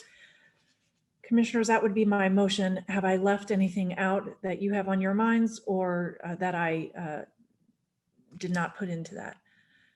Madam Chair, I could probably use a little more clarification. You referenced the council waiting for this information because I mean, candidly, I'm not really much my own views. I'm not inclined to kind of push it forward, and the reason being that I've only read them once. I know Commissioner Sobroff said he read them 3 different times with different classes, but I've only been through them once. I know that some commissioners have had some time to work with it, but I took a lot of notes today, and there's some more action going. So I'd like to understand a little bit more in terms of what we get from transmitting it to the council at this point and what their perspective is, and just to understand a little more of that rationale, if I could.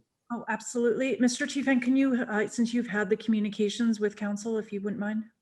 Yes, Madam President. It's my understanding the Chair of Public Safety would like to have these on the public safety agenda for next Wednesday at their next meeting.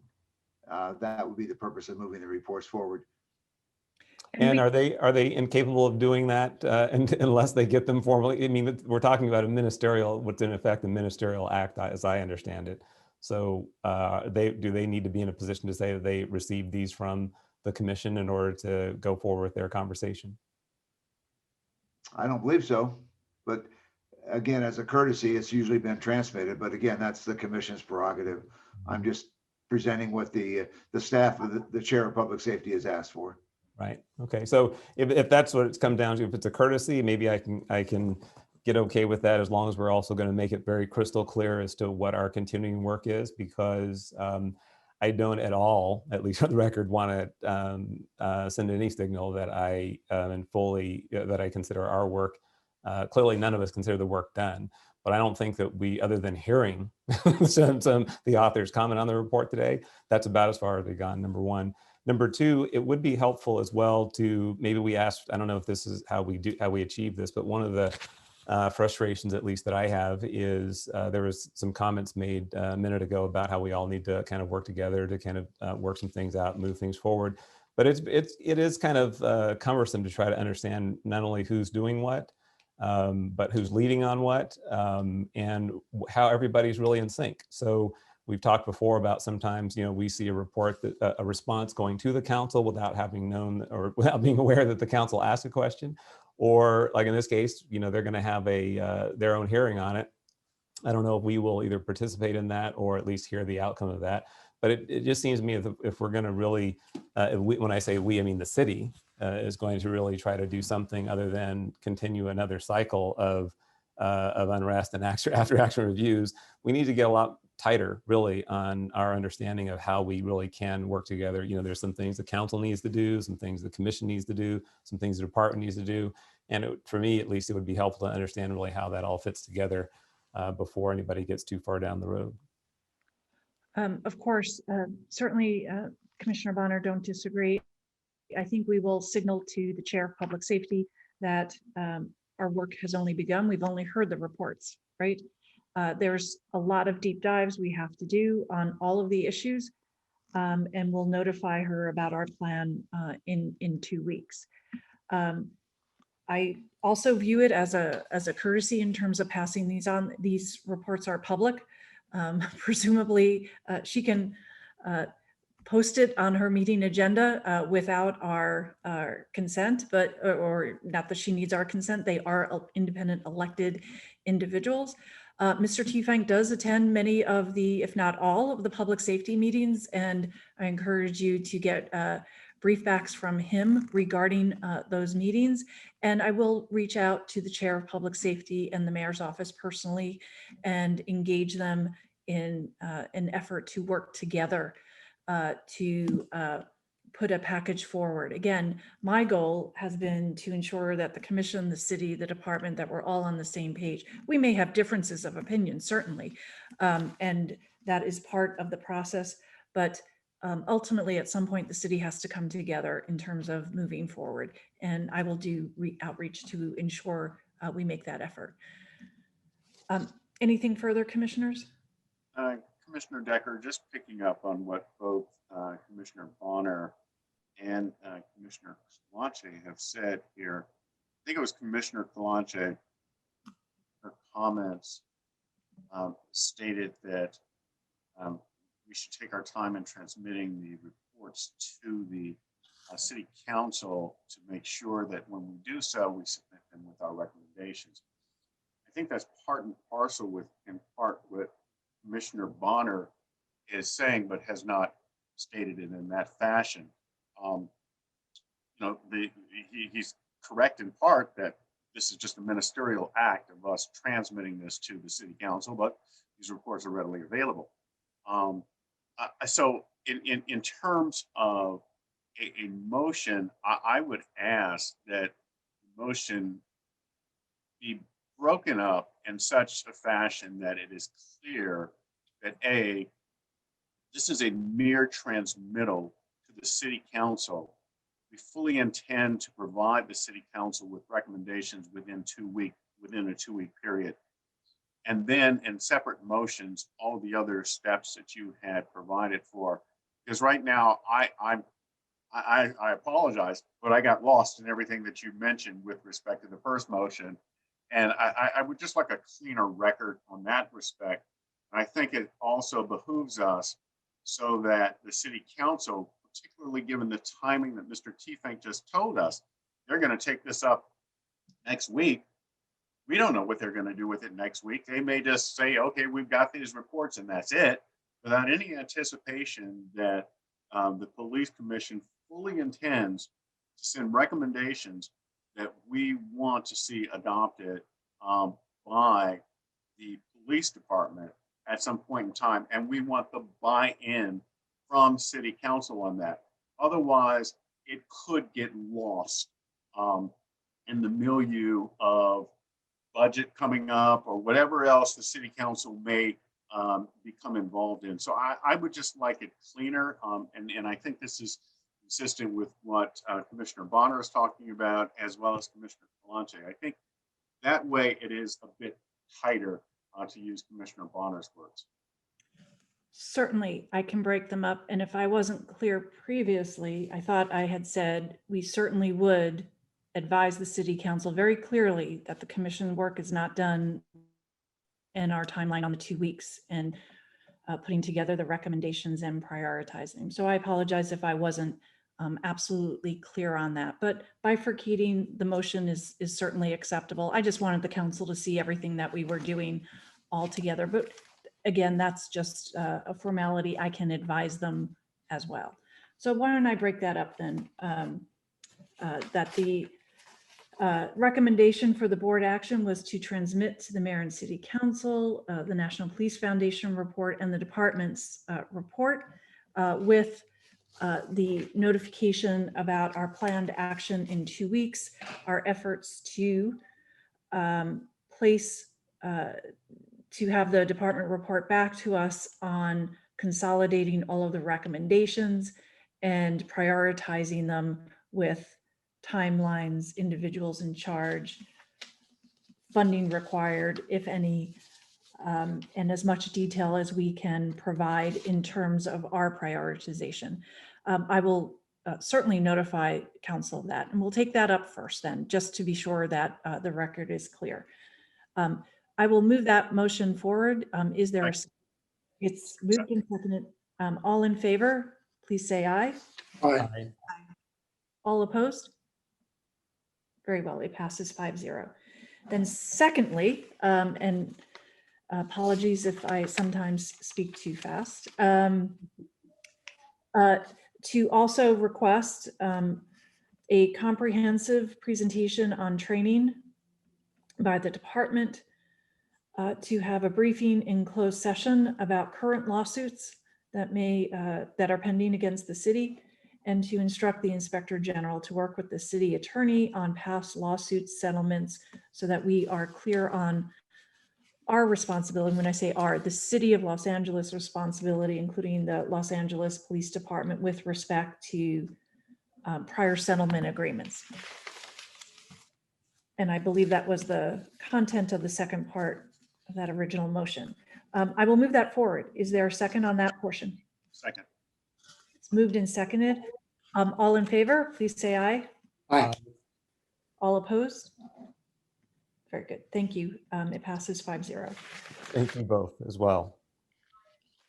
I was just saying thank you for sorting out, helping us all. Okay. Get over the, and apologies, commissioners, for the confusion.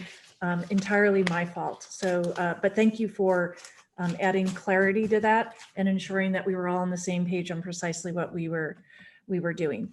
Much appreciated. We do have another matter on our agenda, and give me 1 second to find my agenda.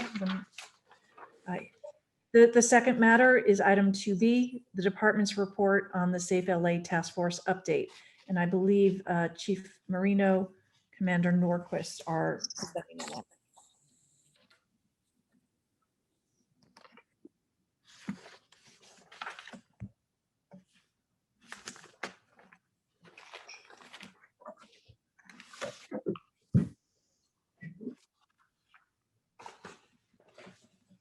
And Chief Marino, I see you've joined us. Thank you, sir. Why don't you begin by giving us, if you wouldn't mind, a brief overview of the report that is in front of us, sir. Yes, ma'am. Good morning, or excuse me, good afternoon, Madam President, Commissioners, Inspector General, Mr. Tiefenk, and the Chief. I'm going to give an overview on the Safe LA Task Force report that's in front of you. Prior to that presentation, I would just like to clarify a couple of clerical errors that was discovered in the review of this report after it was published. If you look on page 4 in regards to the complaint clusters, bullet number 5, which references the Metro Fairfax incident, that incident occurred on May 30th, not May 31st as indicated in the report. And then on the same page, bullet number 6, the complaints that were received from the downtown LA incident were from May 29th to June 6th. The complaints were not all received on June 1st as indicated. Additionally, one of the categorical use of force investigations, FID case number 22-20, on the third sentence, it reads that an officer fired a 40mm less lethal munition at the suspect, which penetrated the front passenger window, striking him in the abdomen. The officer did fire a less lethal at the suspect, but that deployment did not strike him. The individual was struck earlier in the evening from a less lethal, and we found that out during a Twitter or Instagram posting that he posted prior to that OIS. And then finally, ma'am, the cases that the Officer Inspector General is investigating should be 6, not 3. So then that brings the total number of cases to the total of 213, not 210. So as I move forward with this presentation, as you know, the Safe LA Task Force was created to efficiently and promptly respond to the personnel complaints that were received during the response that occurred during the civil unrest last year.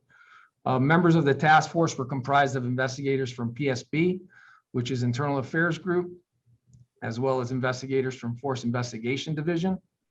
The task force focused initially on tracking all the complaints, consolidating any duplicate complaints, and then prioritizing the order in which the investigations were to be conducted. If an allegation involved a excessive force or met the criteria for a categorical use of force investigation, that portion of that investigation was then handed over to FID. 509 complaints were received through various reporting mechanisms that we have established. After the consolidation and review by the task force, 213 complaints were received. Of those 213 complaints, 88 were use of force related, or excuse me, 88 had use of force related allegations, and 6 were ultimately identified as a categorical use of force incident. Of the 213, 109 of those cases were assigned to the investigators of the task force. 93 of those of the remaining number were assigned to investigators at PSB, Internal Affairs, that were not part of the task force. 5 cases were assigned to the chain of command, which is the employee or the accused employee's division of assignment.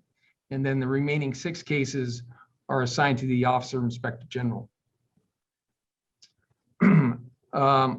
Preliminary, there were 672 allegations formed as a result of these of the intake of these complaints.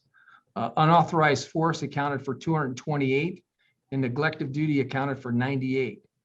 These 2 allegation types accounted for 49% of the total number of allegations that were formed on intake.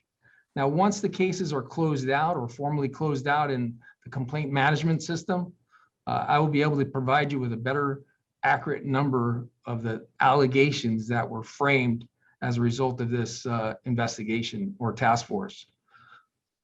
So the investigative process, we looked at not only complaints that were received, the number of complaints that were received pertaining to a certain event. We did identify 12 cluster locations that accounted for 154 of the total number of complaints received.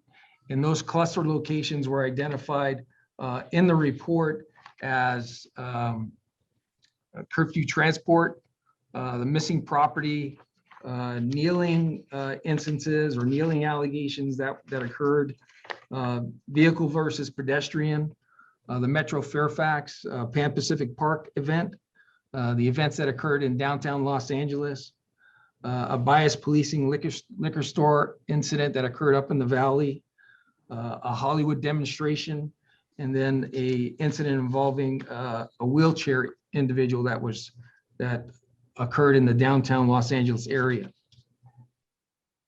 As I indicated, 6 initially categorical use of force incidents were identified. On one of those, FID was unable to determine if the categorical use of force occurred. We were unable to substantiate her injuries. FID did an outstanding job of reviewing not only body-worn video, medical records, and the interview of the complainant. And based on that information, we were unable to substantiate that categorical use of force occurred. And that FID number 040-2020 was submitted to the Board of Police Commission via 15-2, requesting that it be rescinded. So ultimately, the task force handled 5. 3 are currently pending final review by the Board of Police Commission, and the 2 remaining are in the investigative stages with FID. During the course of this investigation, or the course of the time period of the task force, 2 non-categorical investigations were initiated. And both of these investigations occurred in Hollywood during their events that occurred, and they have been reviewed and adjudicated through the process. 71 remaining complaints involving allegations of use of force have been adjudicated. 31 have been adjudicated, and then 40 are currently in the review or adjudication process. In looking at the number of body-worn videos that the investigators reviewed, digital in-car video, outside video, based on our investigation to this point, no allegations for unauthorized force have been sustained.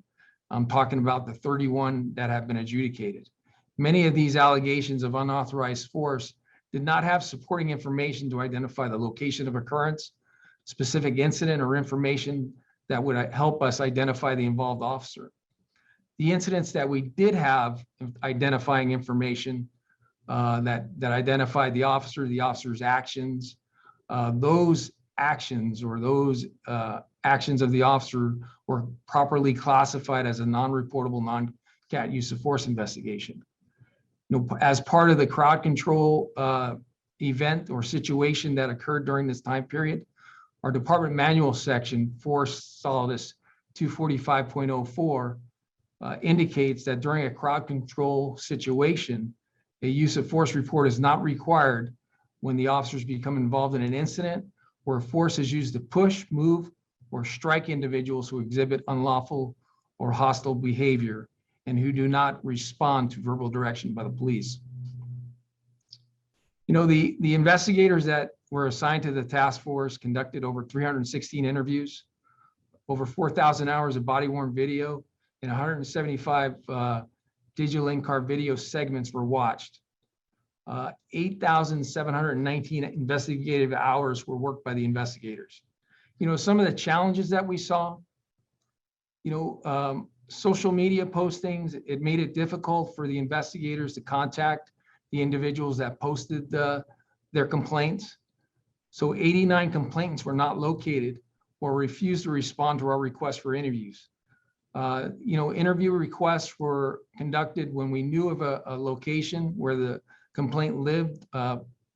Their homes were door knocked, contact letters were provided and sent, phone calls were made.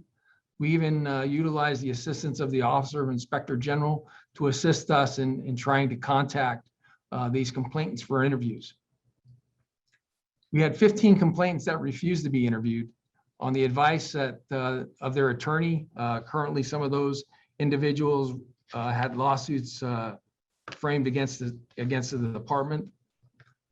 So that made it difficult for the investigators to obtain their interview, their story of what they occurred or what they saw during the course of this investigation.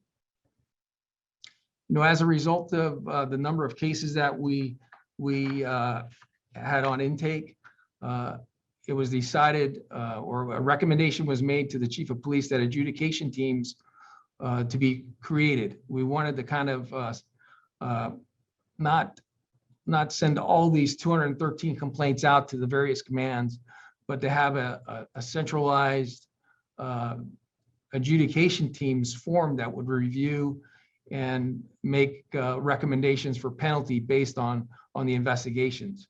So these two teams were created, which comprised of a staff officer, which held the rank of a commander, and two captains that were tasked with not only reviewing the investigation, completing the letter of transmittal, and recommending penalty. Once those cases were completed and reviewed by that investigative team, it was then reviewed further by Professional Standards Bureau Review and Evaluation Group.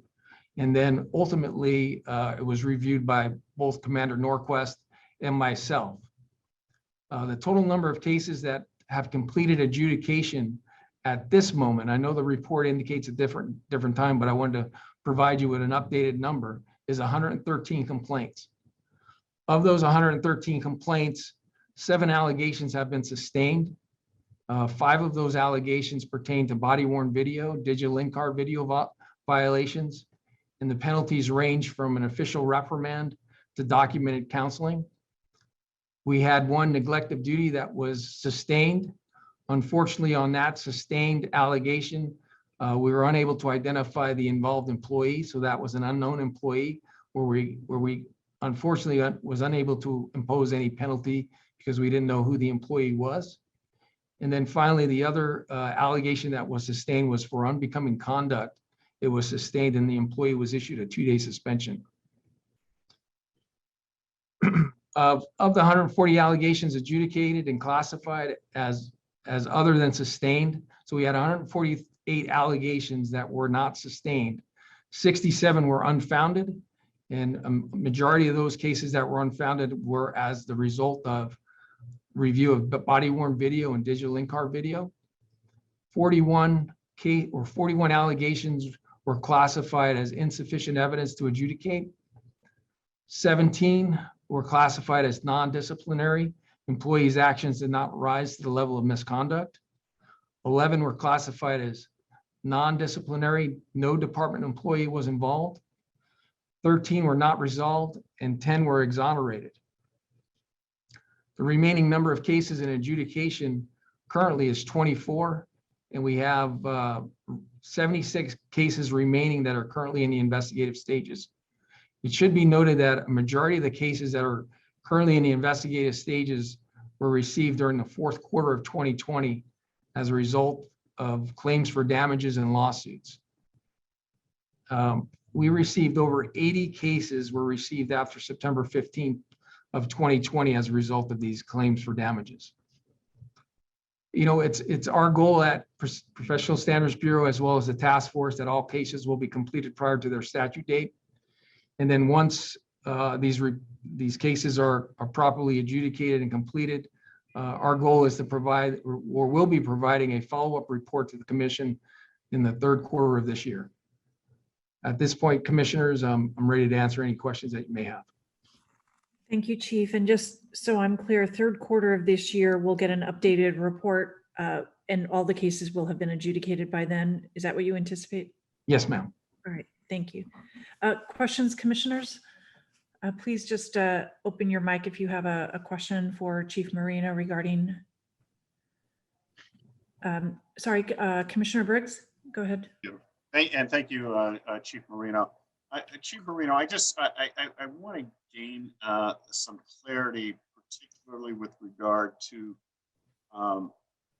the finding that many of the complaints involving allegations of use of force did not have supporting information to identify the officer's location or specific incident. Is it the case that you simply received generic complaints from the public of use of force, and that was it, and there was no specific, here's my name, here's the date it happened, this is where I was located, this is a description of the officer, And this was a time of day that it happened. I'm just trying to get an understanding of that, what that statement means. Commissioner Briggs, correct. In regards to your question, a lot of the complaints that were received were postings from Instagram, postings on social media accounts. And, you know, we were doing complaint classifications unit, which were part of the task force, did a good job in monitoring social media as well as media relations. And as also as the Office of Inspector General. When we received or saw these postings on these social media accounts, we initiated complaints based on that. We were proactive in initiating these complaints, and then we attempted to contact via media relations, Instagram messaging, contacting the creator or the owner of this account electronically. We also established a separate email account for the public to provide in regards to the actions of the officers electronically. And it was a challenge. It was a challenge because to try and determine when this occurred, where it occurred, and who involved. Like I indicated, unfortunately, we didn't have enough information to identify it. With the number of days that this event occurred and the amount of body-worn video that we looked at, we were unable to kind of narrow it down when, based on this short snippet that was posted on Instagram, on when that incident occurred without additional help from that individual. And yes, the lawsuits did hinder us in providing or getting information from the complaints because their lawyers not refused, but indicated to us they weren't going to submit to an interview. So that also caused us some concern and trouble. Thank you very much, Chief. Thank you, Commissioner Briggs. Commissioner Bonner, go ahead, sir. Thank you very much. Chief Marino, I wanted to ask a question that comes up on page 4, and it's the reference to the 7 complainants that made accusations of kneeling. Okay. First question I have is that already been determined or deemed some form of misconduct that is appropriately the subject of a complaint? Commissioner Bonner, those allegations of kneeling was received via public. As you're aware, sir, all public complaints or all public allegations of misconduct are properly investigated. So that's the reason why those complaints were initiated. Some of those complaints, 6 of them, I believe, is some of the cases that the Officer of Inspector General are investigating. I hope that answers your question. Well, I know that, and I've talked to a fair number of officers about the issue of kneeling, and so I know there's a range of views. Some interpret it as a political act, and so there's some conversation around that. Some see it as a form of capitulation or surrender, and there's issues around that. But some also see it as a de-escalation tool, and others see it as a community trust, a display of community trust building, if you will. So the concern is about and this may not be the case, but this is why I'm asking you, is to normally I think of your unit investigating things that are acknowledged to be potential misconduct, and so I'm just trying to understand, where does this issue of kneeling fit? Is it considered a potential? Is there some scenario the department already knows of where the act of kneeling would in fact be misconduct? Or how are you really, or are you looking into it because I interpret your answer being that you're investigating it because a complaint was made. So I get that simple part of it. But I'm just trying to understand if there's anything more to it than that there's been some determination as to what kneeling means or how it's viewed in the department. Commissioner Bonner, to answer your question, yes, they're being investigated because it was a public complaint. 4 of those allegations or 4 of those complaints have been adjudicated as exonerated. So hope, exoneration means that the officer's actions did not rise to that level of misconduct. Hopefully that answers your question in regards to that. Well, I appreciate that. And again, I'm also being clear that I know it's a sensitive issue. I'm not I'm trying to understand more so than nudge in one direction. So I appreciate your response there. So Commissioner, let me weigh on this because it is a sensitive issue. All 3 points that you raised, those were all addressed by the investigation of the actions of the involved employee. I'm subject to, I think, at least one of these complaints, if not more. But was it a political statement? Was it an effort to submit, or was it, frankly, a matter of communication, of demonstrating humanity and reaching across to communicate in a time when people saw the uniform and didn't see the person? And so in each instance so far, it's been an effort for the person to be seen as a person, a police officer to be seen and to open up lines of communication, not a political act, not a matter of submitting to the authority of someone else. Okay, so it's a contextual analysis, if you will. So, I mean, I gather from your comments that that each one does involve some degree or assessment of the context, the full context. Yes, it's based on including any photographs or evidence of the occasion. Appreciate that. Thank you. Thank you very much.